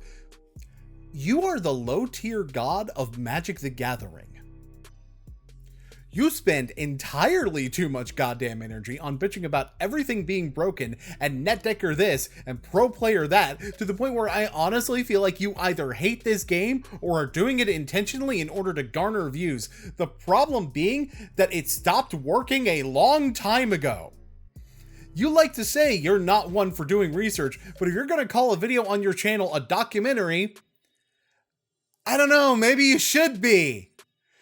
There's so many things you talk about so confidently that I can half the time disprove with a Google search, and the other half just using my own experience in the game. Seriously, even if we look at your gameplay, the funny thing is that y'all complain about the top tier decks, only to wind up running one of them yourself when you start playing Arena. If you don't win, the game's rigged. If you win, Wizards should ban your shit. But God forbid should you enter a tournament where you have to play against people who are actually able to answer your bullshit. Then they're filthy net deckers. You're the same contrarian that you've always been, and it's not working for you, which leads to my advice. Your entire fucking genre of being blindly inflammatory with no regards for the actual facts of a situation is fucking dead. And based on how stagnant at best your numbers are, I'm pretty sure you know that. The reason being is that the concept is not built for longevity, and people got sick of it when so many of the people perpetuating the genre went the way of the fucking dodo back when, I don't know, when was it that I covered quartering? It's not even that providing criticism is dead. Nah, people do that all the time. Look at the series you're watching this in. But if the popularity of the video essay genre is any indication, it proves that what the YouTube audience wants is exactly what I keep saying people should make more of. Quality pieces with interesting topics of research that, even if they take longer to produce, are worth the fucking wait. Maybe even with live streams or more simplified content thrown in between. You clearly have some audience still, don't get me wrong. Seems like once someone gets an audience, it takes quite a bit for that audience to completely go away. And even then, there are some diehards, both of the parasocial variety and otherwise. But, well, I spoke of playing the controversy game the last time I mentioned you and how I can play it better. You want to know why? It's because I don't just blindly contradict the popular narrative for no reason. I've had some people call me a corporate shill, or should I say corporate cocksucker, simply because, well, I will sometimes support a pro-corporate position, but at the same time, when something really is egregious, I tend to call it out no matter which side it comes from. And I'm sure that's what you want your audience to think that you are. But the difference between you and me, I create conversations. You don't want to have one. And if you want to see how that goes, I dare you to actually go through with your shitty little false flag threats again and see how quick I drag your ass back to the Stone Age. Okay, so, was that good enough, Ephraim? I have now been mean to Desolator Magic in an actual commentary. Can we get back to how dumb you are? Because we've got a lot more to go through. Thanks.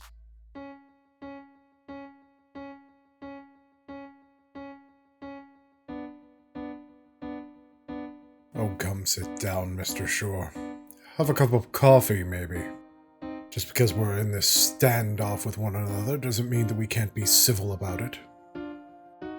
I'll pass. My, such tension. Is that normal for you? Because it really shouldn't be.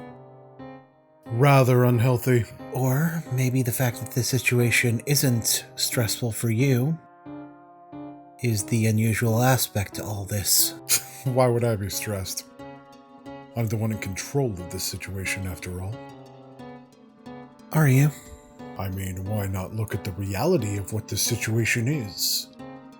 The item I came here to acquire is literally in the other room. Quite frankly, you don't stand a ghost of a chance of stopping me.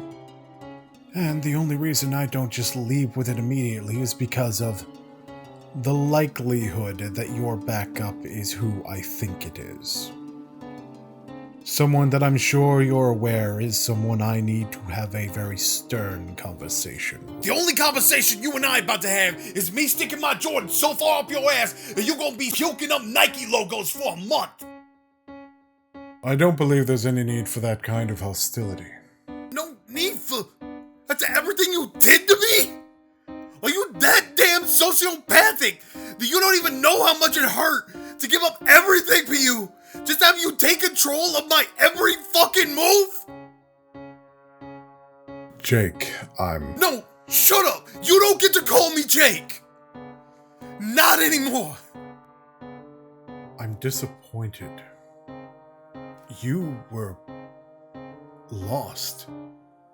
Unable to contend with this inside of you. I helped you let it free. And now my feelings are nothing to you? Is it really that simple for you? You tossed my feelings aside first. I don't want to do this. Not to you. Step aside, Jake. No. And I told you, you don't get to call me Jake anymore. We're not close like that anymore.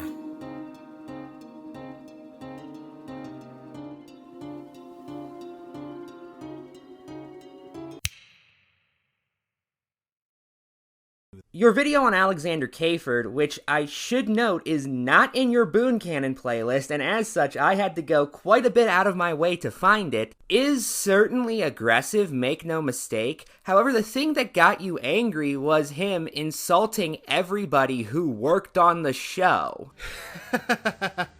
And then there's that last little blurb of text you placed there. Let me explain why I don't give a fuck if this is supposed to be a joke. See, the reviewer's job is not to tell people that what they're reviewing is garbage and that the viewer should not look for themselves. The reviewer's job is to provide their own opinions. And you know what? If you don't want to recommend this show, that's your business. But this is on your production splash screen. It doesn't matter if you don't like the show. The placement of the statement means that if you are trying to joke, you are instead directly insulting the people who put their hard work and dedication into the project that you are reviewing. I have never seen a reviewer outright attack the very essence of a show in a manner like this. Not even Mr. Enter would stoop this fucking low. My advice, go fuck yourself! Don't get me wrong. That was incredibly harsh, in fact, harsher than anything you say in the final thoughts I'm about to criticize. However, you were doing it while standing up for the people behind a cartoon, so I would view it as justified. I'm going to go more into detail about this in a minute, but mean is not, in my opinion, an issue on its own. The question should always be why you're being mean. Right, so lots of shit. For one, it's not a Boon Canon, so it doesn't go into the Boon Canon playlist. It's a commentary I've done, yes, and I could have a separate playlist on my channel specifically for co-ops on other people's channels, but that doesn't mean I should put a Foxcom on the Boon Canon playlist just because I exist there. Now, you could make the argument that there's little jokes that are in relation to my lore to some degree sprinkled into the video, and that's Fair, but every video in the Boon Canon playlist has the name Boon Canon on it. It's not just a list of every commentary, and there are even non-commentary videos that are part of the Boon Canon series in that playlist. I see your point about making videos I've done on other people's channels easier to find on my own channel though, and I will take that under consideration going forward in the future. But let's go back to where I was mad. I was already mad. Hell, if you pay attention to the video proper, I was so mad that there was a gag of me refusing to give points and just say final thoughts over and over again. And then there's your little text blurb. You said there's no real heart put into the show, unlike breadwinners. You know what? No, saving it for my final thoughts. Did you just barely above... Final thoughts! Nope, fuck it. Oh, hi there, Search for the Worst. What are you doing? Nope, not. Final thoughts. Hey, Boon told me to tell you guys something. It was something about, I don't know, final thoughts or something. I wasn't really paying attention. Why are you still here? Bitch! Oh, hi, Mr. Nope. You had to say something eventually. Final goddamn thoughts! And that, by the way, happened before the text blurb that I'm responding to with the last part of the final thoughts there. Finally, that last part that you just said there. I'll get to that in a moment, but bear in mind that apparently, if I'm defending other people, then it's fine if I'm pissed off. But if I'm the one under attack, not allowed. Just want to keep that at the forefront of people's minds. And also remember, the last thing that Sladester said in that community post was a shot directly aimed at my fucking face. Your point has fallen apart already, and you haven't even made it yet. Again, I'll explain what I mean in a second. Don't worry. But wait a minute. I'm sorry. Was that you repeating yourself almost immediately after already saying the exact same thing? But weren't you getting on to me for doing that at the beginning of the video? Oh, well, the turbals have tanned, good sir. Lastly, as for Cory Margera, your first video on him saw you basically just giving him the advice of keeping his ego in check, in a manner I would call both civil and calm. I normally end these videos with some kind of advice, so here you go. You're not the only person that exists in this world. It's fine if you don't want something, or if you think it should be done in a certain way. That's fine. You're allowed to have an opinion about that, but at least try to figure out why it wasn't done the way you want before you call a company stupid for not giving you everything your way. While the second video, which is again also very collective and civil, sees you primarily using your final thoughts to point out the hypocrisy to his fans of following an egotistical contrarian. Now, I'm sure that your fans, some of your fans are going to come over here and watch this, and I have a message for them too. Hopefully they will actually watch to this point. You are aware that when he calls himself a taste god, that when he calls himself like Lord of Savior of good taste and all that shit, if you have any opinion whatsoever that differs from what he thinks, any whatsoever, that he's spitting in your face, that he's saying that you are objectively wrong because his opinion is the only one that matters. If you do agree with him about every single little thing, then you are the type of sheep that I've heard him get onto society for being. You are exactly the type of person that he hates. So either way, he's spitting in your face. Of course, you could just be following him because he sounds anti-authority, but in reality, you're just following a different type of authority figure. A message for his fans, too. As in, also.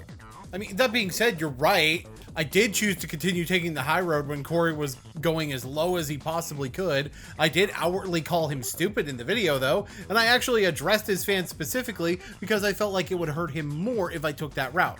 That being said, apparently your research stopped at videos with Boon Cannon in the title because there is plenty more. And you got called out for this in the comments section of the video, as a matter of fact. Corey Margera harassed Boon in various ways through the years as retaliation for that first commentary. When you look deeper, civility to Margera's acolytes isn't as earned as you think it should be with him. I'd have asked Boon, or at least looked into the whole history between his and Margera's feud before making this. This isn't really true. Civility kind of works the other way around. Rather than having to earn civility, you lose rights to civility, if that makes sense. But it's still the same concept in this situation, and the fact that it is gonna come up later. A couple of things. First off, I didn't say that Boon should have been civil towards Corey. I was criticizing him, saying he was treating Slatester like he did Corey when his actual behavior in those commentaries was much more civil. If Boon had been venomous towards Corey in those commentaries, I'm not going to sit here and act like I would have liked that per se, but at least citing them as precedent would have made sense. Speaking of coming up later, so is this. The fact that Ephrom would understand why I was being that mean if there was precedence for me to be that mean. Second off, I did look into the feud. I watched his previous commentaries on the topic. He was specifically making reference to, I assume, how he treated all three of those people in his previous commentaries on them, which I watched for the sake of this commentary, hence why I was able to get clips for them for my commentary. For that matter, I just like this notion that I have to do hours worth of research in order to watch a fucking commentary. And that's coming from somebody who does hours of research sometimes when he watches commentaries. If Boon was talking about how he treated Corey elsewhere, then he should have made that more clear.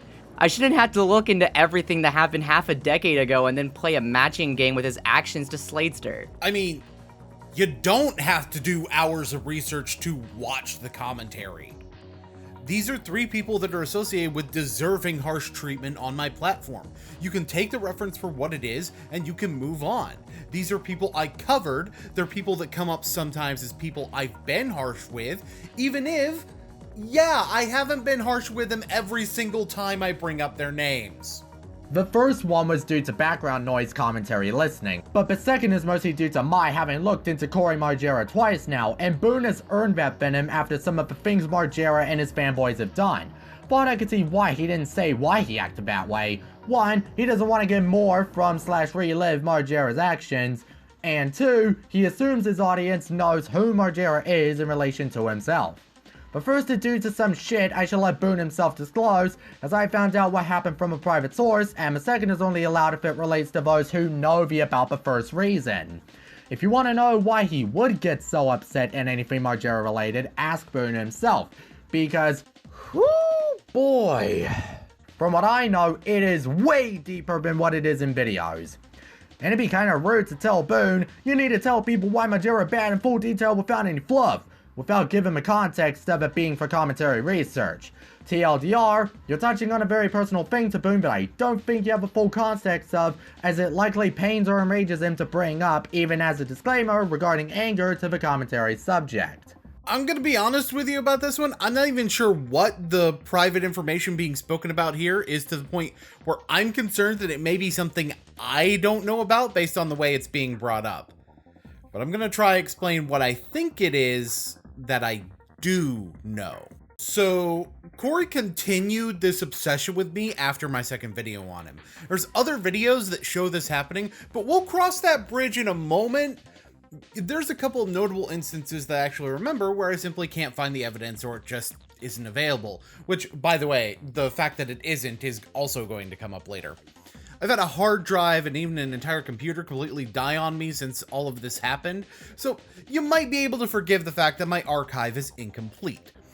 For one, there's a video where Corey got a community guideline strike on a video where he starts by talking about a porn star in detail and linking her work in the description of the video, and decided to tell his fans that I was the one falsely flagging his videos. Which, even if I was flagging the video, I'd be correct to do so, now wouldn't I, Veritas? Anyway, this was just the most notable instance of him blaming me for the problems he was having in relation to his YouTube career, which resulted in the false idea that I got his channel terminated. I didn't. He quit on his own, and I had actively chosen to not bring him up long before he deleted his channel. But it's my fault enough where his fans continue to come after me. He also posted a video where he begins by playing a diss track I'd made on someone else. In full. Which is copyright infringement.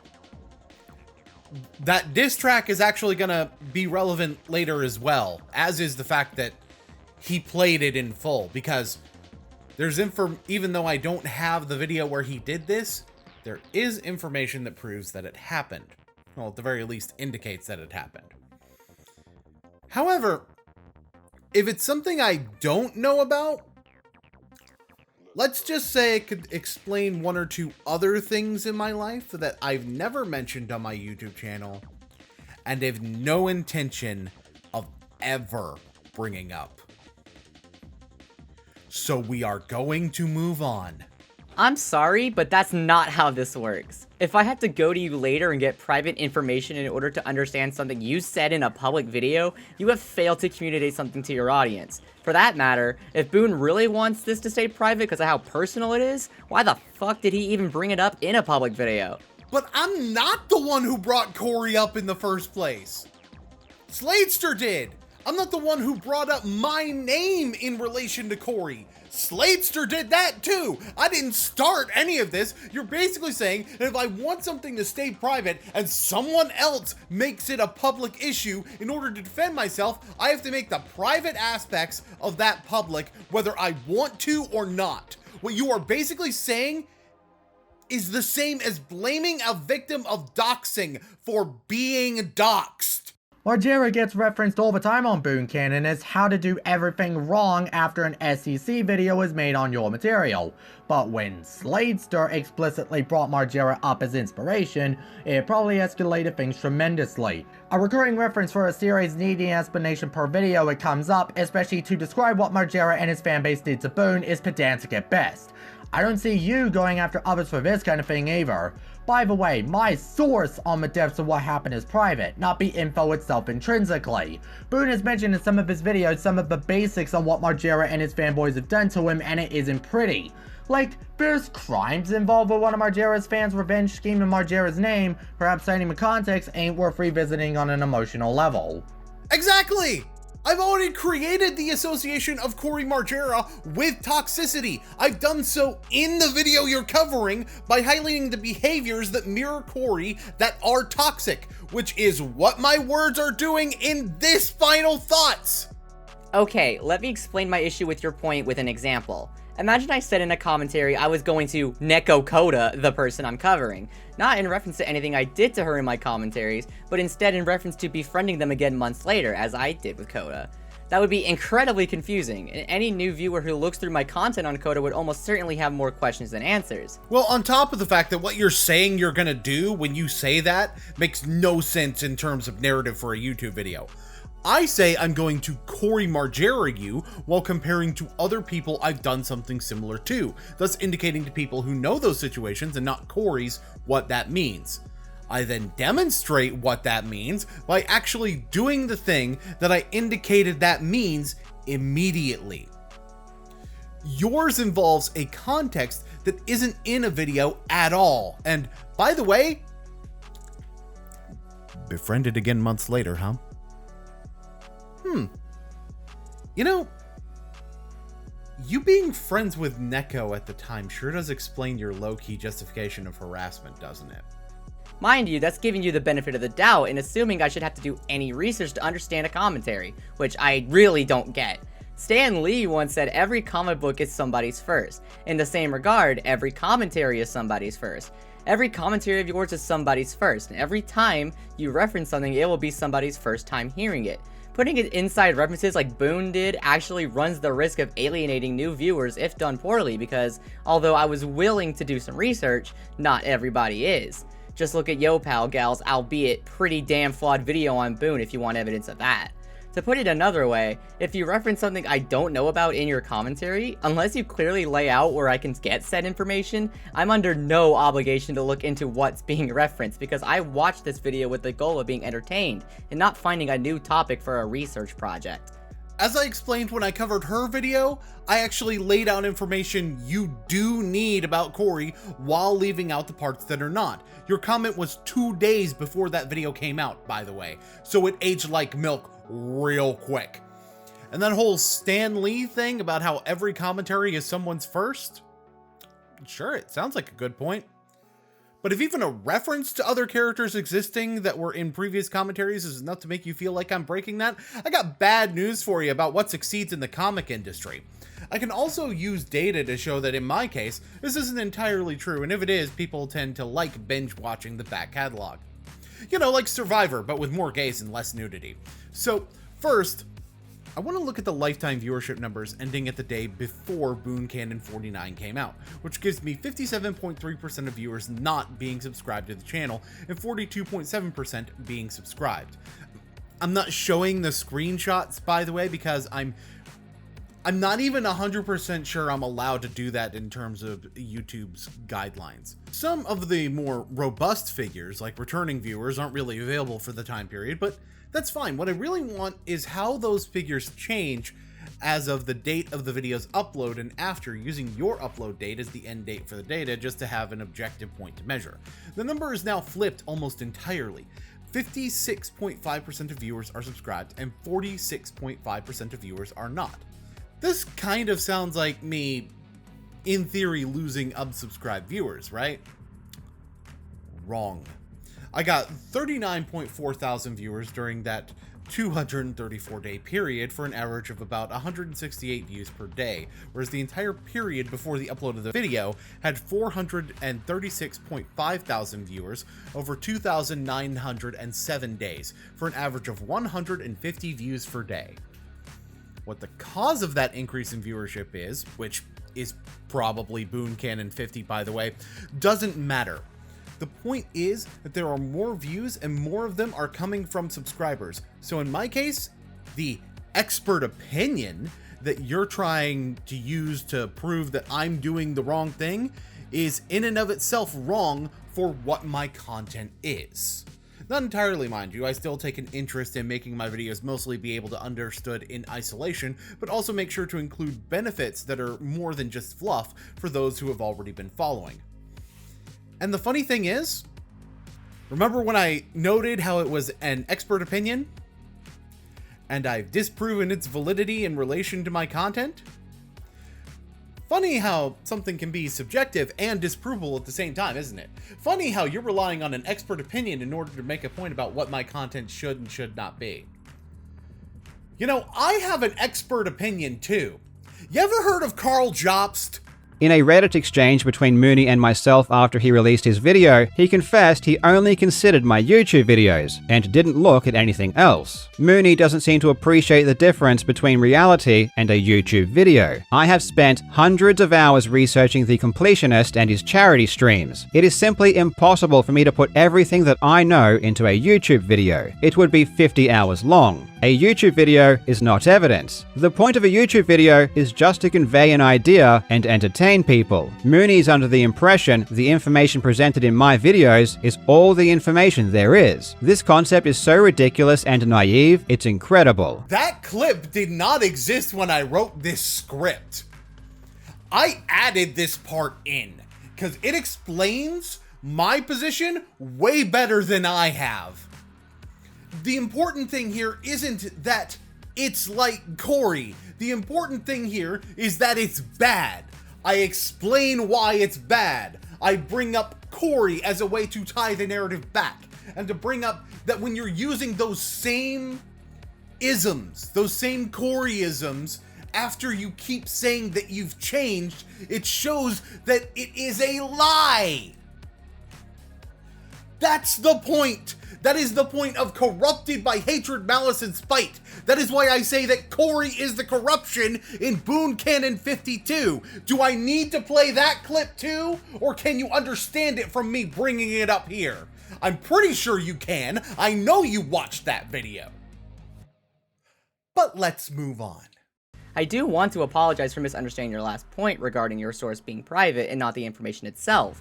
With that said, I have 2 questions. 1, where are these videos? And 2, how was I supposed to know this information would be in them?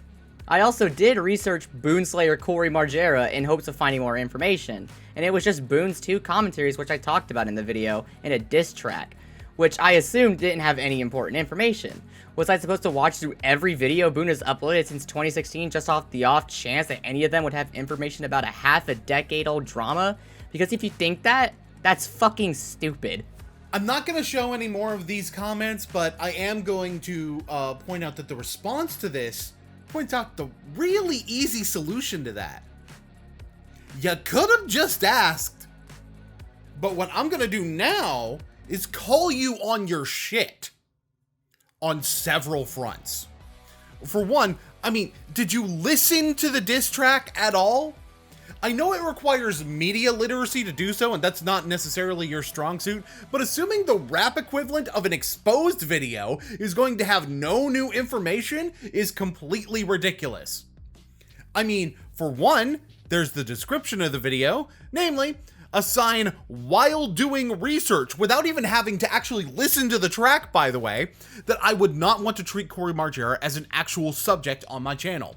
Sladester bringing up Corey and doing so in direct connection to my name, need I remind you, while enacting the same responses to criticism should be enough to tell you why I'm pissed.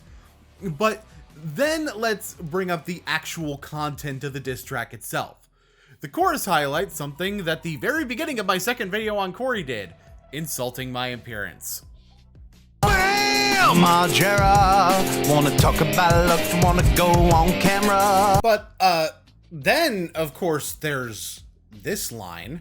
Wanna call me a let me ask this, got anything else to bring to task, bitch? Now, I don't actually have too much of an issue with my use of the word in question based on the context I was using it in.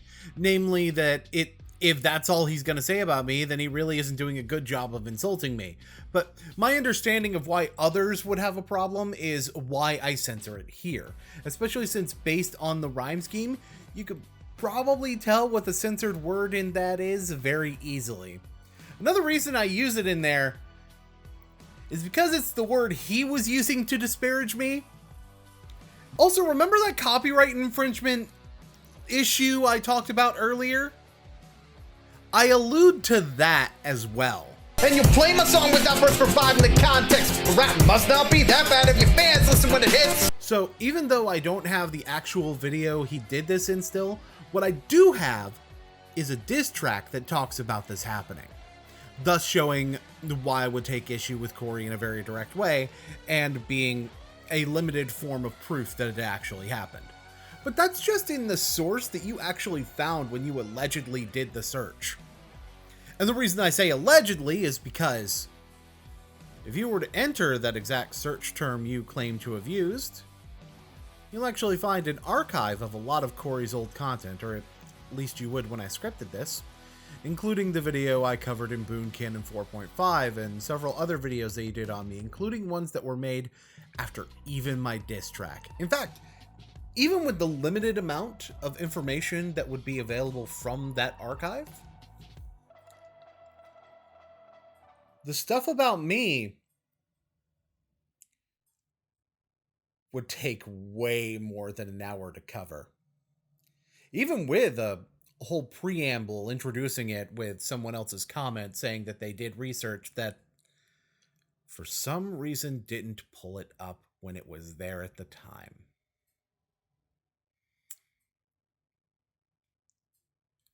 You thought I was gonna pull one H-Bomber guy? You sweet summer child!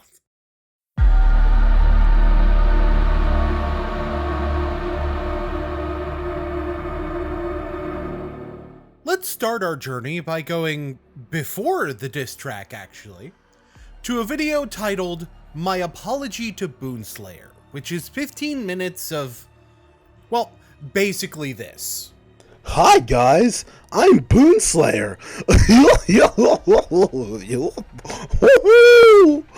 And I want to tell you guys a secret. Okay? I am actually a homosexual. Alright? I suck the cock. I suck the cockadookie, baby. I suck the cockadookie, baby.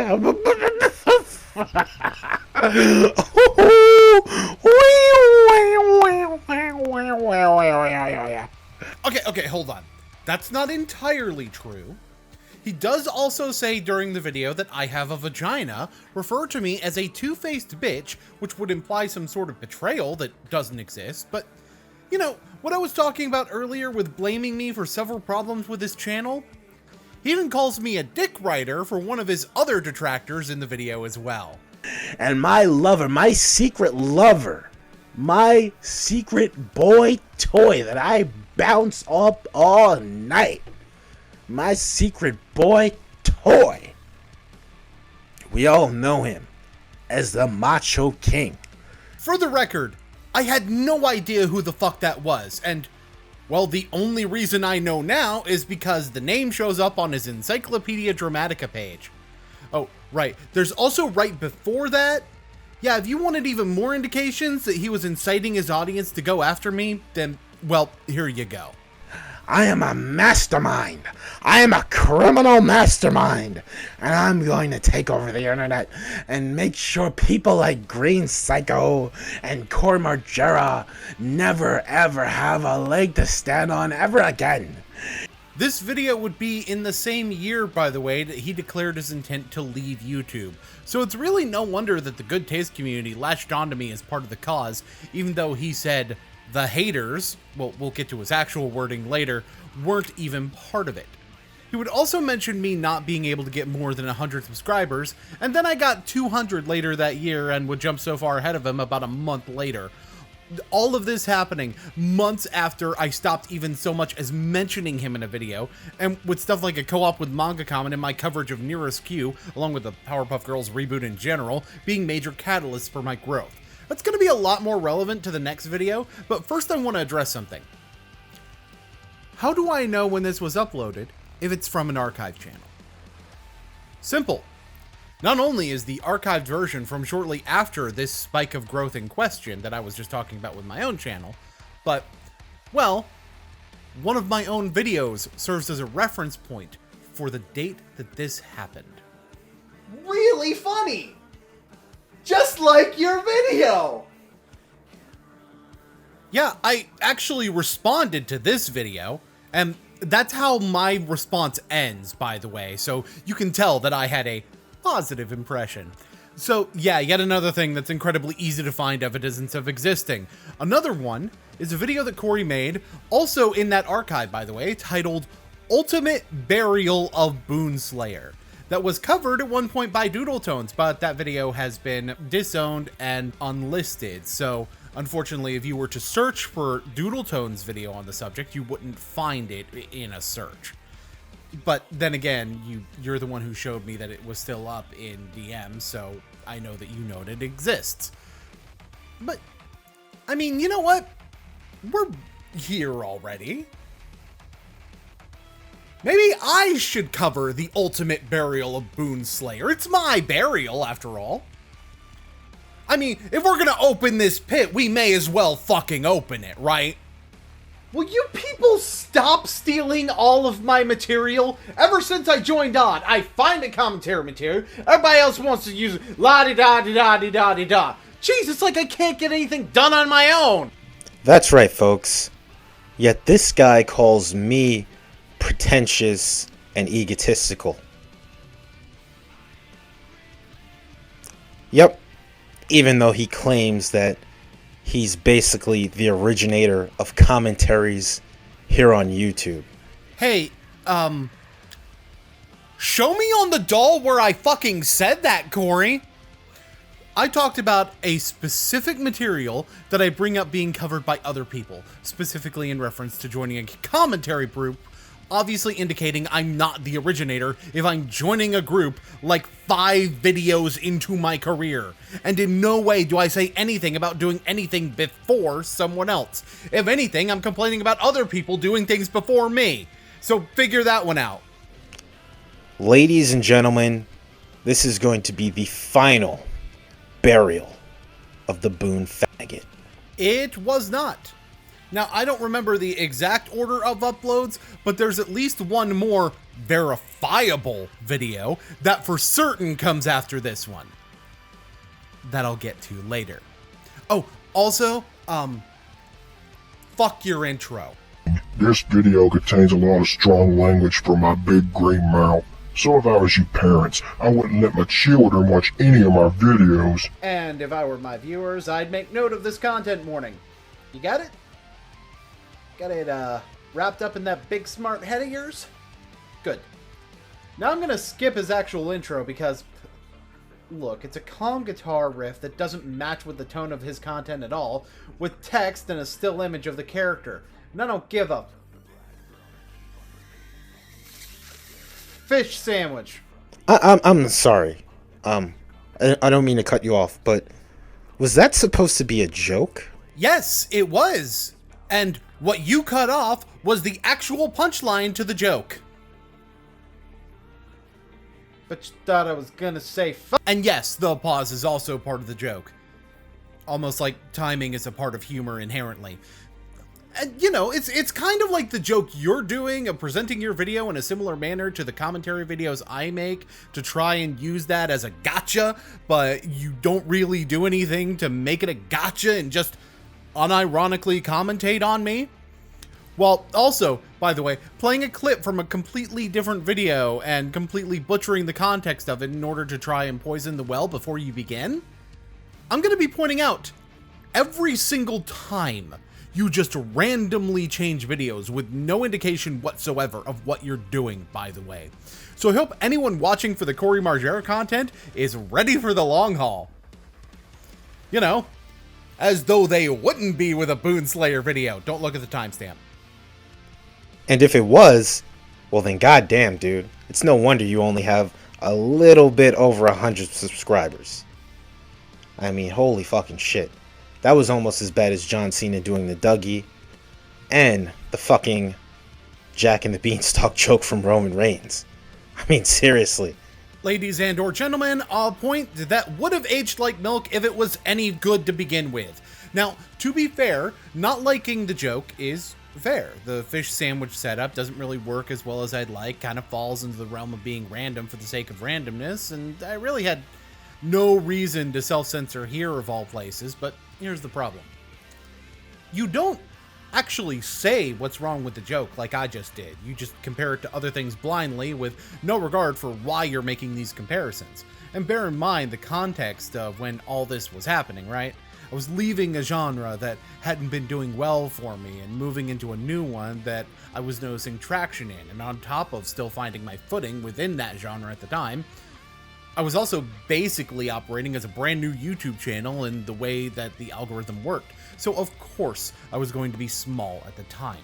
Using my size to talk about my subscriber count when you have a head start of 2 to 3 years on me within your genre compared to me within my genre is erroneous at best.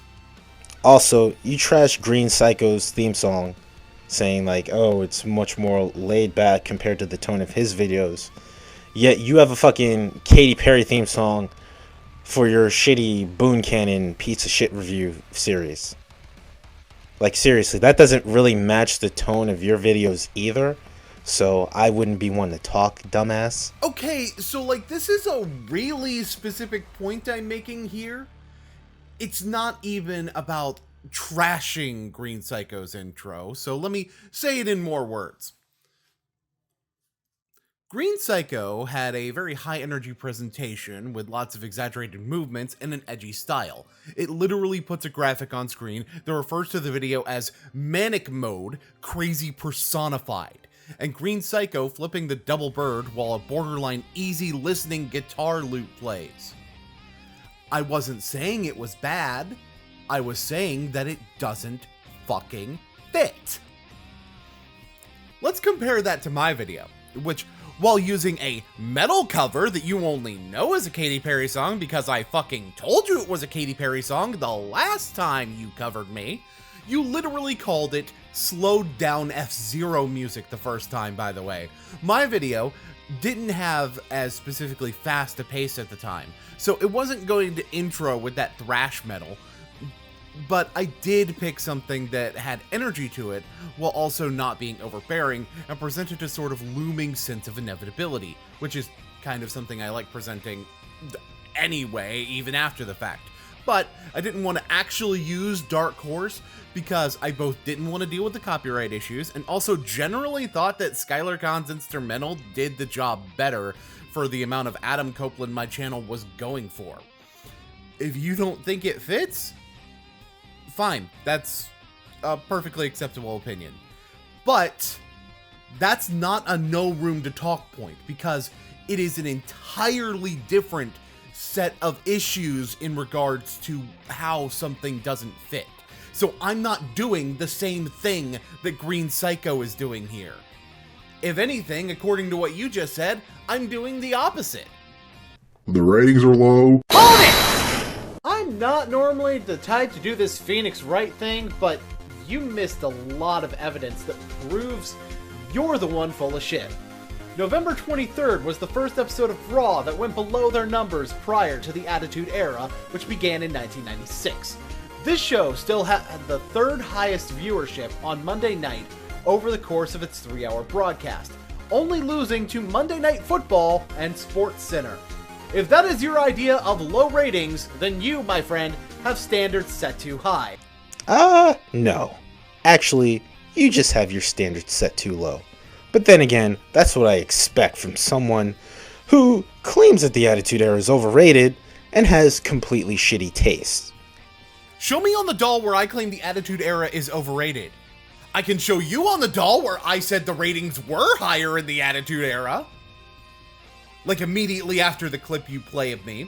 Well, it is true that this is lower than what they had in the Attitude Era. Well, it is true that this is their lowest ratings in years. I would not say that this would be considered an outright failure. Every critique that I've levied against, well, people like you, is what I'm gonna say to respond to what you're saying right now. But I've said it so many times that I really didn't want to. The Attitude Era was the result of a lot of things. It was the result of the anti-authority stance that popular culture had shifted towards during the late 90s, the competition between WCW and WWE forcing both companies to put more effort into creating more eye-catching product and stars to bounce back and forth between companies, and yes, those efforts in particular being part of the equation. Booking, looser scripting of promos, various other things that were done that are much easier to recreate in a modern world, and in fact are to some degree, especially right now, but with different results. Streaming wasn't a thing, though, and DVR would literally not even exist until 1999 with TiVo, let alone be as universally accessible as they would be around the end of the Attitude Era, all of which affected television ratings across the board, not just wrestling. This is why part of my point was to talk about how at its lowest, it's still beating almost everything else on TV. It was still one of the most popular things on TV, so to call those ratings low is setting expectations too high if the worst the program does is still better than nearly everything else. And is also a nerdy white guy who tries to rap. Weird Al Yankovic, shut up. Also, fun fact, you did a CinemaSin style video on Doodle Tones covering this exact video, so there are were some publicly accessible clips of Doodle's video still online, so that's good. Let me just go ahead and address what you say there while she debunks this point. I can't rap for shit, I've proven this many times, but white people, as a whole, can rap as well as black people, you fucking racist. And is also a nerdy white guy who tries to rap. Yeah, I don't hear anything racist with that sentiment. All I was basically explaining was that Boonslayer was a complete fucking nerd who tried to rap. meaning that he is a fucking nerd, and he does not have any fucking talent. Once again, Weird Al Yankovic, shut up. Also, if race wasn't part of the point in saying that I can't rap and just the fact that I'm a nerd, which, by the way, entire subgenre of rap, you chucklefuck, you ever heard of Gmo, Ski, or Megaran? Then why even bother bringing up the white part if it's not part of it? See, while you say I'm so-so, I'm actually so deaf to your style. Get some new shit. Bars have you up against the wall like the pool sticks, Hadouken. You can catch every damn thing on the move list on that Ryu shit. Guess who can? You think you can catch a blue flame from a shoryuken? But, you know, I bet you want to call that whack too, but this is the part where I proved that I was holding back on this fool. Mike P spit that first, I just brought it forward so I can hit you with the sonic boom. Point of doing so being that nerd bars are a frequent occurrence even in battle rap. All of this comes after your apology to Boonslayer video too, where you said this. I mean, I'm way funnier than Kevin Hart. Yo, I'm a white man with attitude. Look, I listen to rap music on my channel and everything. I get it popping up in here, son. I gets it popping up in here. Oh, Lordy Lord. Lordy, Lordy Lord. Alright, you messing with a real badass, friendly neighborhood white man right here. Yeah, funny how you laugh at me for being white while rapping and listening to rap, while literally doing Uncle Tomisms into the microphone at max volume. And yet somehow, when you get called racist, you're suddenly not racist. Even the description on the fucking video shows that this is either intended to be taken as a racist sentiment, or, at the very least, is easy to interpret by your audience, that are the ones who re-uploaded this video, as racially motivated. I know they can't spell hypocritical to save their life, but I'm pretty sure they aren't just posting this video on Wiggler Wednesday. And, by the way, that's not the only racist thing you say in the apology video either. Boonslayer. Boonslayer. I speak like an Asian man now. Me no get no love. Me no get no long time. Me speak like a Japanese Asian now. I'm a Japanese Asian. I'm Boonslayer and I'm a Japanese Asian. Ah, man. Me want cock. Cock and ball in me mouth.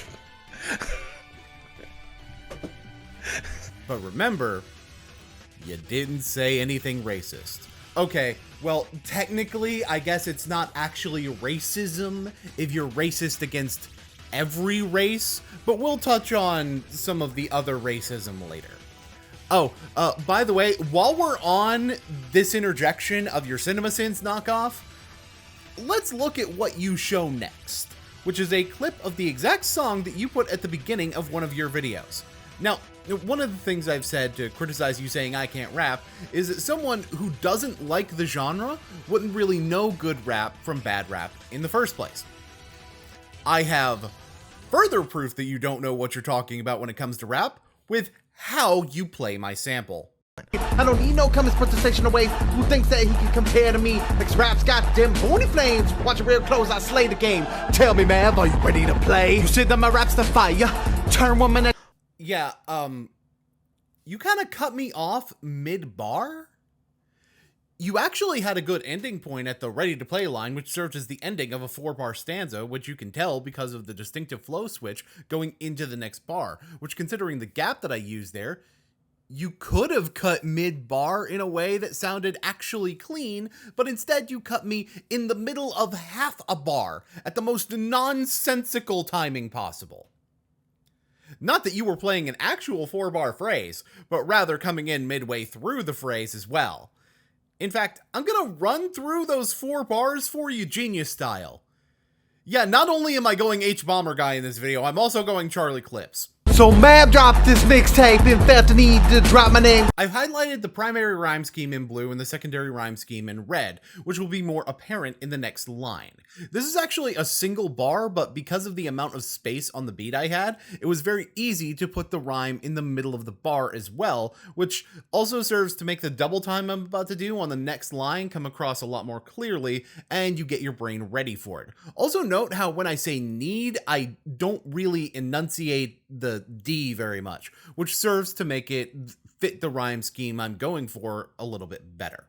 Gotta steady, get ready, Boon's taking aim. I don't need no comments, put the station away. Yep. 3 colors, and there's a reason I use them here too. I'm using the red rhymes to accentuate the sense of speed in this portion, and you may have noticed that this line actually serves as an incredibly fast pair of lines, with me using this back and forth pacing in order to create an ebb and flow in the rhythm of the track. Who thinks that he can compare to me? Like rap's got them bony flames. Somewhat of a filler line, but one that slows down, using the reduced pace of the red rhymes to accentuate that pace change from line to line, with the pause after the first half of the line being used to provide room for the red words at the end of each line to line up with the timing. By the way, this sort of ebb and flow thing is also why this whole thing is 4 bars instead of 8 double time bars.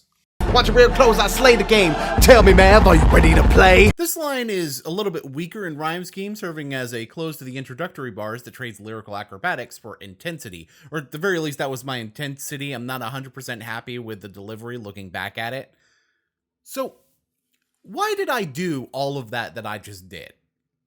Simple. To highlight how important that first line is to establishing the rhyme schemes and syllable placement that it uses, with that line being slower on purpose to acclimate the audience to what I'm going to do before dialing up, transitioning away from the lyricism of the 3rd bar and using the 4th to set up where the real disses begin. And it's not like I'm actively thinking about doing this while I'm writing these, by the way, but it's something that my brain is doing, and when I look back on it, I can see what my intent was and what I was doing based on what the lines actually are and, analyzing them. Because most of the time, you don't actually think about this stuff while you're recording rap. The fact that you cut it off, considering it was done on a beat, whereas your other cut wasn't on beat, was clearly intentional in order to make what I was doing sound worse than it actually was. Either that, or your understanding of rap is so bass-ackwards that you're saying anything about anyone's ability to rap, no matter what it's based on, cannot be taken seriously. And for that matter, your music opinions in general, if you have that little understanding of rhythm. So either you're manipulative, or you don't know what you're talking about. Which one is it? Actually, don't answer that. I already know the answer is both. I mean, come on. I mean, let's face it. You actually think that the Sandman is a major villain in the fucking Spider-Man universe when he's nothing more than Rikishi of the Spider-Man universe. This comment is in relation to the comment section of one of his videos, which, again, I don't have the archives, where I actually agree with his point about Amazing Spider-Man 2 not actually being that bad of a movie, and how Spider-Man 3 should have just been a Venom movie. With the caveat on my part that I felt like Sandman should have gotten a separate movie that didn't have anything to do with Venom, while citing reasons that he was an important villain, which I'll admit, that argument was kind of dumb to even engage with on my part, which is why I'm not going to bother rehashing it here, because it's a stupid argument to have. Point being, though, that this really has nothing to do with anything going on in the video thus far. So, just completely irrelevant. And since we're on the wrestling topic for a second here, we were already on the wrestling topic, Corey. You're the one who went away from it. You're literally supposed to be covering a video about wrestling right now. Raw actually used to get higher ratings during the Attitude Era than Monday Night Football. So again, your points are completely invalid and known and void. Except I was describing the lowest post-Attitude Era ratings at the time. So no, they aren't, especially when my point is expecting the Attitude Era is unrealistic. Thus why the expectations would be too high. Just like your opinions. That absolutely suck, by the way. Let's forget the fact that Sony doesn't have to work on backwards compatibility, especially considering the fact that their competitors are just now introducing it. And yeah, I know the point is that it should have already been there. I know the point is that he's pissed about that. But that's a dumb point when you don't at least show some kind of gratitude that you might be able to play your older games on your shiny new system. Gratitude, you say? Why would I show gratitude toward a company that is losing money and could not give two shits about me or their consumers who buy their products? They just want to make a fucking profit. Okay, so we're changing videos, I guess, to Boon Canon 4, which is where I originally covered Corey. Apparently, your first video responding to that wasn't thorough enough to actually debunk what I had to say. Go figure, it's almost like you spent that entire video making a straw man for what I was saying instead of coming close to addressing what my actual point is. So when you try to bury me, you have to actually play what I'm saying. So, for one, company gives you what you want, and you don't want to show gratitude for getting what you want. Cool, fantastic. Look, if you look at my point from the correct angle here, it is bad. But your response to it is way worse because it takes a whole lot less angle shooting to figure out how bad your point is. Especially when you look at the context in which I make it, because you're citing the backwards compatibility as a reason that Sony was getting fewer sales when it was a feature their competition didn't have. So they were getting it in line with their competition. It's not a disadvantage if none of your competitors are doing it better than you. And I know the thing that you're already trying to say at me. You need to wait a fucking second. But let's talk about Sony losing money in their 2015 fiscal year, which was when both of our videos happened, and both of them during Q4 of that year, so most of the revenue numbers are in by that point. While Sony did lose money in 2014, they also just barely made money in 2015. But to be fair, that's the entirety of Sony, and it looks like the majority of that money was in Japan. Okay, so how was the PS4 specifically doing during this time? Only, becoming one of the most sold video game systems of all time, with year-over-year sales continuing to increase, with the biggest jump being 2 years before we had this discussion. Gee, it's almost like they were doing just fine business-wise. So talking about them losing money here is completely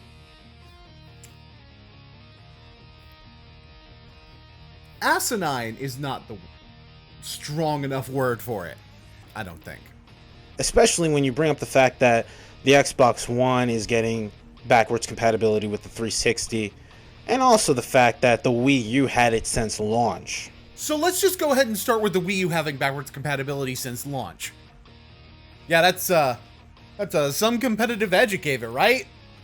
The Wii U was actually the worst performing console of that generation, so it's almost like the cost of integrating backwards compatibility on a hardware level actually caused the system to suffer in terms of what it could do with new games. So bringing that up actually serves to shoot your point in the foot. But let's talk about how that seems to contradict what I was saying a moment ago, about Sony's opposition just introducing backwards compatibility. Namely the fact that, well, the Wii U and PS4 weren't treated as competitors. I suppose you could technically say that they were competitors, but Nintendo explicitly stated at the time that they were not trying to compete in the same space as the other two consoles, and were instead intent on continuing to target the casual market. This combined with what I pointed out earlier about how it's not them being behind if their competition isn't doing it, Nintendo's not their competition.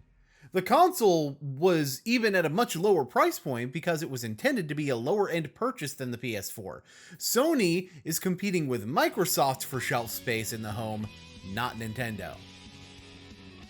But that leads me towards the biggest way that even if you take away everything else about how Nintendo isn't really part of this, or how this was them in essence responding to their competition when they were in the lead, just doesn't add up.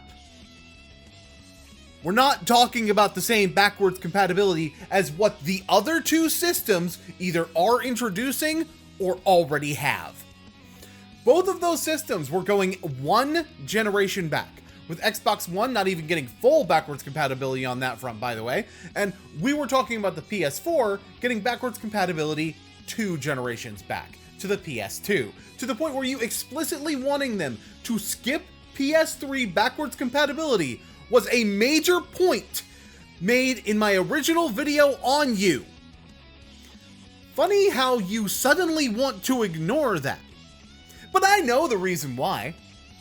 And it's not because the PS3 has shitty games or whatever excuse you probably would want to run down the pipeline to sound like you were making a good point, because you know I could have and did debunk that in my fucking sleep. No, it's because you acknowledge the PS3. You would have to admit the reason that Sony didn't have the backwards compatibility out of the box is because of the technical limitations that I brought up in my first video, which you would not have been able to prove me wrong on. So, what do you need to do? You need to twist the context behind what's actually being talked about now that you can't twist my words directly, since you're only playing them now to prove some kind of childish anything you can do, I can do better point, without realizing that in order to pull that off, you actually have to be halfway competent at doing the thing that the other person does. Oh, wait. I'm not a corporate cocksucker like you. Oh! Silly me. Go figure, right? So me addressing this right now isn't really specific to Corey saying this here, but Corey sure was the beginning of people trying to call me a corporate stooge, wasn't he? Certainly wasn't the end of it, though. Seems like anytime I remotely defend a decision that a business makes, be it YouTube or Wizards of the Coast or, yeah, Sony, this whole corporate cocksucker thing likes to pop back up. Mostly from people who don't matter or have only heard a single statement of mine and are reacting in the way that the internet outrage machine tends to react to a dissenting opinion. The funny thing is that people who actually follow me would actually be fully aware that this isn't the case. I tend to understand business decisions being business decisions better than a lot of other people, and do my best to not get embroiled in the momentary outrage based on gut reaction, and instead look at situations from a less emotionally charged perspective. But I also tend to be willing to call out businesses when they do stupid shit. Also, I still have my PS2. So, yeah. Fuck you very much, please. Okay? That has nothing to do with what I said. You are making a specific complaint about the PS4, and I was responding to it with my own counterpoints. Of course, then there's things from that video you do that point to an even bigger problem with what this might be. So in that video you say that you don't want HD remasters of older games that you already own, and imply that no one should care about them, which I rebut by pointing out that you're not the only person that exists, since you're using this as a point to why the PS4 wasn't getting enough sales, which is also a lie, but I've already gone over that. Then why do you care enough about the PS4 getting backwards compatibility to the point where even hearing a rumor about it is enough for you to make a video about it? Truthfully, I know the real reason. In fact, it's the real reason you responded to me in the first place too, but we'll cross that bridge later down the line. Point is, it contradicts how vehemently you're defending your points and really just makes you look like the dumbest person on the planet. Which, by the way, doesn't take much effort, does it? Good night. You're just using me as your personal straw man? No. Actually, I prefer to make you my own personal Meg Griffin. Seriously, though, what's the difference? See, this right here. This is part of the reason I was completely done with this shit. There's no weight to any of this.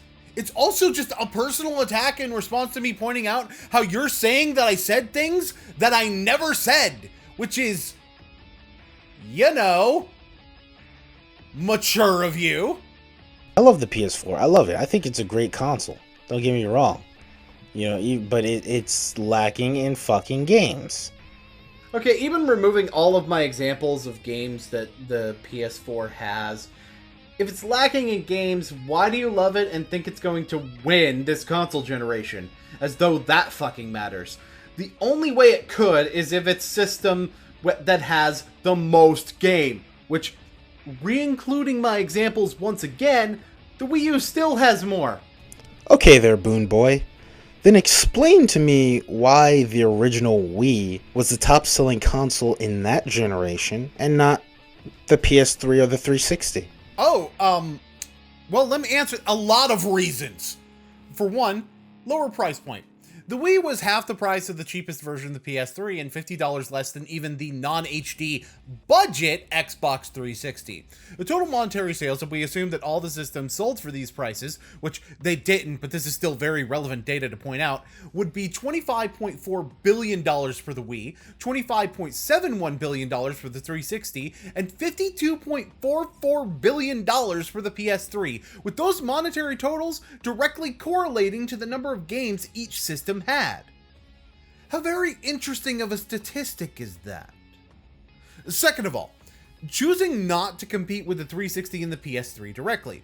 The intent to not compete with Microsoft and Sony saw its first big success with the Wii, although the practice really started with the GameCube. In particular, when it came to the Wii, though, they released a full year after the PS3 and the 360, who were in an arms race during the holiday season of 2005. This actually directly correlates to the previous console generation. The PS2 released the year before the GameCube and the Xbox, and also came out with higher sales. Although this didn't work for the Wii U, it's still a factor in the Wii's success. Third of all, targeting the casual market, including people that were completely outside of the gaming demographic entirely. They weren't just trying to convince parents that kids would get a lot out of the system. They were trying to convince parents that this was a system the entire family was going to be playing, including grandma, and grandma don't game unless your grandma is Grandma's Got Gaming. That's a reference literally no one that still watches my channel is going to get. The point being that part of the reason the Wii was selling to more homes is because it was targeting more homes. Now, I could go on, but I think I've made my point.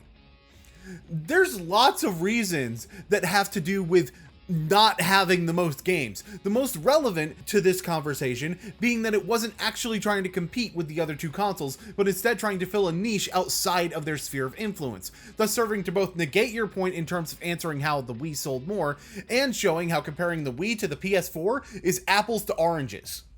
At best. And let's also bring in the fact that the Wii U isn't doing too well right now. It's actually in last place, third place, compared to the PS4 and the Xbox One. And guess what? If the Wii U has more games than the PS4, like you claim, then why isn't the Wii U winning? Damn, I never been burned that bad before by a piece of wood. Cool JonTron clip? Pro tip. Come up with a context to make it make sense with what you're doing in the video in the future, and it will actually be something other than lol random media clip. You know, like I did in my video on you. That aside, not important. It sounds like a fair point that you're making here. The Wii U had more games, but it still was not selling as well, likely because the games that it had were not killer apps, thus being a flaw in my logic. However, I can still explain how they can have more games and do worse beyond just quality of titles. For one, the Wii U was more directly targeting the hardcore market, which was a mistake. It put the console in this middle ground where it was too hardcore for the casual gamers and too casual for the hardcore gamers, thus losing that casual market share to primarily the mobile gaming industry. There was also a distinct lack of marketing in general, which definitely didn't help alleviate the confusion over having such a similar name to the Wii, and the fact that although games were coming out, a lot of them were previous generation ports, and it didn't have a whole lot of killer apps, which is really where the biggest hole in my point lies. Except it's not. Because we were talking earlier in the video about how the entire industry was going through a gaming drought with a lack of killer apps. The only real difference being that the Wii U's drought continued into 2016 and beyond, while the PS4 and Xbone got more hyped games. Not that any of this would matter, even if I was taking an L on this point, because I'd be taking an L on a point that I actively said in the video didn't fucking matter. Also, the reason I got a PS4 is because it's going to have the most third-party support along with the Xbox One. And it's also going to have this game, which I'm highly anticipating, and I do not feel like wasting my time building a fucking gaming PC just to be another fucking nerd like you. I would rather just buy a fucking console and call it a fucking day. Thank you. Oh, okay. I appreciate you answering my question, I guess. But nothing you said really gives the PS4 an edge over the Xbox One. You even point out yourself that third-party support is something both of the systems have, and Doom was not a PS4 exclusive. Of course, we all know the real reason. Brand loyalty. It's not even that there's anything wrong with brand loyalty in this instance, but it proves that your bitching is empty and shallow, and everything you've said about me being a corporate cocksucker is just you describing yourself. Why should they make Half-Life HD Collection or Quake 3 HD Collection? Nearly every PC gamer on the planet already owns these games, so why should they rebuy them? Okay, the key word there is PC gamer. The PC, not PS4 gamer, not Xbox One gamer, not console gamer, PC gamer. Okay? Yeah, I know Boonslayer is fucking retarded. Yes, this is a fact. But when I brought up the fact that I wanted to see Quake and Half-Life get HD collections for the consoles, not the PC, the consoles. Kind of like how Doom 3 BFG edition came out for the PS3 and the Xbox 360. Not all console gamers had an opportunity to play those games on the PC. Explain it, Ephrommentator. For anybody out there that's one of those people who's like, I didn't buy a new console to play old games, then don't fucking play them. I don't know what else to fucking tell somebody that says asinine, stupid shit like that. You're like several steps back, like, oh man, are they giving us more options? Well, I fucking hate that. Something that's optional that you have a problem with makes you a fucking idiot. Demanding less when somebody's trying to give you more, something that you're not interested in, doesn't mean shit to all the people that are interested in it. I was presenting the logic that you were using back to you, which was also the point of when I played the exact clip you're playing when I covered you. This is the most disingenuous argument that's being used to say I'm making a point that I'm making pretty much the opposite of, but rather applying logic to myself to display how shitty that logic is. The fact that you even made this point, this is what I mean when I say you were flopping around like a goldfish instead of making points. You were just flailing about because mommy didn't give you enough attention. I know a system where the controls are pretty decent for Quake 3. Congratulations, you're stupid. And what's funny about all of this is the fact that Boonslayer in his video gets on me for being against HD releases, HD re-releases, when all I'm basically saying is we don't really need them that much if we just had backwards compatibility. I'm not even really saying like, hey, you know what, I don't think any game should be re-released in HD. I think that the games that, you know, console gamers have never had the opportunity to really play or play well with good controls should be released in HD, you know? And for all the bullshit that I'll get for this, you know what? Release games in HD that we already have. But don't expect me to buy them. I don't. That's the whole point. You know what's even more optional than the backwards compatibility both of you are talking about? HD collections! It isn't a product for you. It's a product for people who want that product. Why is that so hard to understand when it's explicitly said? You know? And I know he's gonna basically say like, well, it's not all about you. I'm Boonslayer. Motherfucker. Okay, I never said I was against anyone else enjoying a game besides me. And you're overrating franchises that people don't really give a shit about, like Uncharted. Stupid. I made that point in my video because I was trying to show how we should have backwards compatibility if we already own these games. Kind of like how Alpha Mega Sin said in that little clip that you showed in your video that I just replayed. I'm not against people trying these games out. I really don't give a fuck. I'm sick of all these HD remakes. I'm like, I already own these games. I just think that if we already own the games, we should have the privilege of being able to play them on our new console. Oh, speaking of explicitly said, fuck. But also, this was explicitly stated as a point that I generally agreed with, but did not like your attitude in addressing that point, and also wanted to point out the reasons it wasn't already there. I'm not faulting your intent with this video. I get what you're actually trying to say. Widespread compatibility with PS2 games, and yeah, PS1 games for that matter, that would be nice, would increase system sales. It would influence parents to buy the system for their kids, as a library of games would be in the thousands, many of them very inexpensive to own. It would give more options to the consumer. But you missed the mark on how you executed your points. Oh, and you actually did take exception to other people enjoying games, just not directly in reference to HD Remaster. You basically took a shit on a lot of really great franchises that people loved, and you're overrating franchises that people don't really give a shit about, like Uncharted. Literally telling people what they do and do not care about. So forgive me for thinking that a point like this extends to other aspects of the video, especially since it was less than a minute later in your original video when you said this. Does that make sense? Probably not to you, because I know you're fucking retarded. Wow. You know, you're such a cool guy that says cool things. I can't believe how cool you are. So cool. Wish I was that cool. I find it funny. I find it so funny when you get onto me, when you say that I have bad taste without pointing out what my actual taste is. Really?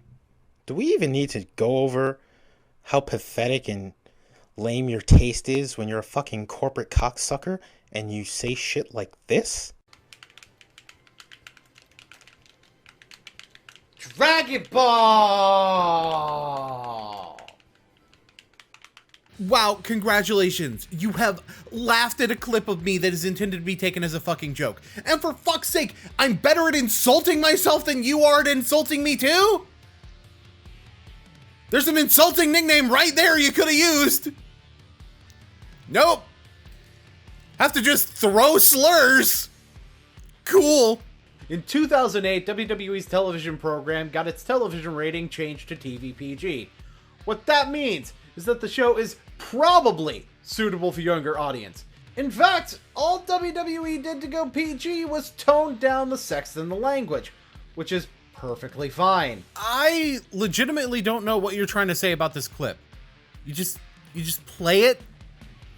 Are you saying that me not having an issue with the product being PG is just inherently wrong? Oh no, I'm willing to watch something with less boobies. Fuck off. It is true that this is lower than what they had in the Attitude Era. While it is true that this is their lowest ratings in years, I would not say that this would be considered an outright failure. It's an indication that they need to change some things that they are in the process of doing, but it's not an indication that the show is completely garbage. Me saying that the television product should be better means what exactly? Once again, no context. I don't even fully stand by this statement, by the way. Like, dude, if you're gonna quote mine me to make me sound like I have opinions that I don't, at the very least come up with an actual narrative to try to pull when you do it.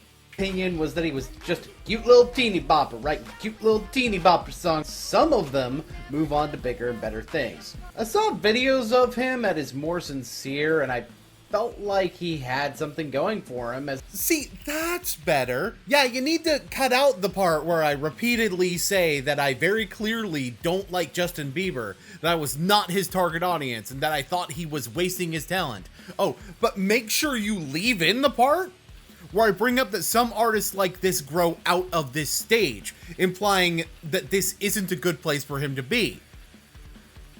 You know, sort of implying the things that were cut out and said repeatedly throughout the video.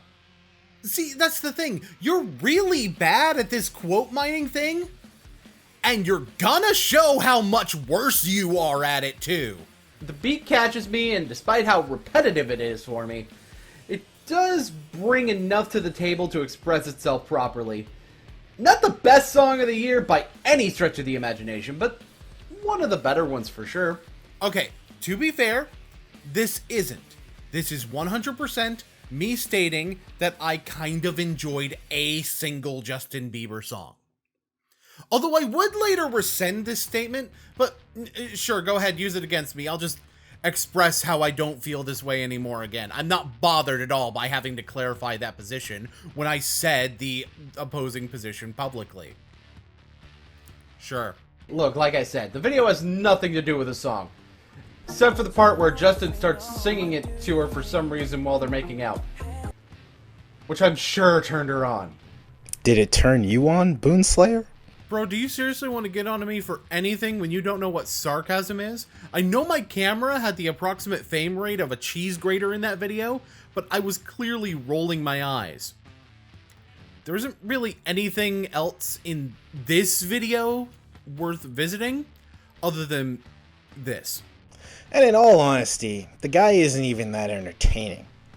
I mean, I've seen guys do what he does much, much better. Ben the Looney. Now that is the best joke you've told all video, possibly on your entire channel. Oh, wait, that's right. This is you being serious. Yeah, no wonder you don't like me. Your view of what a YouTuber is stuck so far up 2008's ass, you're finding votes for Ralph Nader while singing about your bleeding love, which I'll let you interpret as whatever kind of offensive gay joke that you would like to. Especially since Ben's whole shtick in his intro is an appeal to nostalgia, whereas based on everything you've said about me, that's not even close to what I portray, but I digress. If anything, I fall much more into the trappings of the cult of the new, especially at the time. That's something I've noticed a lot with you and the good taste community, actually. Lots of preferential treatment towards the past, and anything that happens to be in the present day just plain isn't as good, and at best, with no qualitative merits for such an opinion are expressed, and at worst, outright stating that it's solely based on popularity and or the fact that it is from your childhood, the thing that's good.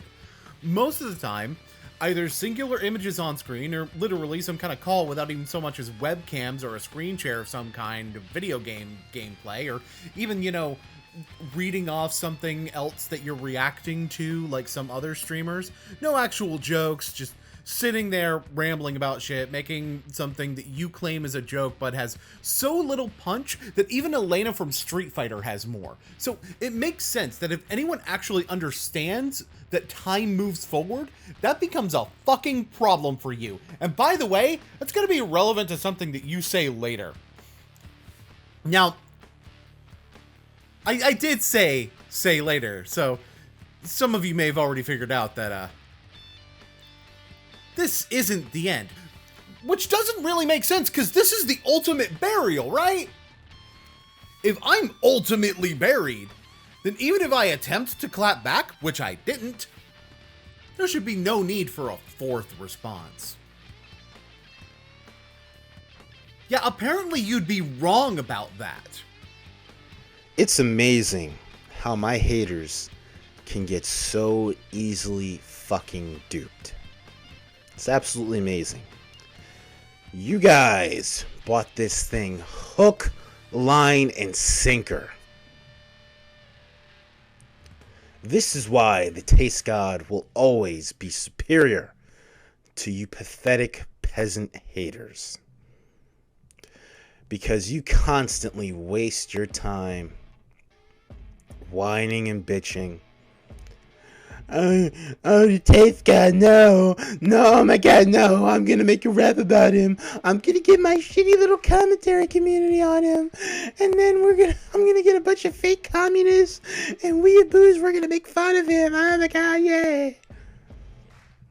I needed to play this whole thing because, well, until the make a rap about him, it wasn't clear that he was talking about me. because I wasn't even his latest enemy when this came out. So, for one, I didn't tell anyone to go after you. Hell, Doodle covering you was her decision. I didn't even send her the video. The whole reason I was a script checker was because of the fact that I was covered. But hey, fine. You have some kind of evidence that indicates how I could have done it, weak as it is. And to be fair, I'm not gonna make the same arguments about you.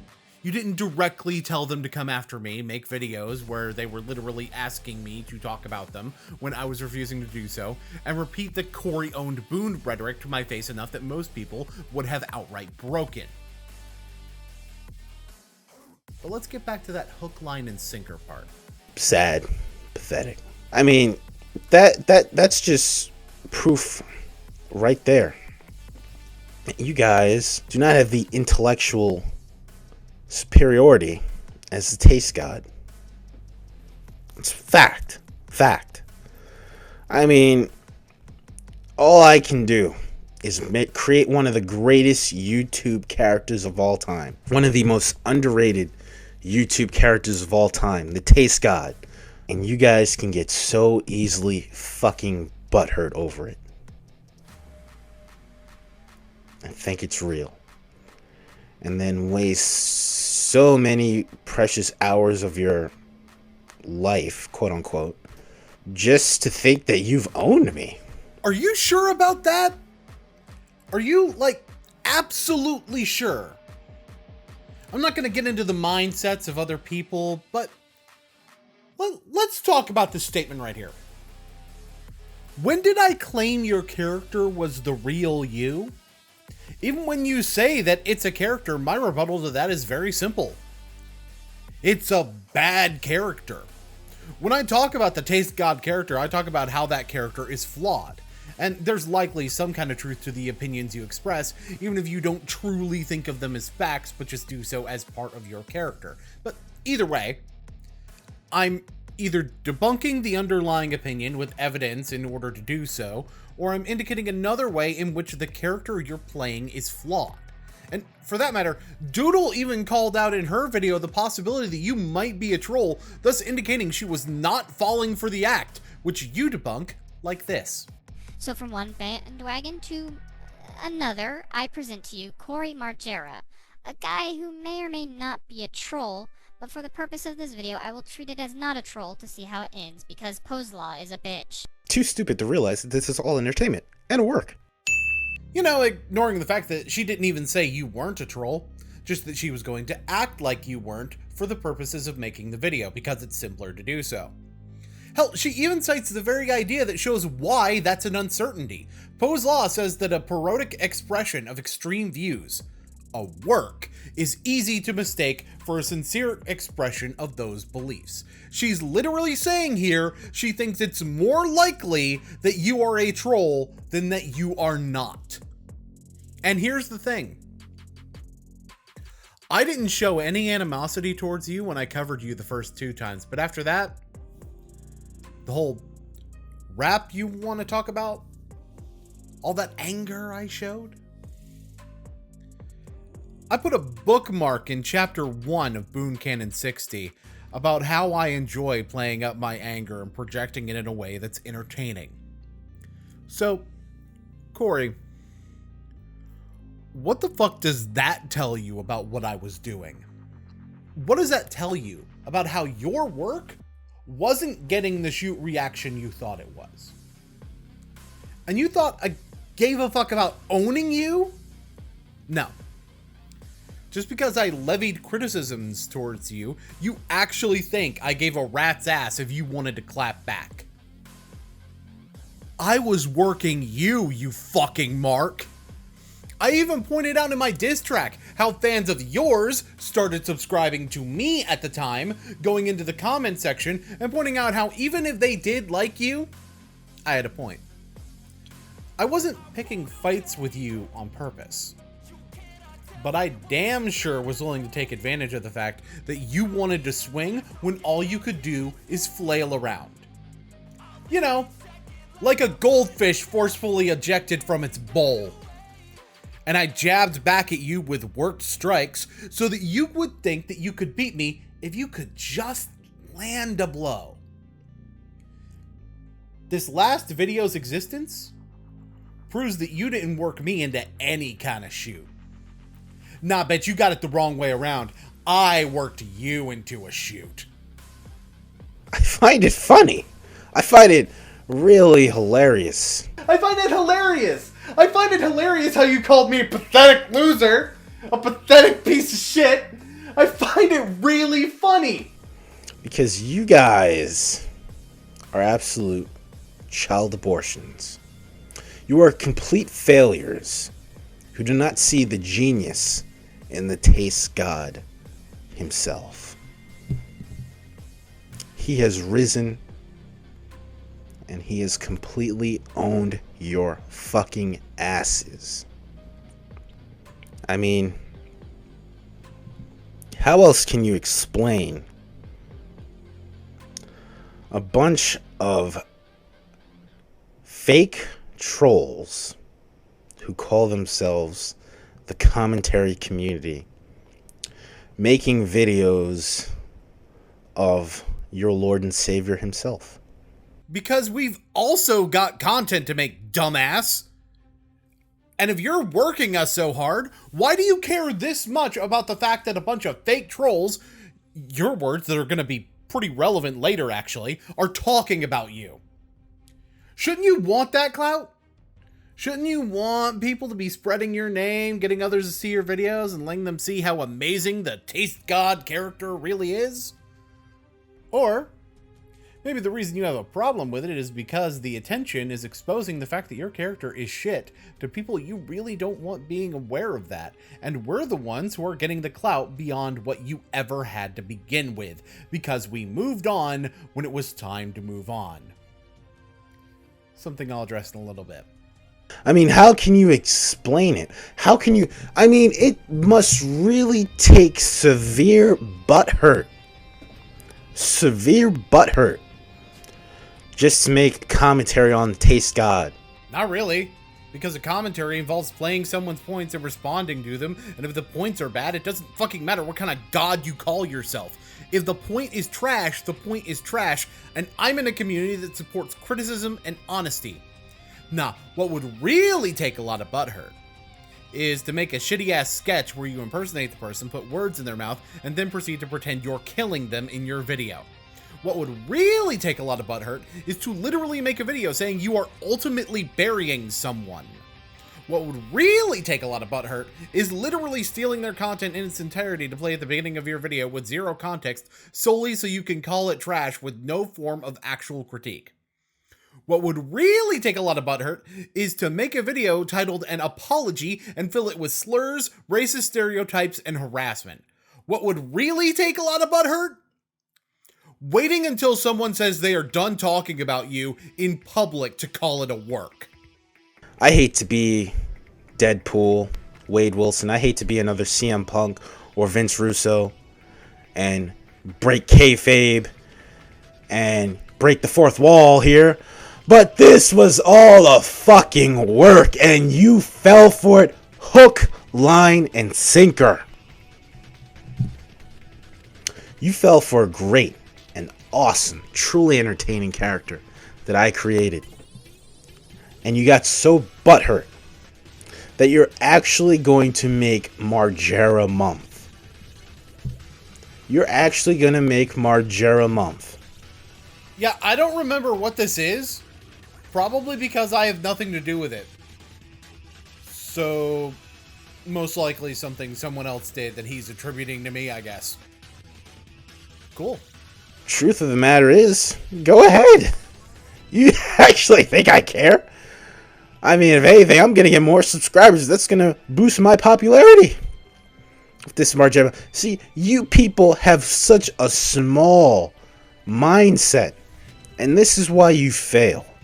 Meanwhile, if anyone does anything in relation to you, it is automatically the responsibility of everyone that does something in relation to you. I've shown so much proof that the entire reason you're bringing this up in relation to me is to make me responsible for the actions of both people I do know that are acting independently of me, and people I have never heard of before that happen to also not like you. This is what a small mindset is. Someone who cannot recognize that different people can do the same thing and not, in fact, be a conspiracy against you. You fail on so many different levels because you do not see the genius in the taste god.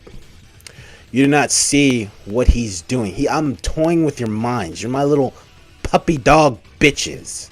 You're my little puppets. You're literally taking this way too seriously. Assuming I'm taking you seriously at all.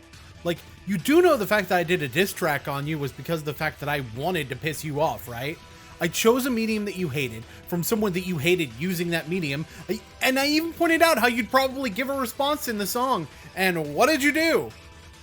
So, who's working who again? And I'm just enjoying the ride. I mean, you really got to ask yourself, though. You really have to, use your brain and think about it and ask yourself, why would such a butthurt, no-life loser make a commentary on Cory Margera?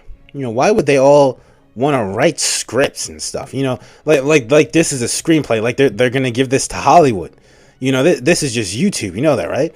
You're literally writing a script just to own something that has already owned you. I don't need to tell everybody that I owned you. I don't need to gather a bunch of fucking lackeys to tell people that I owned you.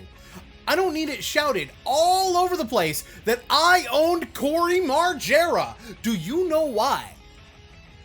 The evidence shows what's happened, and the people who would deny what happened are worshiping at the altar of a wannabe cult leader, hiding behind this veneer of playing a character. I also like how you think writing a script is a sign that someone is butthurt, as though someone planning what they said beforehand is somehow more reactionary than something completely improvised. And a lot of the time, I don't even stick with the exact wording in the script, but just use it as a guideline. But it allows me to expand my style to include things that wouldn't come across very well in an unscripted video. Like skits involving multiple characters. And even then, I managed to do that unscripted better than you. Look at the story segments throughout this entire commentary, the majority of which have no script whatsoever. Oh, it also prevents me from having dead air that you can drive a 747 through, like what I've been cutting out through this video of yours. Oh, also, Apology Accepted was unscripted and still didn't have pauses like that. Funny how many different ways I can do your style better than you, huh? I mean, think about it. Think about it. Think about it. Guys, seriously, dude, bro, seriously, think about it. You've been duped. You have been completely duped. You are now going to make Margera mum because you are so butthurt that the facts and the good taste that I spread is actually starting to gain attention. And you hate it so much. You guys hate it so much. I mean, even a certain king who's actually a queen who likes transvestites, and he's a failure. He doesn't even show his face or make videos. He's so butthurt. He's going to align himself with nerds that he probably doesn't even like. And yet in the Apologia video, you call that person my secret husband. This is another problem. So many of the things that you say contradict one another, and what you wind up doing is changing your story when the old one is called out. And this goes back to, well, it not necessarily being believable that this is a work. I called out the character of the Taste God immediately. It was maybe the second thing I said about you. If all of this was a work, then why did it take you, at best, 5 videos to say that? I mean, I say at best 5 because the video where you play the entirety of the map station takedown at the beginning it still existed, but just hasn't been re-uploaded. And I don't even know how many other videos you brought me up in that came before the Doodle video. So when I'm able to debunk your points pretty damn clearly and then move on, talk about other people and continue growing, apparently I got owned? Right, fuck off then. He doesn't even probably like. He's gonna align himself with you. He's gonna align himself with Doodle Tones. I mean, come on. What person in their right mind would name themselves Doodle Tones? Unless they were a troll. Someone who likes both music and art? Now, Cancer the Weeaboo, that's a name someone would only use if they were a troll. I mean, think about that for a second. And also, the fact that you have been duped so much. That you have to thumbs down my videos and you get so butthurt. You hate me so much. You're making a 12-minute video talking about someone being butthurt. A thumbs down button ain't shit, guy. It takes like 2 seconds. If that long. You sure do care a lot about other people clicking a single fucking button for someone who isn't butthurt themselves. I tingle your soul so much. I'm in your head. I'm in your head. You think this is all real, and I'm in your head. Because guess what? I'm old school. Thank you for confirming your nostalgia blindness, I guess. Cool. I don't believe in half-ass trolling. I believe in actually doing a complete good job. I believe in actually making it convincing. I believe in making you get on your fucking keyboards like the keyboard warriors that you are and spread the hate. Type and it's not even hate. It's not even like fuck you, Corey, you suck, Corey. It's literal essay comments. You got literally guys, literally. You guys write essay long comments like this is a research paper for your homework assignment or for your project or something like that. You literally type in the comment section like these essay long and then you thumbs down and then you write scripts. I am in control of your life. I'm making your life actually relevant because without me, you guys would just look for another troll who obviously sucks. But wait, weren't we trolls earlier? See, this is what I mean when I talk about you shifting the goalposts, and this isn't even over the course of multiple videos. If you're wanting your trolling to spread by making it believable, then why wouldn't we be doing the same thing? What you just said just creates a symbiosis. You come for your detractors because you want to troll people. Your detractors come for you because they want to troll you. It's I would say a no-win situation, but I guess technically a win-win situation. And they know they'll get a reaction from you if they hit your buttons. Again, it's why I made a rap song to end my involvement. I knew it would get a response from you because you hate rap and you've shown that you were stalking my channel for literally anything that you could use to make fun of me. Especially if it involves me rapping. Like Eddie the Scammer. You actually think that you're dealing with someone who, lack of a better term, gives a shit? Well, you keep talking about it. So you clearly do. At the very least, you think it's good for your character's image to continue responding, so at the very least, you find it to be good publicity. You know, a certain Meg Griffin lookalike actually told me that if I continue this, it's not going to end well for me. Well, that's your prerogative. However, let me tell you something. This has already not ended well for you because you guys are literally hard at work with your little quote-unquote commentary community looking for a way to get me off the internet. Okay, so there's a reason I had to play him making this exact joke earlier. It's to establish that any mentions of Meg Griffin that he's making are him directly addressing me. Remember when I said that I wasn't going to tell people that you sent your fans after me, Corey? Now I am. It was actually not too long after this that you would decide on your own to delete your channel. Well, we'll get to that later.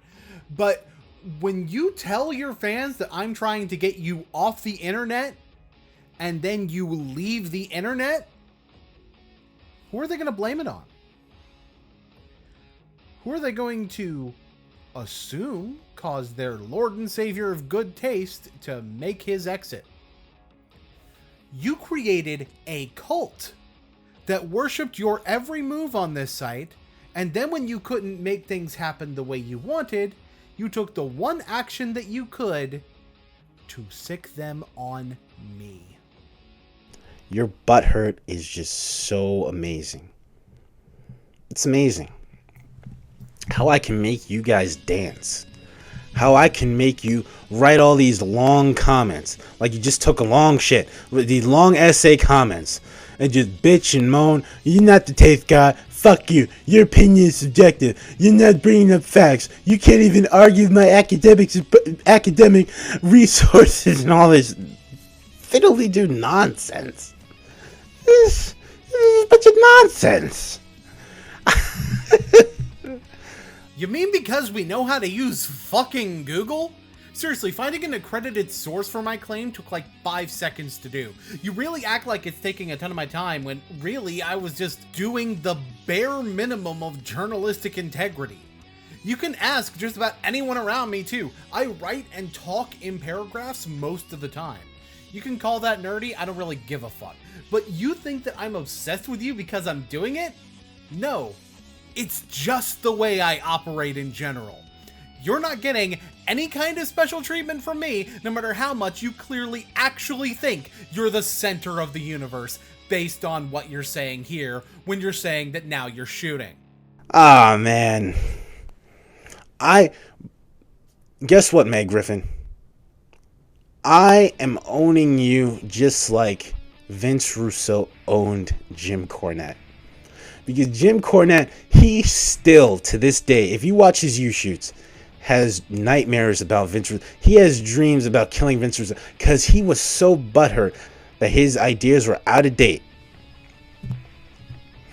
He got so butthurt with Vince Russo that he literally couldn't take it. He started having dreams about him. He would trash him in every shoot interview because guess what? Vince Russo owned his mind. Just like I'm owning yours. I just want to come back to Ephraim real quick. Do you understand it yet? Do you understand why I don't want to talk about what this guy did? Because he's literally creating a scenario where I lose no matter what I do. If I ignore it, then his good taste cult continues as they have been doing with me because, well, he's already established I'm apparently trying to get him off the internet, so when it actually happens, they'll come for me, no question.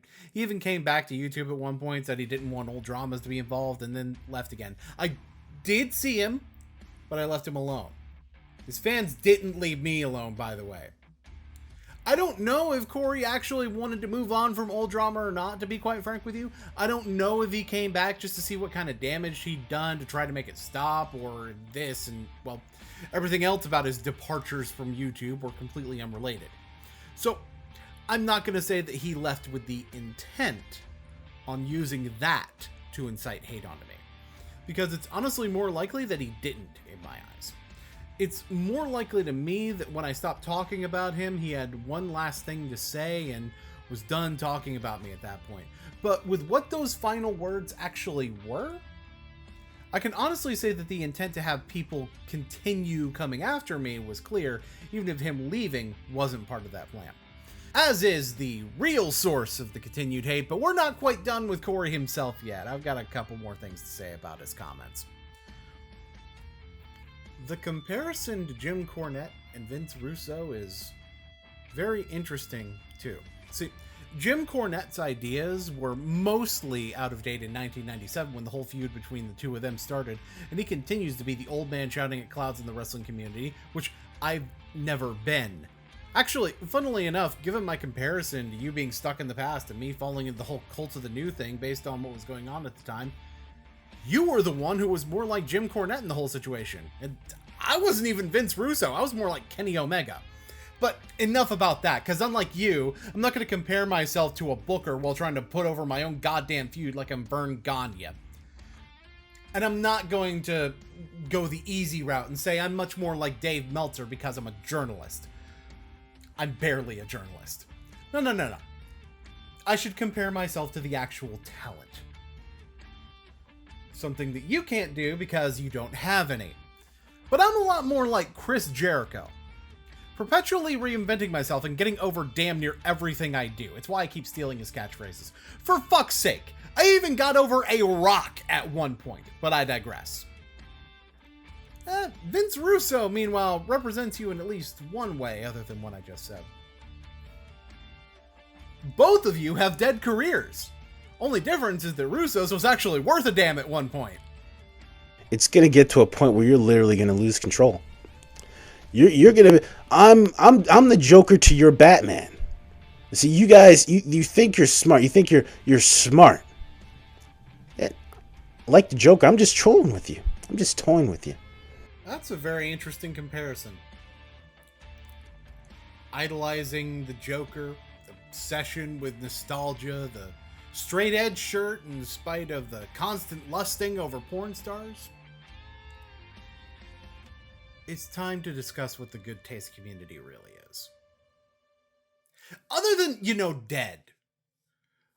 The good taste community is in reality a subsection of the MGTOW movement, or men going their own way, which is essentially a collection of male-centric alt-right movements. Notably, a lot of these groups are like the most homosexual sounding concepts ever, and yet somehow hate gay people. This is part of the reason they think saying that I have a vagina is a sick burn. And modern MGTOW was actually popularized by the rise of Milo Yiannopoulos in 2014, which coincidentally coincides with the first return of Cory Margera, as recorded on the Encyclopedia Dramatica.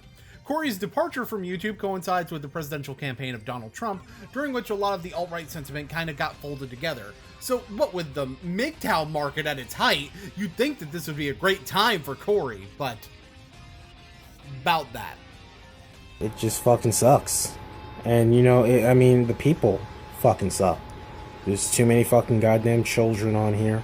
Too many fucking trolls and just stupid shit. I'm not leaving because of the trolls, but it's like, I've been on YouTube for a while now, and it's like, I'll be honest with you, I deserve better. YouTube just isn't that good. Oh, no, it's not the trolls. But you still want to bring them up as part of the reason. And based on the rest of it, sure does sound like entitlement over the fact that there are too many people that don't like you here.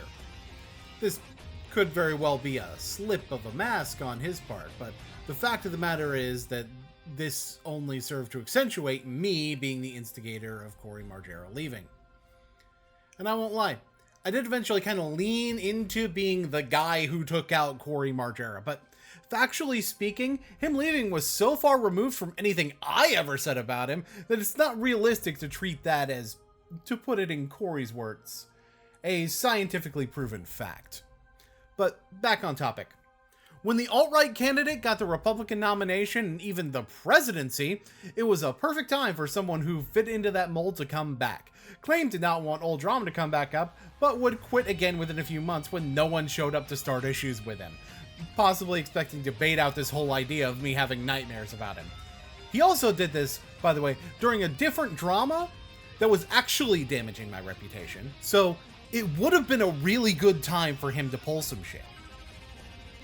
But during all this, the comments about me continued. Not even the return of their MGTOW taste god would stop these people from continuing with me. But you know what did? You know what did stop them? Boon Cannon 49.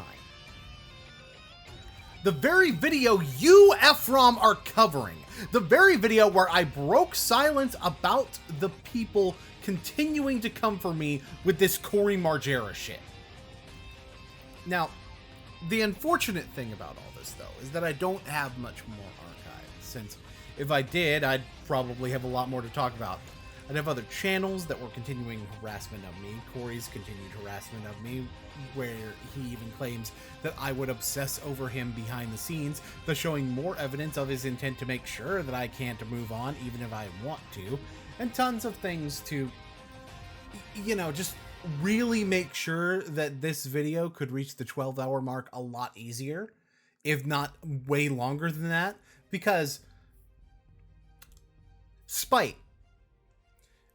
In fact, removing the evidence of this stuff is still a recurring theme with these people, since a ton of the Margera archives were set to private. Interestingly, every video that was originally uploaded after Boon Canon 4, within a week or two of the original upload of Chapter 3 of this video, where I directly say I'm going to talk about the good taste community. Yet more hiding evidence, completely unaware of the fact that,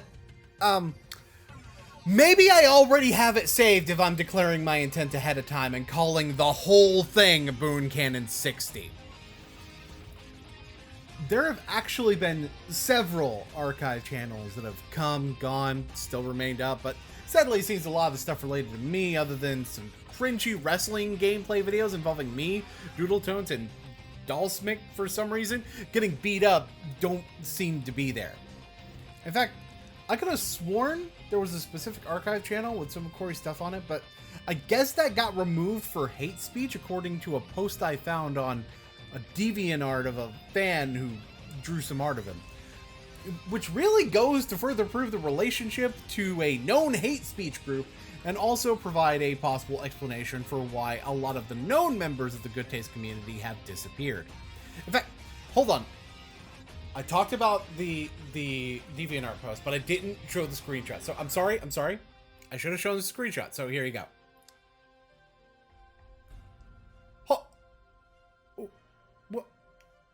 Wait a minute. Hold on. Now, y'all don't think. Oh my god, it absolutely is him. Hey, Sladester? You listening? Probably not. After all, you probably do not want to hear what I have to say, if you're even still around and haven't just, you know, left, as is the pattern for people in the good taste community. I hope what I said here was able to help you understand a little bit better why Corey's not someone you should be following the example of. And legitimately, part of my concern here, especially when you see something like this, is how parasocial all of this is. Very similar to someone else we've been having problems with somewhat recently. This is especially bad because, well, if you look at the language he uses and the way he wanted to talk about me in particular, this is an element that you stated that you were happy about, while elsewhere on your DeviantArt talking about how you want your page to be a safe space for LGBT, and how you want to be friendly towards people on the spectrum. But that's clearly not what he's doing when you see how he talks to me. So when I say corrupted, I do mean it. It doesn't mean it's impossible to undo that corruption, but, well, the first step of that is being fully aware and cognizant that this corruption exists. But then there's the BitChute mention that kind of calls the little redemption arc into question. I mean, not only are you touting his presence on a known alt-right safe haven, and a place known for being an alt-right safe haven, but let me put it to you like this. Unfortunately, I can't seem to find the channel you're talking about, but you know what I did find?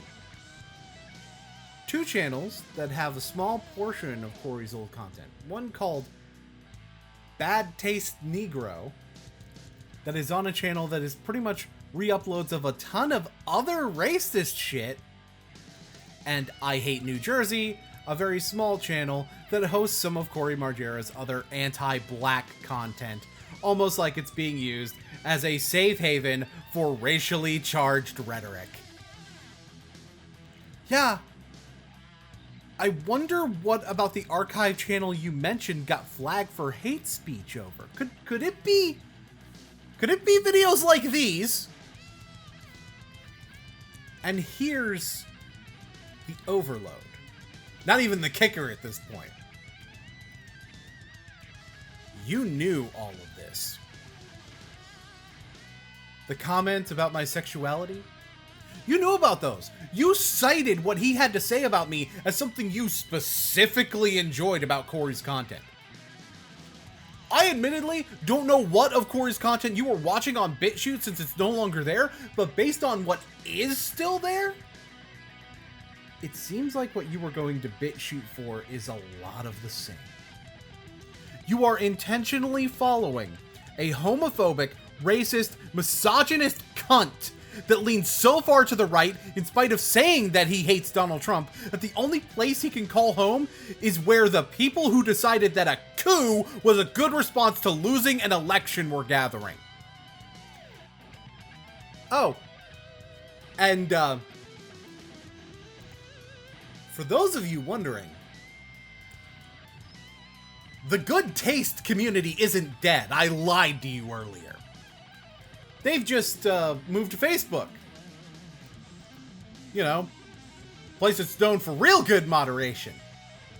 I can't see what they're doing, and for all I know, they're still talking about shit about me in there. In fact, it's very probable considering what happened during the release of Boon Canon 60. I can almost guarantee it, as a matter of fact. That's half of what they exist to do at this point. And, you know, originally I was going to put here that I don't really care. They can do whatever the fuck they want as long as they leave me alone. But I thought about it more, and I'm not fully sure that I stand behind that. I mean, I do want them to leave me alone. If they want to shit talk me in their little circle jerk, then I'm not going to do shit about it, because the fact that they're too much of cowards to say it to my face, now that I've shown that I still got teeth, says more than the bite those teeth have, if you catch my drift. But that seems to be a recurring pattern, doesn't it? The whole reason I have less evidence is because of how quick y'all dip the second I even so much as fucking glance in your direction. At the very least, on an individual basis. And arguably, on a collective basis, too.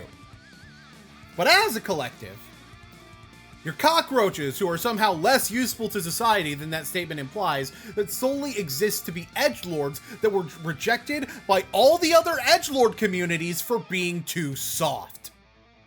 You have no wit, you have no bite, you have no balls, and to be quite frank with you, I'm personally offended at myself for ever letting a gaggle of Columbine cosplaying chucklefucks make me feel like I was pushed into a corner instead of reminding you skeletons of society why it wasn't me who put the Slayer in my name!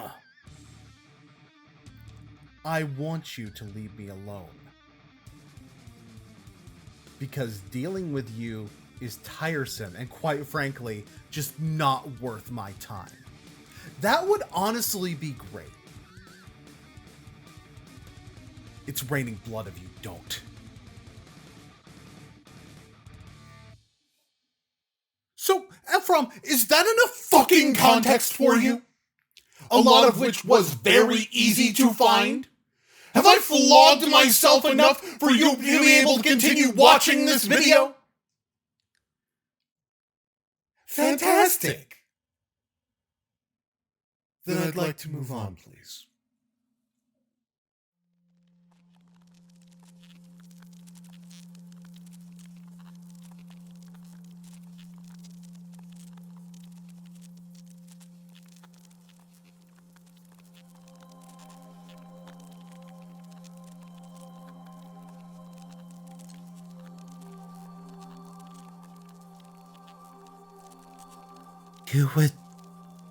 You would do that to someone I love. Yes. Mr. Shore, I can imagine that you, of all people, would understand that sometimes an objective is more important than personal feelings. Don't give me that, you sick fucking monster. Let's not pretend that you don't already know that Jacob told me everything about the way that you treated him. So it'd be no surprise to me that, in spite of saying how much you love him, you would... Don't you ever try to tell me what I do and do not feel. You say that as though I killed him. I didn't. I could never.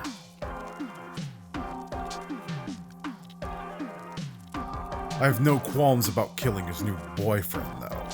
Boyfriend? Wait a minute. You seem to have a couple of things confused. I'm just a friend of Jacob's.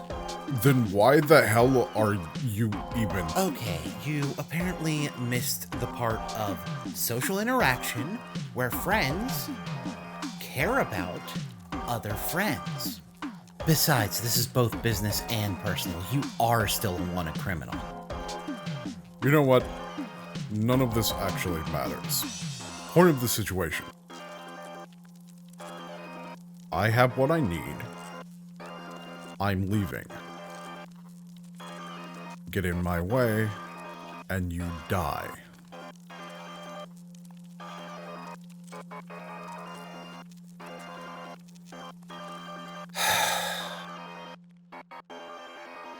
Pretty sure Boon's gonna be pissed about all this.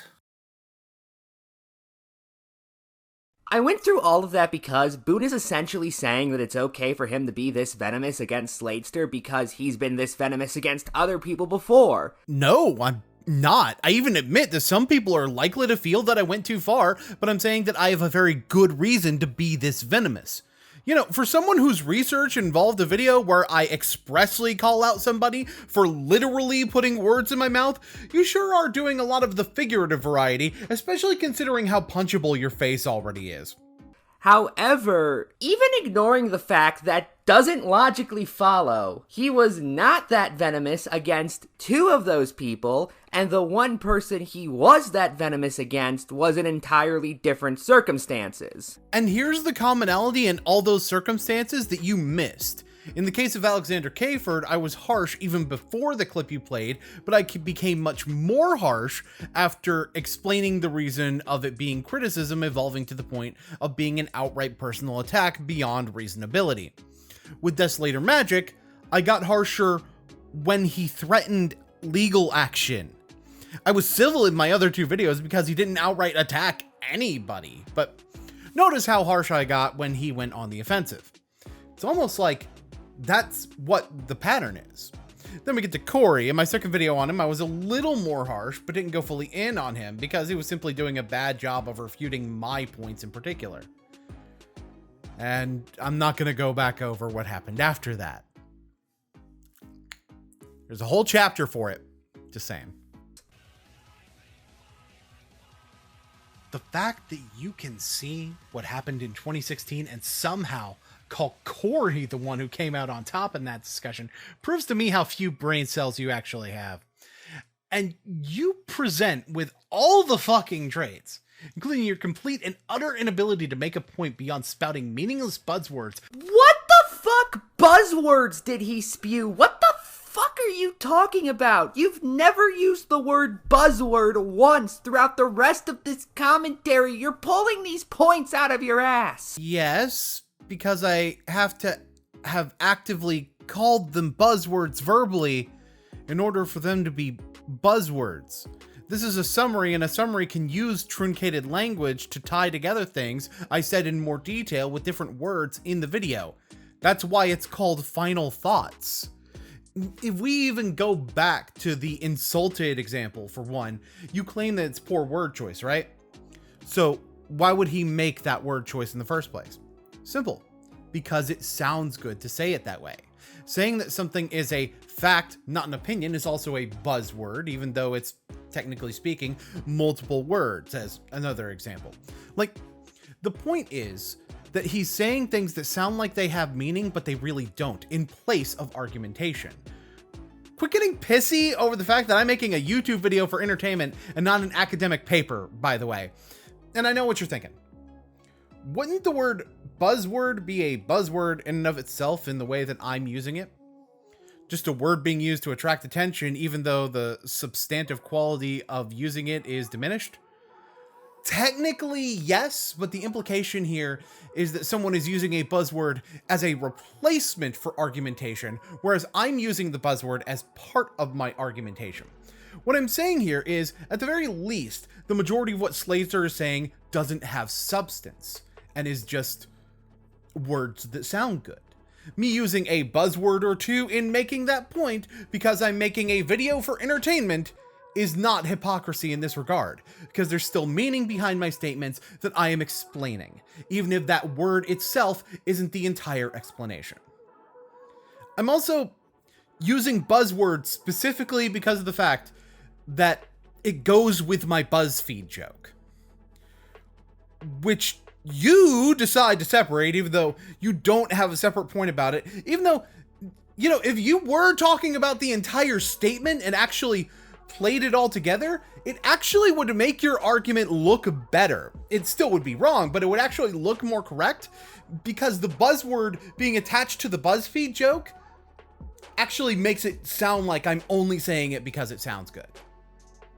So you're kind of doing propaganda wrong too. With a lack of self-awareness reserved for the driest of BuzzFeed articles with half the vocabulary. You call people spouting Among Us memes scum, and yet you keep responding to them because I'm guessing you find that concept pretty fucking relatable, whether it be because you can relate to being a pile of shit yourself, or because hearing the word imposter makes you cringe because it reminds you of how artificial your human existence is. Did you just, like, not have a point here? You're playing whole ass paragraphs with no response whatsoever at this point. Hello? In a sense, I am impressed. Because you can find a way of saying absolutely fucking nothing while still having words spew from your mouth like the sewage that it fucking is. I'm impressed that you managed to make an hour-long commentary on somebody who you just said hasn't said anything. Out of curiosity, do you regularly start arguments with mimes? The phrase I said was that he was saying nothing while words were coming out of his mouth. Your joke doesn't work because I already said words are coming out, but they don't have meaning. Only the intelligentsia would be so fucking cringe. Some people are going to get onto me for being this harsh, I'm sure, but now's the part where you find out why. I have no advice for you. We hope you've enjoyed No Moral Theater, ladies and gentlemen. Hold on, everybody, this just in. Apparently having no advice for a specific person is the same thing as having nothing to say to the audience. Like, I debunked this when Galbanum actually said the words you're implying with this media clip already. Or do you just need to put something here because you're going to play more of my paragraphs while saying absolutely nothing about them? Why? Because I have enough experience with people like you to know that you don't fucking change. You'll provide a lip service to improvement, but will do nothing to change yourself until someone puts you so far under the dirt that you have no choice but to either examine how you got in this hole to begin with, or make the dirt your fucking home. So that's what I'm here to do. Spike you into the fucking ground and see if you can figure it out, because you damn sure ain't even gonna realize something is wrong for as long as you can get back up without having to think too much about it. Oh yeah, that's exactly what you're doing. What a cool guy you are. You even made a video somewhat recently as of scripting where you said you were going to take measures to improve yourself. But yet, what's in that video? If you're gonna start crap with me, if you're gonna shove bad taste down my throat, Pokemon is overrated. Fact, not an opinion, but a fact. A scientifically proven fact that can never, ever be debated or argued. That's proof right there. That it is at the core of who you are. You are fucking corrupted by hatred, malice, and spite. I wish to remind you all, this is about a man who made some mediocre Among Us rants and was kind of arrogant on the internet. And repeating exact talking points of a man that started a full harassment campaign against me, right down to calling me out by name, thus showing that he's still using these talking points, showing that he still follows this line of thinking, thus why I told Galbanum already that the hatred, malice, and spite that Slatester was corrupted by was Corey himself. I even stated at the beginning that I couldn't give context because what I was covering in the video was the context. It's almost like the Among Us rant was the canary in the coal mine.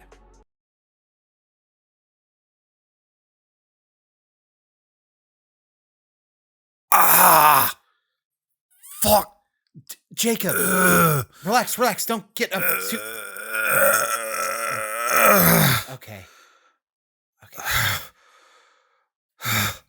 Doesn't look like anything too serious, luckily. How are you feeling? Where is he? I saw he went that way down the road. You need to relax. We're not chasing after him like this. You were right about how dangerous he is. I called for people to pursue. I know. Hold up, wait a second. You said that way? Yes. Jacob, please tell me you're not thinking of going after him after that. Henry. Fuck. I kinda have to. Are you kidding? Like shit you do. Jacob, you're probably gonna recover just fine, but you are very clearly hurt. No. H-Man. That's the way I came from. Which means I gotta go that way to get home. And that's also where my boyfriend is coming from.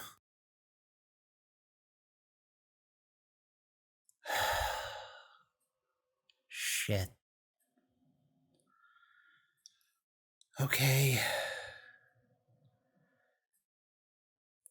You stay here. I'll go after him. Hold up. Nah, Henry, Jacob, save it. You're in no condition to handle this yourself. I know you want to, but I'm perfectly capable of handling the physical stuff myself if need be, okay? Fine. But one, just one more thing. Fuck.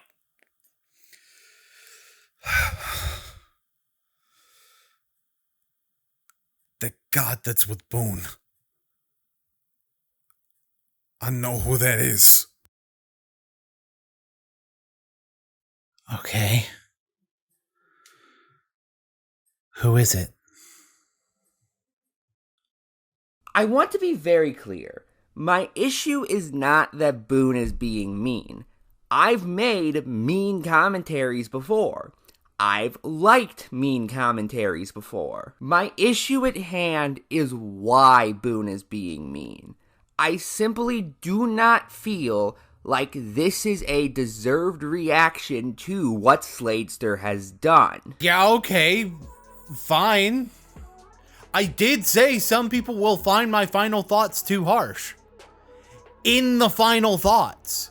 You can downplay why I'm doing that as many ways as you want to do it, but I fucking warned you that's what you were gonna get. This is a criticism I address in the video. Doesn't make what you're saying invalid, but I clearly am not going to agree with it. Look, maybe it's just that I'm a political blogger and that means I cover things that actually fucking matter. Fuck you. Are you actually for real? Are you dead ass saying that anything non-political doesn't matter at all? Because, that's the impression I get. Yes, I get that politics are important, but so is trying to get somebody to improve. Slatestar's video is about Among Us and vice versa at the end of the day, but I'm trying to deconstruct why the mentalities and behaviors that Slatestar presents are unhealthy and toxic. I'm explaining why trying to be the next Cory Margera is not good for him, but it isn't political, so therefore it doesn't matter. You do realize what community you chose to associate with, right? The slideshow commentary community definitely has its political members, but the community as a whole isn't centered around political issues. Why do you think so many people say that we're just a bunch of nerds or argue about Pokemon? Because at the end of the day, ultimately, that's kind of what the SCC is.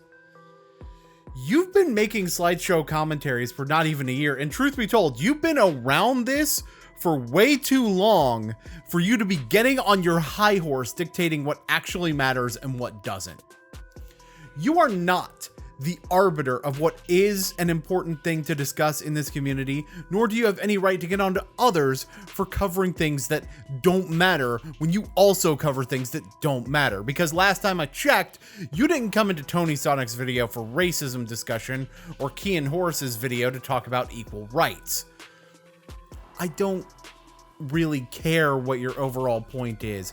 That sentence alone destroyed all credibility you had going forward, as you presented yourself as this egotist who can't ever get off his high horse because he always thinks he's in the right and can't handle being wrong or having things that go against him.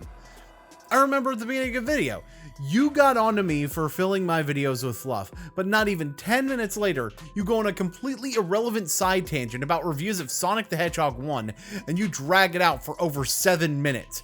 If there's anything I've noticed from your commentaries, it's your insistence on this rules for thee, but not for me mentality.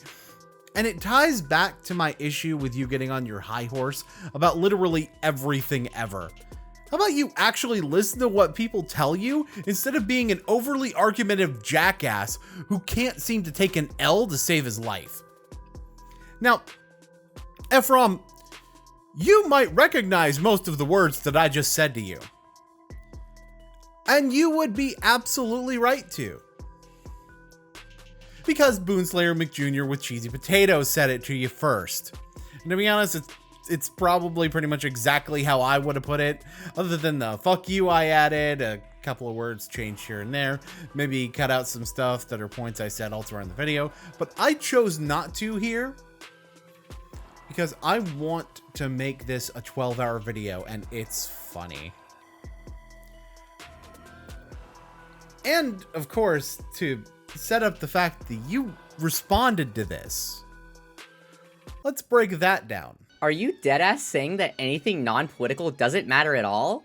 No, I'm saying that as a political blogger, I cover important topics, not that only things I cover are important. But your statement implies that what I cover does not matter.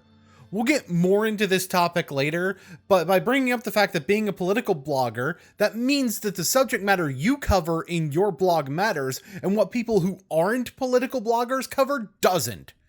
Again, I'm gonna debunk this more thoroughly, so, just be patient. I don't care what your overall point is. That sentence alone destroyed all credibility you had going forward, as you presented yourself as this egotist who can't ever get off his high horse because he thinks he's always in the right and can't handle being wrong or having things that go against him. Okay, I just don't get the connection here. If you thought the statement was douchey, I fully understand. But how is it egotistical? Because you are putting the thing that you do on a higher pedestal of importance above the thing that another person does. Remember when you said I was calling myself smarter than people because the games I play require you to think? Same concept, only in this case, these are the words you're actually saying that do this. You are telling the audience your work is more important than mine directly, rather than what I did, said something that it was possible to infer meant that, even though that was nowhere close to my intent. I wasn't saying I was always right regarding the topics I cover. I was saying the topics I cover on Medium are ones that are of greater importance than the one Boon does. Tons of political commentaries are terribly wrong. Fuck, you may even think I'm one of them. But that does not make the topics covered any less important. Okay, but go back to what you said about me. I wasn't saying I was winning at strategy games, but I did say that strategy games require more thought than Sonic does. Whether you win the fights you're fighting isn't relevant to the ego of saying your fights are a bigger deal than anyone else's. I like how this is actually contradicting one of the first points you made against me now. Edit. Upon rereading this, I think you might have been saying that I was trying to make myself sound important because I cover important topics. Which also doesn't follow. Fuck, I've told people to not worry about how much they matter or how important they are because I find the notion to be a silly one. Okay, but you just use the importance of your subject matter as a point in a commentary. So your logic does not follow.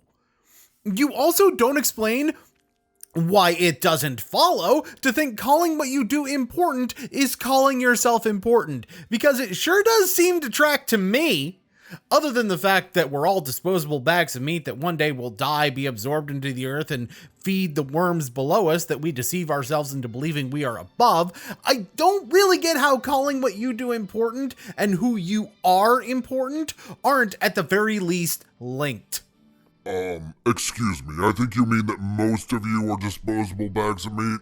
Okay, I legitimately forgot you were here. Hey, when I said I didn't want you to have any distractions, I was very much including myself in that.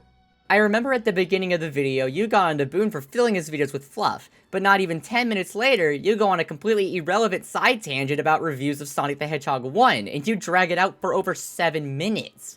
I was making the point that Sonic 1 could not be considered a simple game where all you do is run fast. It took that long to make because I had a lot of information I wanted to use to prove my point. Most of which was you playing unnecessarily long media clips, and the vast majority of that could be proven to go against what you were saying about me in a single fucking sentence. Most of the time from elsewhere in the video you're showing. Hell, you would have been better off not playing the clips, especially since you include a whole document with your sources in the description of the video. Oh, wait, that's right. You didn't actually watch your sources. Otherwise, you would know that they go against you elsewhere in those exact same videos. As I said in this same commentary, my issue with Boon was not that he had long interjections, but that I didn't feel he was adding enough information to make those interjections worth their length. And what Umbra said in that same comment, the 7 minutes you spend proving this point is a side tangent because of how much you focus on reviews saying that levels exist. In other words, saying the same thing over and over again. Even if you wanted to prove it, one clip of one reviewer showing Labyrinth Zone would have been fine, as more evidence that does the exact same thing is you repeating yourself. Which you got onto me for doing. If you thought the point was dragged out, then that's fine. But there's a difference between dragging out a point because you added more information that might be required, which I have never gotten onto commentators for doing, and spending 20 minutes of a movie on rock climbing.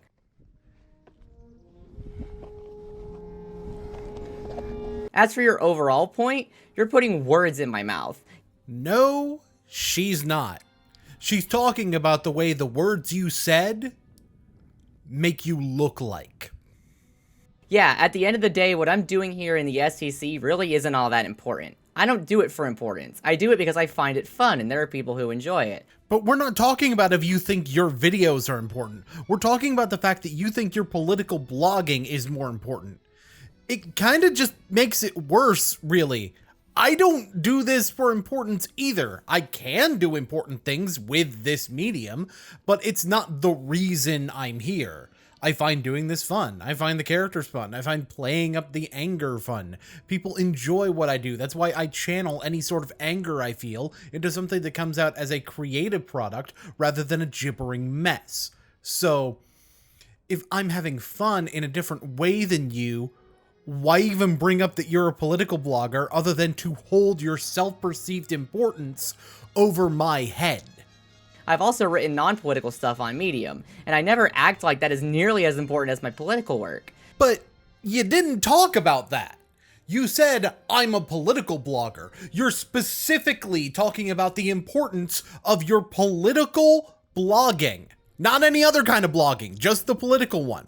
For that matter, since you mentioned Pokemon, I've played several Pokemon games in the past, and I don't think my goals in them are as important as my goals in the political world. I can enjoy doing something and realize it's probably a waste of time in the grand scheme of things. That's not impossible. Right, but again, that's not what you highlighted while trying to tell me how to make my videos. And you know what? I know that I cut you off mid-sentence, but it really doesn't matter.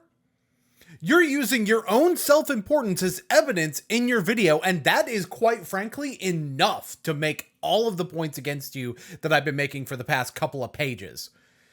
You know what? I'll even play and debunk the full sentence for you. I simply do not feel like this is a deserved reaction to what Sladester has done. Look, maybe it's just that I'm a political blogger and that means I cover things that actually fucking matter. However, the notion of talking to somebody like this because of, again, making some mediocre rants on video games just strikes me as pathetic. Oh, I'm sorry. Did that sound condescending? Good. It sounds like I'm condescending you, because I fucking am. And now, you know, this might just be me being a little bitch. I doubt it, but it might be me being a little bitch. But what it sounds like there is you admitting to using this statement as a means to be condescending. So what I was saying about you putting yourself on a pedestal, that's your intent. The proof is right in your video. You are stating right here that you're calling yourself more important. So fuck off trying to weasel your way around saying that you're not. If anything, anger is far worse of a tool to use in a political discussion than in a discussion concerning personal harassment. That's why I don't often use it when talking about things that are political or sociological, which I know you didn't say, but sociological and political discourse are often discussed as though they're the same thing. You know, because of the metic mutation of what is and is not political. Then I'm assuming that's what you meant. And I actually do that. Namely, when I was covering Misanthropony's attributing every single problem he had with the movie to feminism, and me pointing out why that didn't make sense and why he was basically bashing a work of fiction because he doesn't like the author, all while disproving the idea of how much of Kathleen Kennedy's feminist viewpoint was bleeding into the Star Wars franchise. And you would have already known that I did that. The final version of that video came out a month before yours did. But hey, maybe you're not interested in watching an 8-hour video. I know Misanthropony wasn't when he just put my logo in connection to talking points I explicitly disagreed with. Only reason I didn't address him is because I learned from the Corey situation that engaging with that kind of crap is just gonna spiral. Case in fucking point. You're a dime a dozen blowhard with a microphone and no sense of proportionality. Dime a dozen, huh?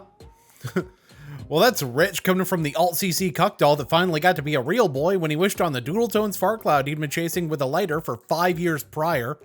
Seriously, you call that an insult? My grandmother could come up with better shit than that, and she's been dead since 2005. And I've been sitting here for months thinking about what exactly I would say.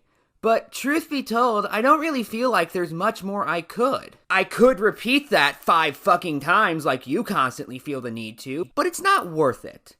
So, you want to start taking shots, and then take your finger off the trigger after you miss the first one.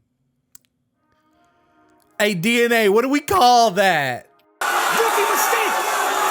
Rookie mistake! Rookie mistake! Rookie mistake! Funny how I'm a dime a dozen, you still couldn't afford half the clout I get for wiping my ass in the morning. The fuck that make you, a nickel for 90? Nah, still too rich for your blood. And look, just because you get knocked down by a light breeze doesn't mean that anybody can do it as a blowhard. And for my sense of proportionality, yeah, let's talk about that. What percentage of my video did you cover? And why did you skip more than 50% of it? Oh, yeah, that's right, because you didn't have a problem with those parts. So, remind me how my whole video was wrong again, Mr. Proportionality? Get the fuck on with your broke ass!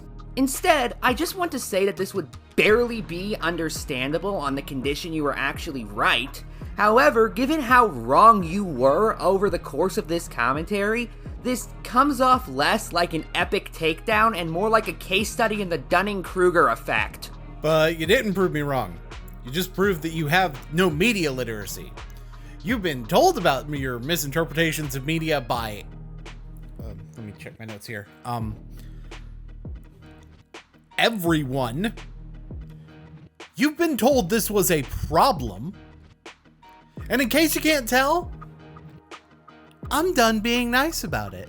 However, unlike you, I'm actually going to give you some advice. You see, I've seen other commentaries of yours. Now, you usually don't cover topics that interest me, but from what I have seen, they're pretty good. For that matter, I want to make it very clear that I have essentially everything I'm about to criticize you for, and far more, and have had to work on that in the past. So I completely sympathize. Truth be told, this video strikes me as somebody just finding an idiot and wanting to commentate on them, thinking it will be easy because, hey, the person's an idiot. If that's the case, then why did I wait when I said I'd been considering covering the original Among Us rant in the first place? I specifically said I considered covering it and originally decided not to. So clearly, if I thought it would be easy, then I wouldn't have waited for him to bring my name into it. I would have just done it. I was also able to approach someone who isn't a regular Among Us player, but also as someone who comes from a particular side of gaming, that particular side of gaming, so was already exposed to the culture around Among Us that predates its popularity. I didn't need to wait if I wanted something easy to cover, if that's actually the approach I was taking. Now, this isn't me saying you were lazy, but this is me saying that you just didn't put much thought into this commentary because you didn't think the person you were covering needed much thought to disprove. Oh, no. This isn't you saying I'm lazy. It's you saying I'm this specific form of lazy. Fuck yourself. Again, it's a mistake I've made 1,000,000 times, so I'm not going to fault you for making it once. But it's what you've been doing this whole time, though. Especially since you're going to call this the worst commentary of 2022 at the end of this video. And sure, maybe you're not specifically faulting me for what you perceive as underestimating the material's complexity. But since it's your advice to, I presume, tell me not to do that, then you clearly think it's enough of a mistake for me to need to change it. Aside from that, I'd also again recommend getting a better sense of proportionality. You shouldn't be talking like this to somebody who made a mediocre video game rant. I don't care how annoying they are. I'm just gonna repeat what I said earlier, since based on your argumentation, you have too much bullshit in your ears to understand what I say the first time, and for literally no other reason. You skipped over half the video. I was highlighting a pattern of someone doing the same thing over and over again in spite of saying they have changed, while showing how that is a lie. The reason it is corruption is because the thing that is causing them to repeat this behaviors has not gone away. That is his simping for Cory Margera, making him unable to discard the toxic behaviors associated with that community. Honestly, the thing I thought was going to give me shit for being too harsh was the line about his existence being artificial, but apparently that's fine? No. It's the fact that I used a word that means that something has been made worse because of an outside influence to tell someone they've been made worse because of an outside influence. I mean, then again, maybe it's because you're a political blogger and are used to people using the word corrupt, specifically in relation to dishonest behavior and in more extreme circumstances that you lack the proportionality to understand that word having a less extreme meaning. If this is your definition of corrupted, which I should note is already an overdramatic term, then you've had a pretty damn easy life. I'm just telling you that right now. Not to be the other guy people keep calling me too much here, but, Ephraim, how old are you? Not really old enough to have grown up in the 90s, I'm pretty sure, especially not, you know, the entirety of the decade. You're talking to a guy that was diagnosed with ADHD and PDD because people didn't really fully understand how autism worked yet. You from the South? I doubt it. You know why it took me 30 years to come out of the closet? Because I was told that people get hanged for being gay when I was in elementary school, and ever since I've become openly gay even, I've been called so many F-slurs that I was expected to just take with a smile, and I had so many people screaming Leviticus at me that I lost count. Not that I bothered starting anyway, when I knew that it was gonna happen. I went straight from my high school graduation to my last grandparents' funeral. I was tortured so thoroughly in middle school, I ended up having nightmares so bad that skinning my knee on a basketball court gave me PTSD flashbacks, and wound up finishing middle school in a mental health center where one of my classmates beat me with a pool cue and I was the one who got punished. They would later beat me with a 2x4 and I was the one who got punished. I got death threats from serving tiny burgers out of a drive-through window and was told by my boss to get over it because it's normal. And that's just the shit I remember, given how much of my childhood is blocked from my memory, either that or gone after I was nearly killed by a car when I was 17. Or, apparently I didn't know about this, but my mom sure did, 3. Don't tell me how hard my life is, you raggedy ass spoiled little bitch who wouldn't know suffering if it was a Taco Bell manager yelling at you for needing to leave for the funeral of the only real father figure you've ever had in your life. Fuck you! I don't think you're a bad commentator. I don't think you're a bad person. I don't believe you. I don't know how else to put this, but considering how heinous some of the stuff you actually said is, someone like me who is known for catching people hiding ill intent, I just don't believe you, at least not for around when this video came out. And truthfully, there's a benefit of doubt I would be able to give you here that you just missed the mark. Maybe some things here and there where really your whole perception of the video was skewed by not liking the final thoughts, but, well, context is important.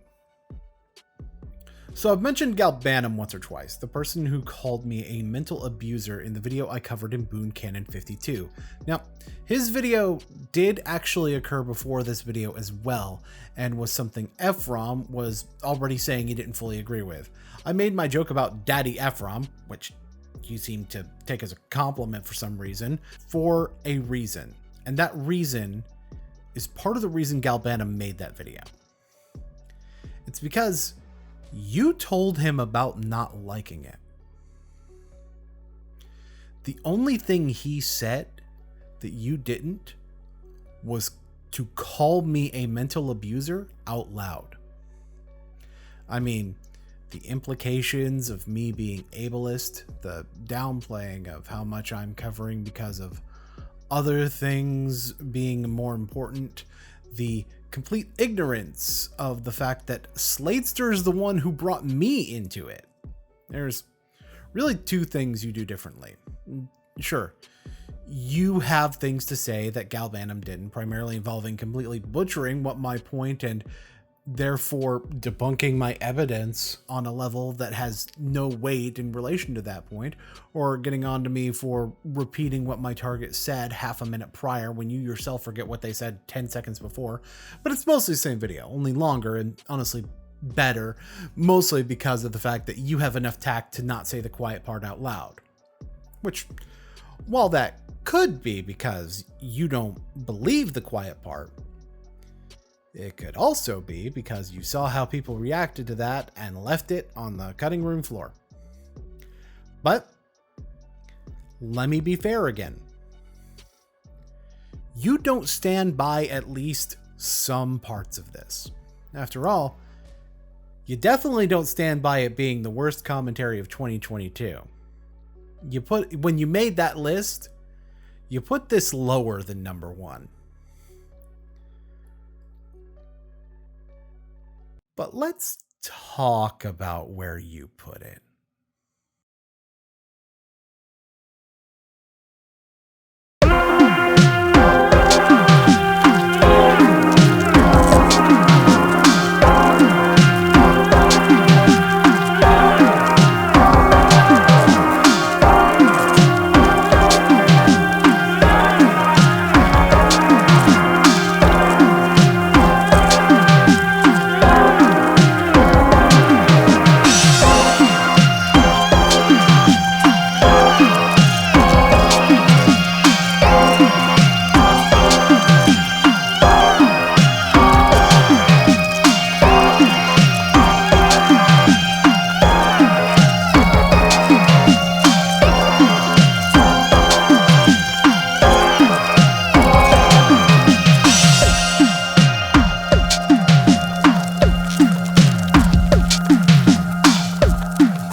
You certainly seem to be in,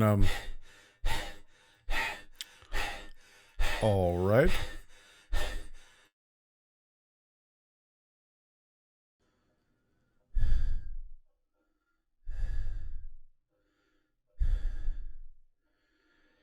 You. Oh, I'm terribly sorry. Have we met before? No, you probably wouldn't recognize me. Ryland's Diner ring a bell, though? Rylands. Yes, I remember Rylands. That was years ago. It was where I met Jake. I remember that day real well. Real well. You don't say. You know, he tends to be very selective with people that he allows to call him Jake. Yeah, and he told me exactly how you lost that privilege.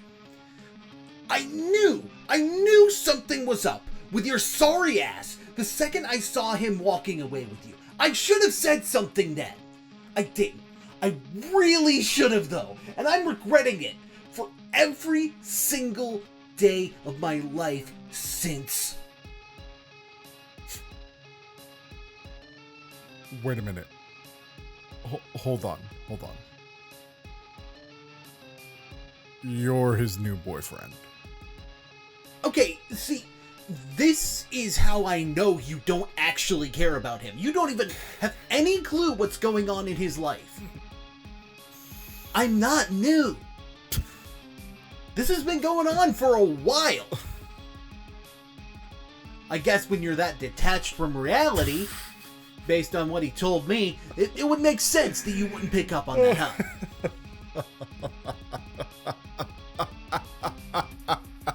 Why are you laughing? I'm sorry. Man. He really took a massive downgrade, didn't he? Excuse me, bitch? What the fuck is that supposed to mean? Where do I even begin? Oh. Right. Your sense of fashion is atrocious. You've got pink on pink on pink, a little green in there. It's gaudy as hell. And it's quite frankly making my eyes hurt to even perceive you. What else is there? What else is there? Right. You're not Avakrin like me and Jacob are. You will never understand the types of things that we actually go through. You'll never be able to support him in the same way that another Avakrin would be able to.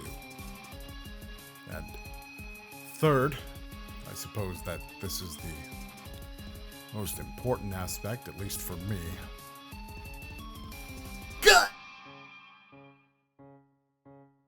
You don't deserve him. You are nowhere near strong enough to deserve him. Let alone protect him from someone like me. If you manage to survive this, I would recommend you keep away.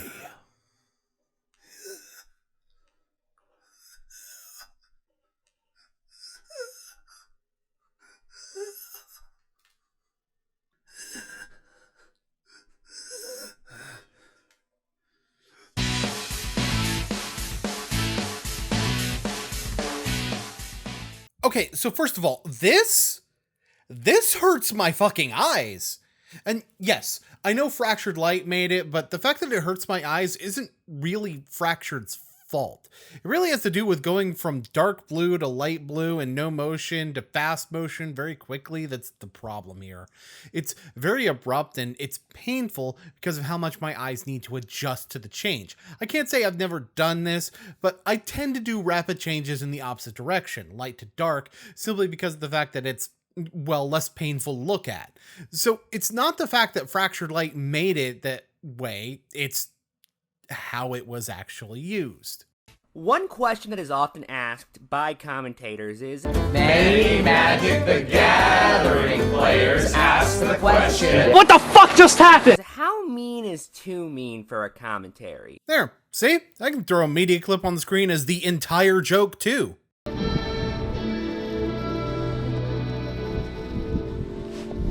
Now, I'm going to be blunt and say I don't have the answer. I've crossed the line before, and so have many of my favorite commentators. Nobody really can put their finger on where the line is, but they can definitely put their finger on when it's crossed. But see, that line is going to be different for different people. I pointed out that some people will think that I was being too harsh because of the fact that I knew that for some, it was likely to cross their threshold of too mean, considering other videos these same people had referred to being too mean. And in fact, many of those people didn't have this complaint specifically because I indicated that I knew that I was being mean. And if you want to see that line being crossed in full force, well, I recommend you number 4. That it is at the core of who you are. You are fucking corrupted by hatred, malice, and spite. If you're gonna play a clip where my head's at the top, put your text at the bottom. That's a real simple fix. Hell, I would get on to you for no outline or shadow on the text, but if you did put it on the bottom, then you wouldn't need one. Also, resizing. There's too many free video editors that are better for you to use than Windows Movie Maker is what I'm saying. And I'm pretty sure the current one, I think it's Microsoft Clipchamp, even does a better job in and of itself. Okay, let's address an elephant in the room. Yes? Get the fuck out! You're not even supposed to be in this series. What are you doing? Man, you're no fun. Whatever, I got a thesis to do anyway. Okay, does that mean like the Phyrexian invasion is canon? Or... Shut the fuck up. I am sick of the goddamn distractions. Get back to the fucking piss video. Piss video? To Madre, shut up. Like many of the videos on this list, I covered this on my channel. However, in said commentary, I called this the worst commentary of the year. Now it's only the 4th worst commentary of the year. Some of you might be wondering why that is. Well, a couple of reasons.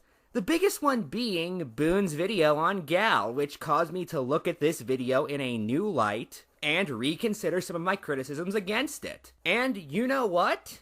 The video was better than I originally thought. That's not saying very much, but hey, it's something. So this is the entire reason I felt the need to cover this part, which, by the way, is also another reason I have a habit of waiting instead of hitting something immediately.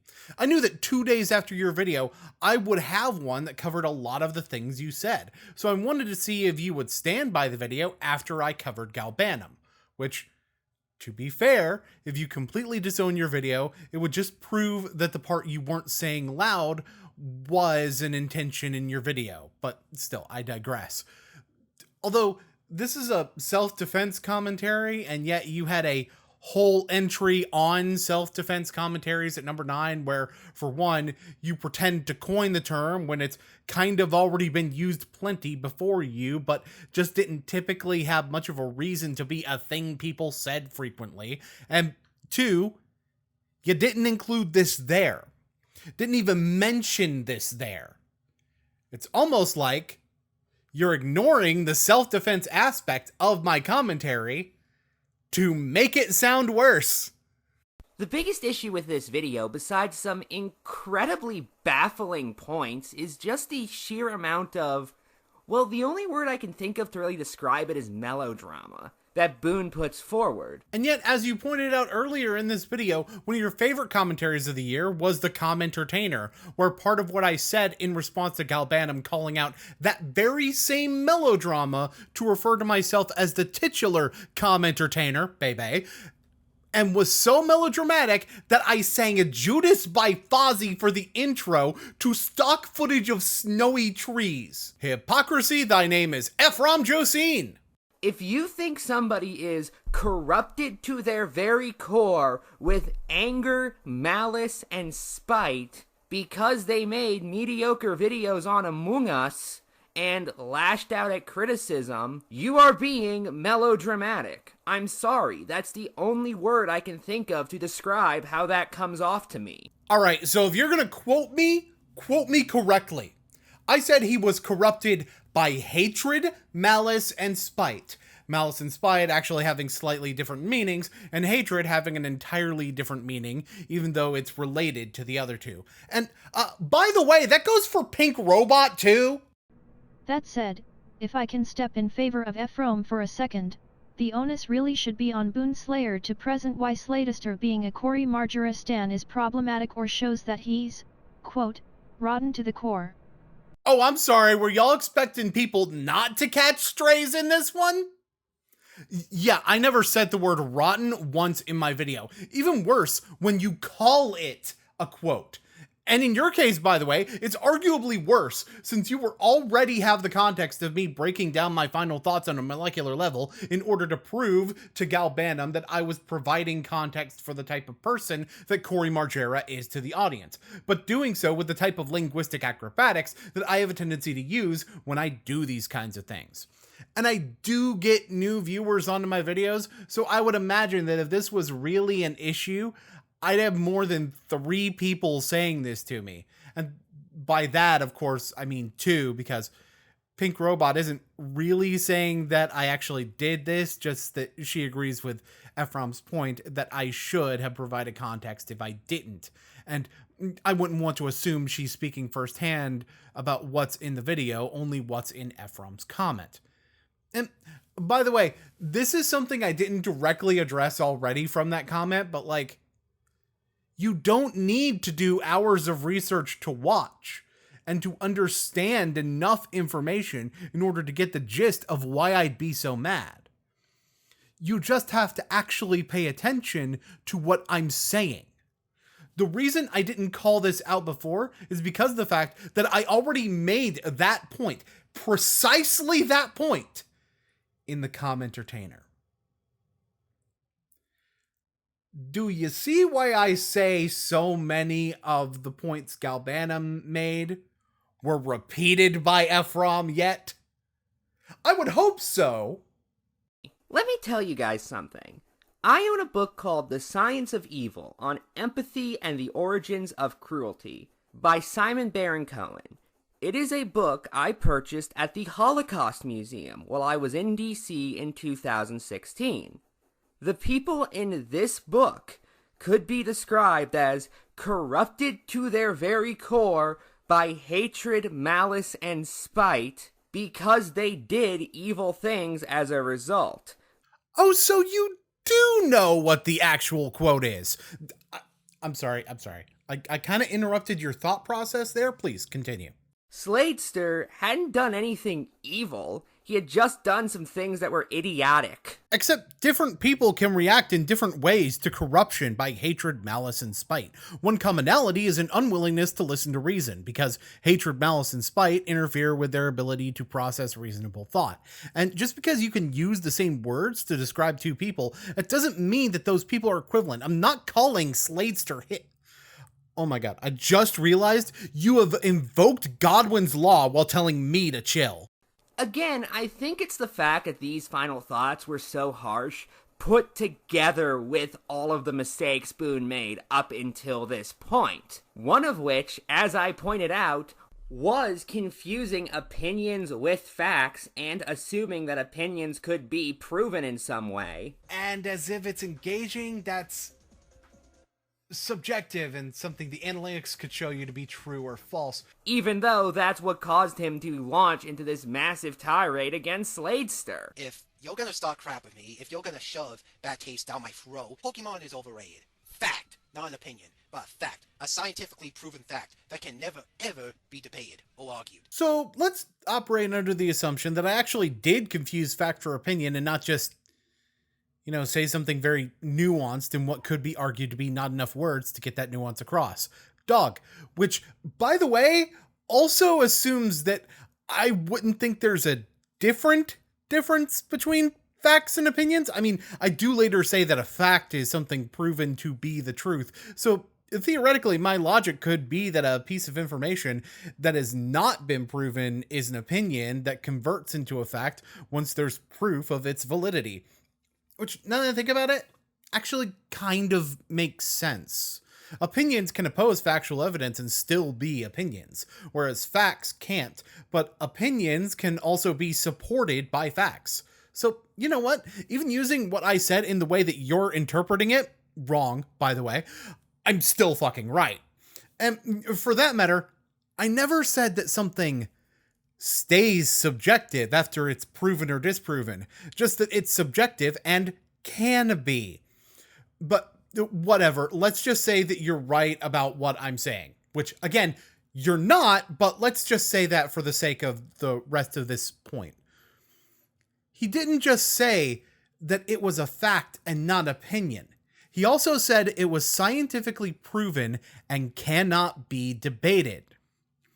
So even if we are talking facts and each of us is providing evidence of our position, whether it be for or against the subject, I forget. What's that called, Ephrom? What's it called when people have different viewpoints and exchange evidence of their own viewpoint while attempting to disprove the viewpoint of the opposition? Let me get you a hint. It's the thing he said can't be done to his statement. So, yeah, I'm still right, even in Cloud Cuckoo Land, in more ways than it's even worth to count. You know what, just to make it overdramatic enough for you, let's call it 60. That's proof right there. That it is at the core of who you are. You are fucking corrupted by hatred, malice, and spite. By the way, this is the same clip you just played. You've been spending like 3 minutes talking about 2 sentences and calling it the whole video. I mean, look, I know at this point it's not really supposed to be a full commentary on my video, but it really makes you think I had a point when I said that the final thoughts may have just painted your perception of everything else. Speaking of that, This is a little hypocrisy I didn't note in the commentary, but early on, Boon tells Sladester that he shouldn't be complaining about Among Us memes because by acknowledging that they annoy him, that's only going to cause people to do it more. It's just pathetic. It drives me insane when I see people saying sus or imposter in the freaking YouTube comments or on Discord servers. Ah, see, this is tactical error number 1. Never publicly state you don't like something. It's just going to result in people doing it more. Which he says in the same video where he basically informs us that there's a phrase that if we say he is going to go haywire and inform us, that means we're corrupted by fear, which leads to hate, which leads to suffering or something. I think that's what he said. I'm not double checking. It wasn't just one phrase, and you know that, because if it was, I would have flipped out the first time he said it. Or, the second time he brought up Corey. Or all of the other comments that people put on my videos. Or the constant messages on every fucking platform telling me to cover dead metal media. I'll get more into this comment later, but all I'm gonna say here is that this is a case where Ephrom's taking me more literally than he should, but I do actually kind of get why. Although it really makes your whole thing about me needing to elaborate on Corey worse, yeah, if I don't want Corey to be a main topic, you would imagine that if I'm put into a position where I have no choice but to bring him up, I would be inclined to go into as little detail as reasonably possible, if it's something I don't have an interest in talking about. Weird, almost like you explained why I didn't go into the whole history, and you telling me to provide evidence in this situation is victim blaming. Not to use buzzwords or anything, I mean, I'm sorry, I need to take another second to really emphasize this real quick. Don't say what you don't like, otherwise people will do it more. He says, while doing a medium of content that specifically requires you to say what you don't like about the thing you are talking about. That's what commentaries typically are. They are dissecting a bad video, giving the reasons why you don't like it. Okay, both Master TP10 and I have been over this way too many fucking times. No, it fucking doesn't inherently involve talking about what you don't like. Even you had to put the word typically in that. If it's typical and not absolute, then it's not inherent, because inherent mean it's part of the definition. It's possible to do a commentary where you only talk about things you like, or simply add extra details to the subject matter at hand. I've made a video where I said I disagreed with the Manosaurus about points he made in regards to the ban list and the reason I disagreed, but I even stated this was me disagreeing rather than not liking what he had to say, with my advice being to keep up the good work. The vast majority of the medium is caustic, yes, but the medium itself is not inherently caustic. That being said, like I mentioned a moment ago, you're taking me a bit too literally, which at least in this case I understand. So, for one, I make jokes that have the express purpose of being hypocritical. Hell, I do it in the video that you covered, one of which you talked about. Worse than what? What they were before? Probably, yeah. I mean, have you seen Lunatic's lore? And Raven Pines has characters with text-to-speech voices. How fucking lame is that? I know, right? Like, that's one of the few aspects of the community post section that you actually cover. So you'd think that you'd realize that this type of humor is just in my videos. For two, I'm saying this to set up him getting mad at the trolls later. You know you keep getting them because you keep complaining about them, right? It's not the memes themselves that are funny, it's your reaction to them that people are getting humor out of. It's called trolling. Is it immature and kind of stupid? Yeah, sure, absolutely. They don't care. Funny how this is actually me giving him advice without giving him advice. Not reacting to something means it will not come to you as often because the enjoyment of your reaction to it will be less, which is where we get to third of all. I am tacitly telling my audience why I would avoid going into detail about Cory Margera, thus why I'd be so pissed that someone is pushing Cory Margera onto me at this point. Not the first person to do so, mind you, but I do my best to ignore them and fuck off. Now, I don't still have the comments to prove this, but there was one of them that was persistent, no matter how little I showed any sort of response. I had finally had enough, and knowing it was possible they would start something, I responded to their comment, basically telling them to fuck off. They were making videos too, but those videos didn't have anything to say other than Cory good, Boon bad, so there literally wasn't enough content for me to cover. He was also asking me to commentate on him, which almost always sounds like a trap to me, so I decided to bait him into saying something more substantive first. So when I told him to fuck off, you know what he did? He actually fucked off. It's the reason I was willing to even cover Sladester, who actually didn't strike me as someone who was in with the GTC of his own volition, but rather just started watching Cory's stuff really young. That's why I say that Cory Margera-isms are at the core and they corrupt him. I was trying to tell him, in my own way, that he is going down a path that is going to stunt his growth as a content creator, but I needed to be much more harsh with him because, well, based on him being a Cory Margera fan, that's what he wants. And that's what he'll respond to. Because that's what the guy he was following gives his audience. Of course, you could just be following him because he sounds anti-authority, but in reality, you're just following a different type of authority figure.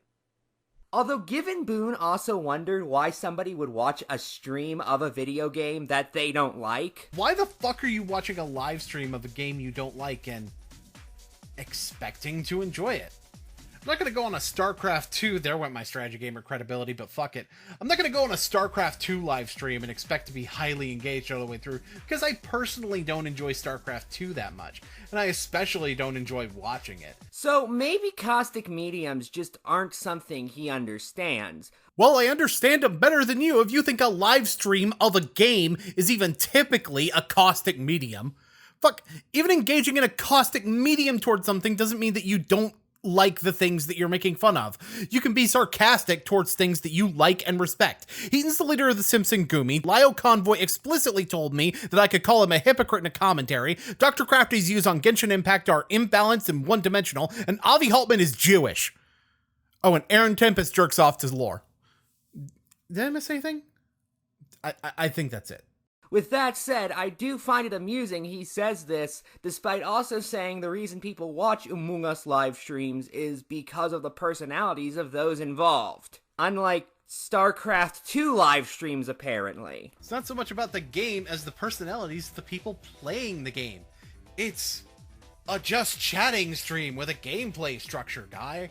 In the first instance, I'm talking about the typical expectation going in. I am not likely to go into a StarCraft 2 stream expecting to enjoy it, but that doesn't mean I absolutely cannot go into a StarCraft 2 stream expecting to enjoy it. There would need to be a factor other than StarCraft 2 involved to create that expectation. Like, for instance, if Junk was the streamer, someone I enjoy watching when playing other games. And I still didn't even say these were things that applied to Sladester. This is an example of one of those times where I'm not really saying what I don't like about the video, but rather just answering the question that the video asks. Although showing how Sladester's own statement indicates the answer, thus adding on to the point in the process, even if it is information that comes from the opposite side of the debate from him. You are the one coming in under the assumption that every single point must debunk the opposition. This is bad commentary practice from early 2016 at the latest, my guy. Actually, wait, why am I even surprised at that coming from you of all people? And again, these mistakes are really what gets me here. It would be one thing if Boon gave this final thoughts in a video that didn't have any issues points-wise. However, this video has a lot of issues point-wise, so it not only comes off as needlessly mean, it also just comes off as idiotic. For someone who got onto me for repeating myself, you sure are making the same point over and over again solely for the purpose of repeating the point.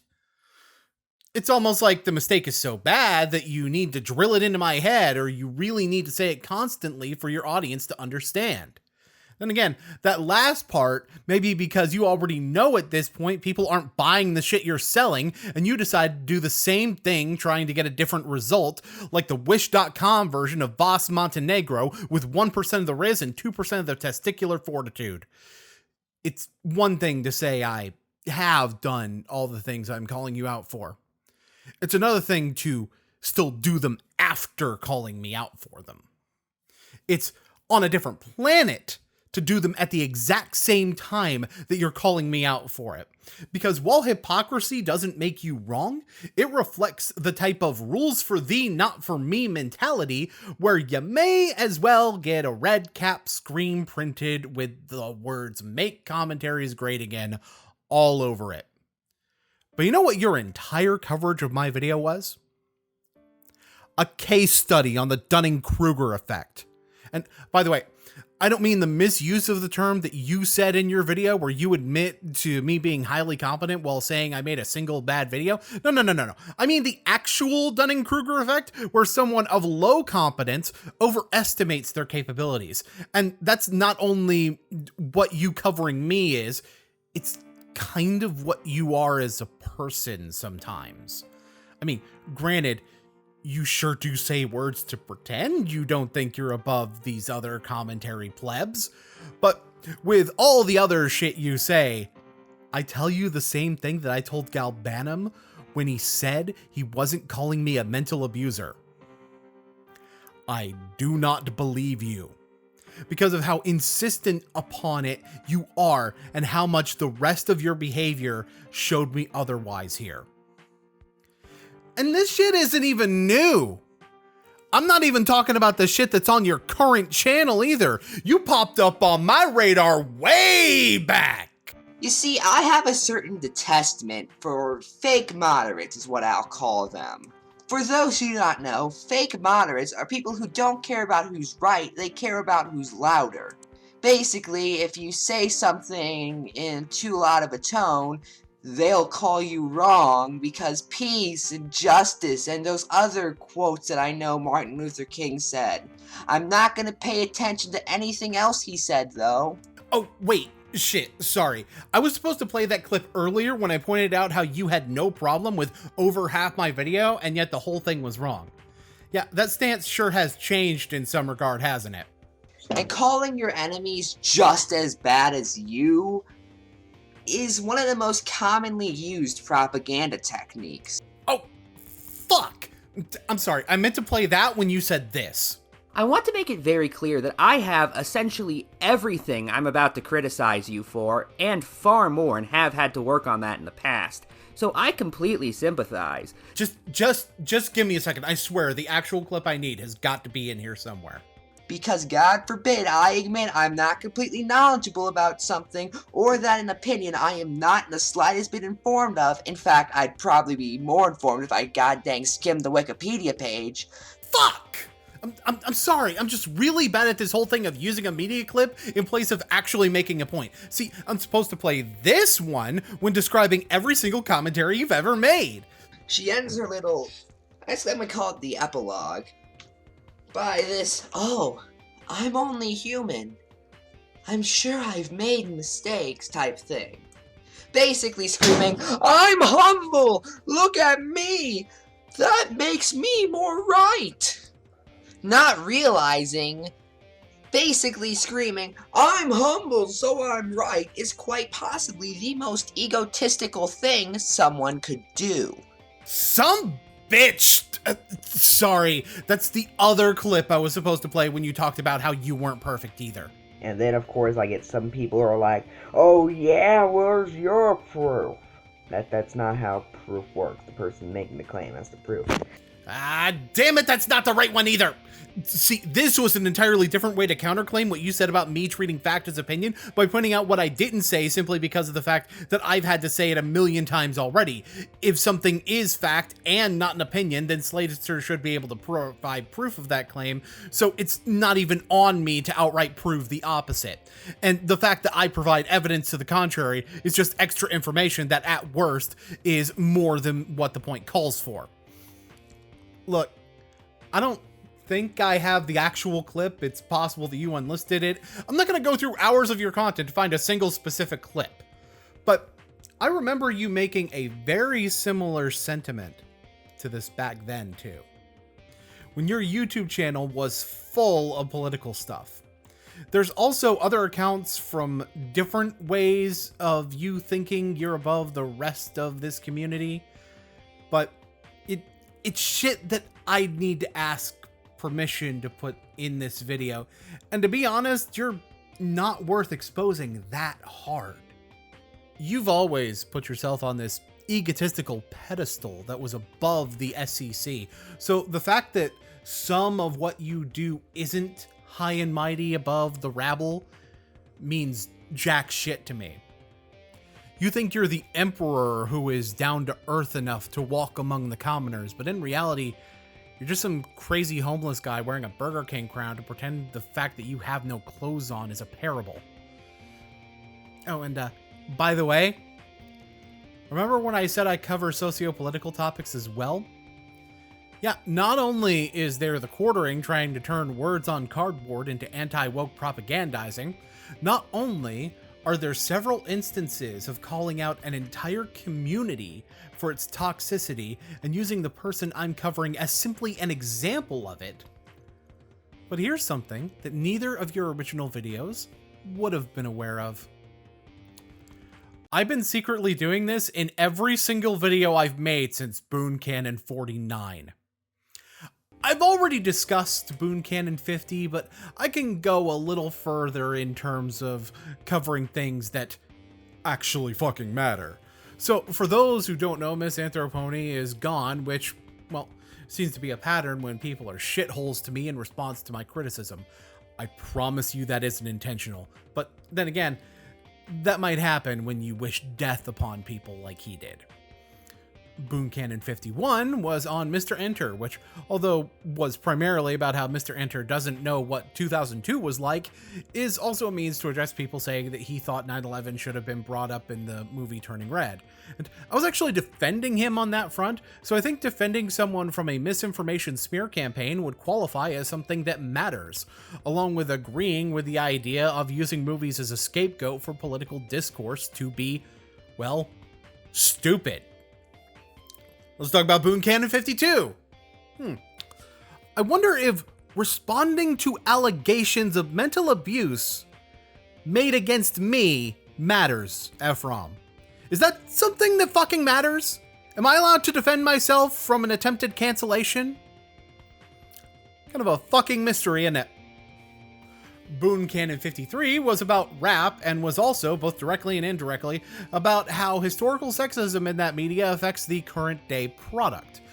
I don't go too deep into it, but I mentioned homophobia as well in that, which, by the way, also a dig at Screwface Jean for his beef with Dead Boy Kez.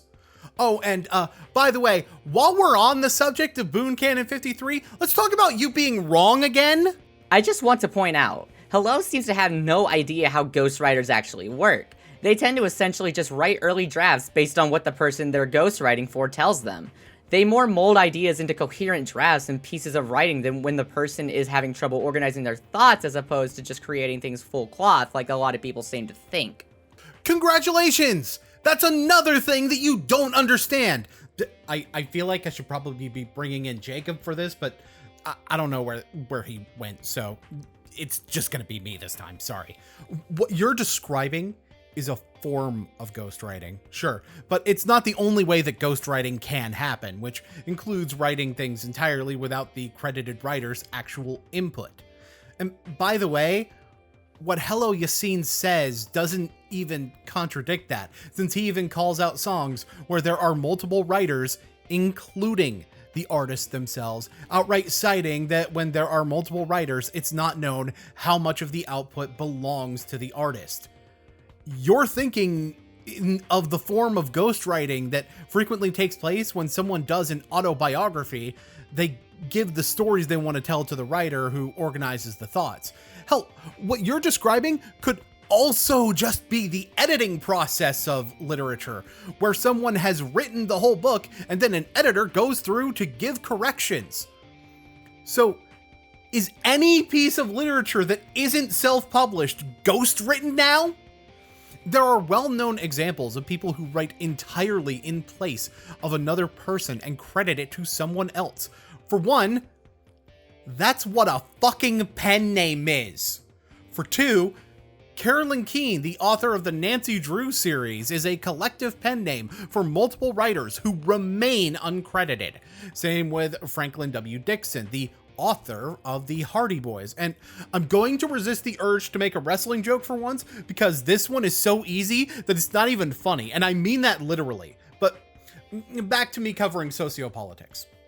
Boon Canon 54 wound up being about Wizards of the Coast attempted OGL changes, which, corporations trying to impede on the independence of creators that I felt crossed the line too much, that I rushed out a video within 24 hours of the post I covered, rather than cover the original topic, which was a live stream where I was going to be talking about someone playing a game where they were asking a Hearthstone player to guess if a card is banned in Magic or not, where at the end I was going to reveal that some of these problems are created by how poorly Wizards of the Coast presents some of this information. So, still me talking about a corporation needing to fix things for the player base, and a very similar type of topic, even if on a different scale, and admittedly less socio-political. Let's talk about Boon Canon 55. Other than the fact that I'm diving deep into the psychology of games, there's also the pseudo-academic that seems to want to use the Stanford prison experiment as evidence about Mario being bad. I'm also covering how a political blogger doesn't know the sociological concepts that a political blogger would need to be able to handle his topics with the kind of candor they call for by highlighting its misuse in his other projects. Let's talk about Boon Canon 56. On top of misinformation in regards to the subject matter of songs, there's also that whole idea of Buckley creating political discourse in his reasoning and not knowing what the fuck he's talking about that I repeatedly call out throughout the video. Let's talk about Boon Canon 57. In discussing Waffle House, I call out a work environment that I find to be toxic because of the internal structures that have failed to adapt as things move forward. Now, granted, I could have gone further with that. No better job to talk about wage reform with than food service job with tipped pay, after all. But there's also a lot of stuff to cover in that video, and the wage reform stuff isn't really all that relevant to MatPat's point. Oh, and if that's not socio-political enough for you, correcting revisionist history with the Tide part of the video. Let's talk about Boon Canon 58. For one, you got someone treating sponsored content as inherently bad, which is a prevalent problem seen within the YouTube sphere that affects general society by perpetuating the idea that YouTube is a lesser medium of entertainment than TV or film, even though they just outright lie to you about sponsored segments and get away with it on TV, whereas on YouTube you're not allowed to do that. Oh, and if that's too much of a stretch for you, correcting revisionist history concerning Elizabeth Bathory. Let's talk about Boon Canon 59. I mean, if you watch the video, you'd know how many politically fucked up things I talk about with Russell Hantz, be it the implicit sexism, the blatant transphobia, or the cultural appropriation that I confirmed via other sources to be very fucked up. And thus we land here. Back in front of that pseudo-intellectual I was talking about that thinks he's hot shit because he writes on a blog site that anybody can write for and publishes books on a platform that anyone can self-publish at. And when you found out I was gonna be covering you were so welcoming of the idea of taking criticisms, and I told you I was gonna be petty. I told you I was gonna be mean, and you were all for it. You read this script, and you were all for it. You read this part of this script and you were all for it. I know someone else who behind the scenes was the same way when I covered him, was welcoming my dissenting opinion. And yet at the end of the day, when I actually did these things, he couldn't fucking take an ounce of criticism to save his life. And I severely hope I'm wrong on this. But considering how many similarities there really are, I unfortunately have trouble avoiding the person you remind me the most of. The only person whose name is said less on my channel than Corey Margera.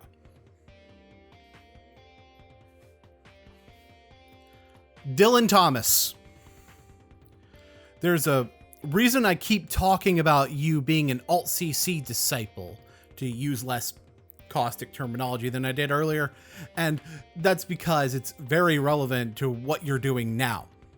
The only thing here that you don't seem to have any of the truly poisonous elements of that yet. And like I said, I truly hope that what traits of Dylan's you've displayed are as far as it goes. Because if not, we may be starting the War of 2024 right now. Well, actually, War of 2024 kind of already happened, but that's beside the point. And my position in the Alt-CC wars wasn't the best one shortly before the end of it.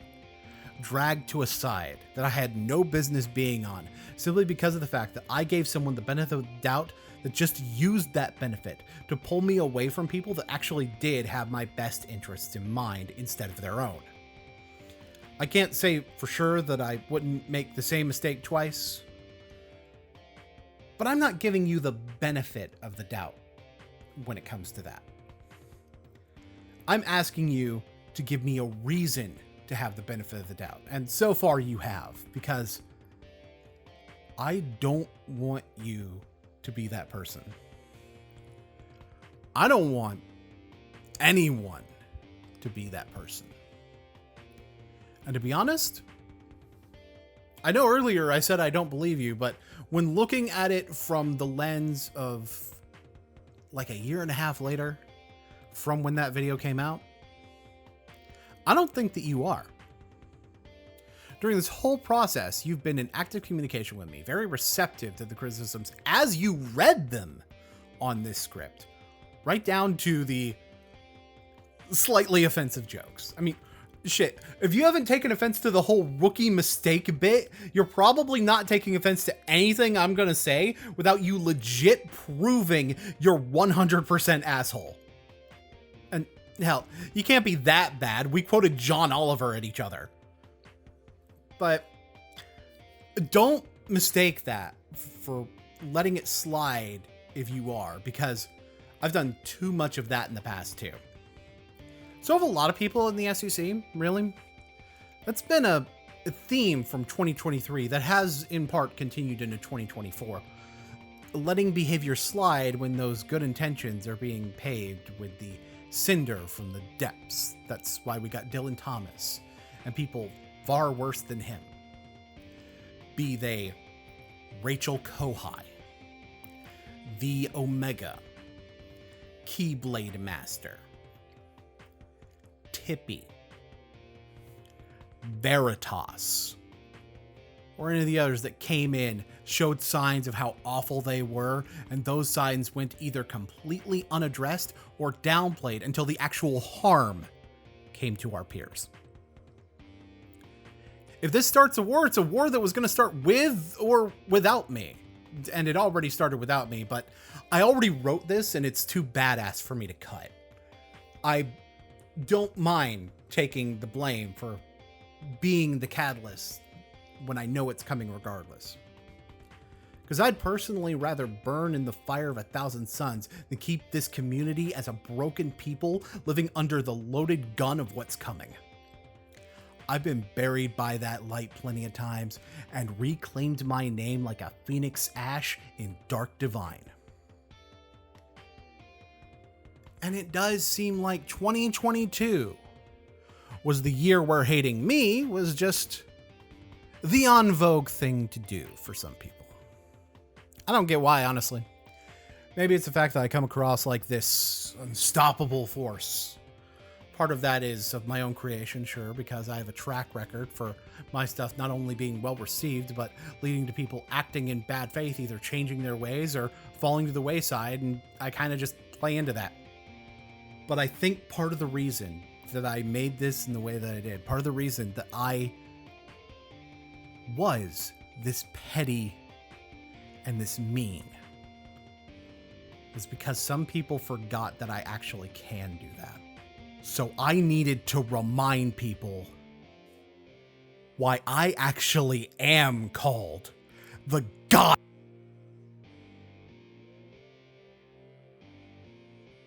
So what did you remember? To be honest, I don't think I'm 100% sure myself.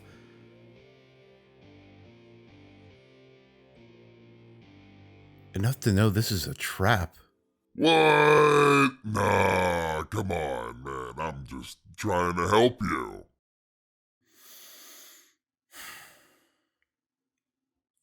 Rick Comrades. That's your, like, actual name, right? Yep, okay, fair enough. You remember that much. Alright. You wouldn't happen to remember why I have such beef with you, would you?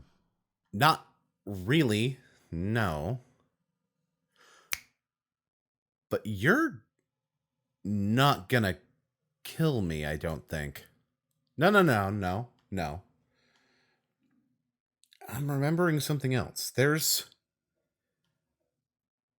information you need from me. And you can't get rid of me until you get it. Okay, that part you're not supposed to be able to remember. Ariel! I wasn't expecting this result either. Apparently, breaking the Ouroboros trigger had more of an effect than I thought. Wait a minute. Ariel? As in Ariel LaFleur. Oh, the sumbitch remembers me now. That's good. That's fantastic. Yeah, I definitely remember. Why are you involved in this? Well, that's a little bit disappointing. I was hoping you'd remember what you took from me. What are you... Hey, not to interrupt your conversation, well, absolutely to interrupt your conversation. Ariel, your personal shit is not part of our deal. Fine. I'll just ask him later. I mean, after all, he's not going to remember what you're looking for if he doesn't remember what he did to me. I'll be the judge of that, okay? Now then, Boon. I have a couple of questions. You're in what's called the Zone of Truth. You might already remember what this is, but just in case you don't, you can't lie to me for the next 10 minutes or so. I would recommend that you don't try to give evasive answers either. I want the full truth as far as you remember it. So let's start with a simple question.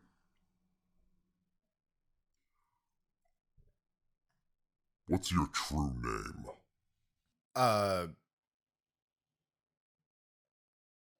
Boon?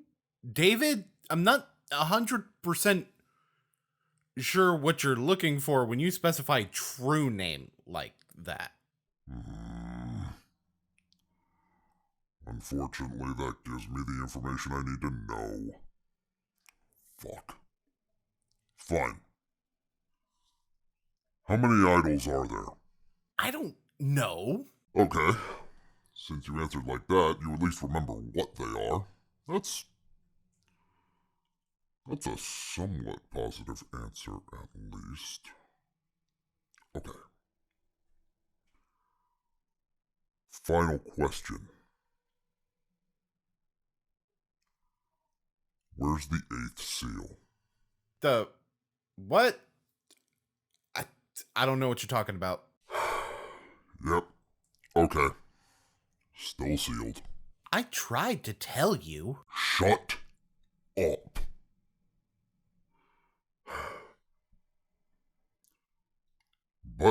whether I like it or not, the conditions of our deal have been met. And your actions did help make progress.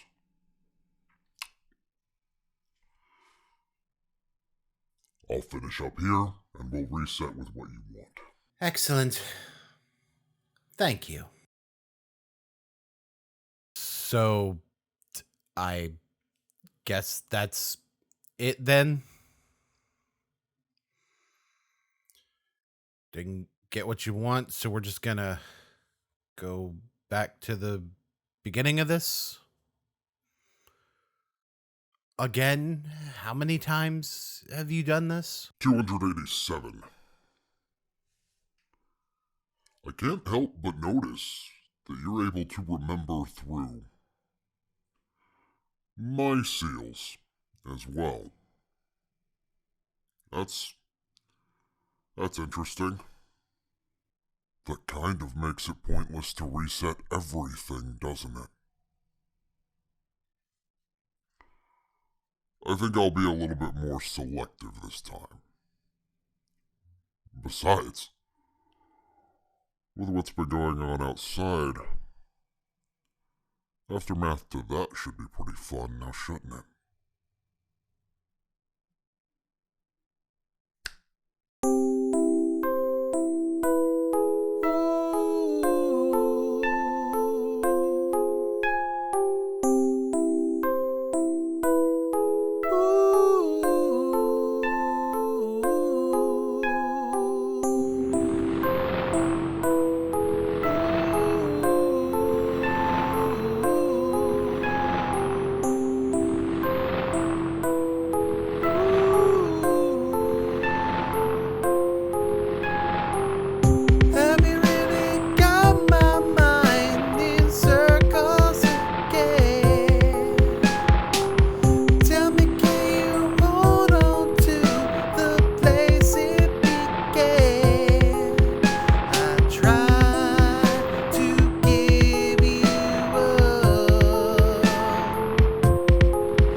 All you want from me is a path that leads to silence. You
is it, Niles? Got good news. You know that proof you were looking for? That the guy I was offering to hire out to you was going to be the right one for the job? Well, he should be here with the proof in about 30 minutes or so. 30 minutes, huh? That's a pretty fast turnaround. Not concerned about any interference from a certain wolf-headed vigilante? Turn on your TV. The breaking news should be coming through any minute now. Huh. All right. I'll be there in 2 hours. Excellent. Wonderful. I'll make sure to let Mr. Stormblood know that he likely has some more work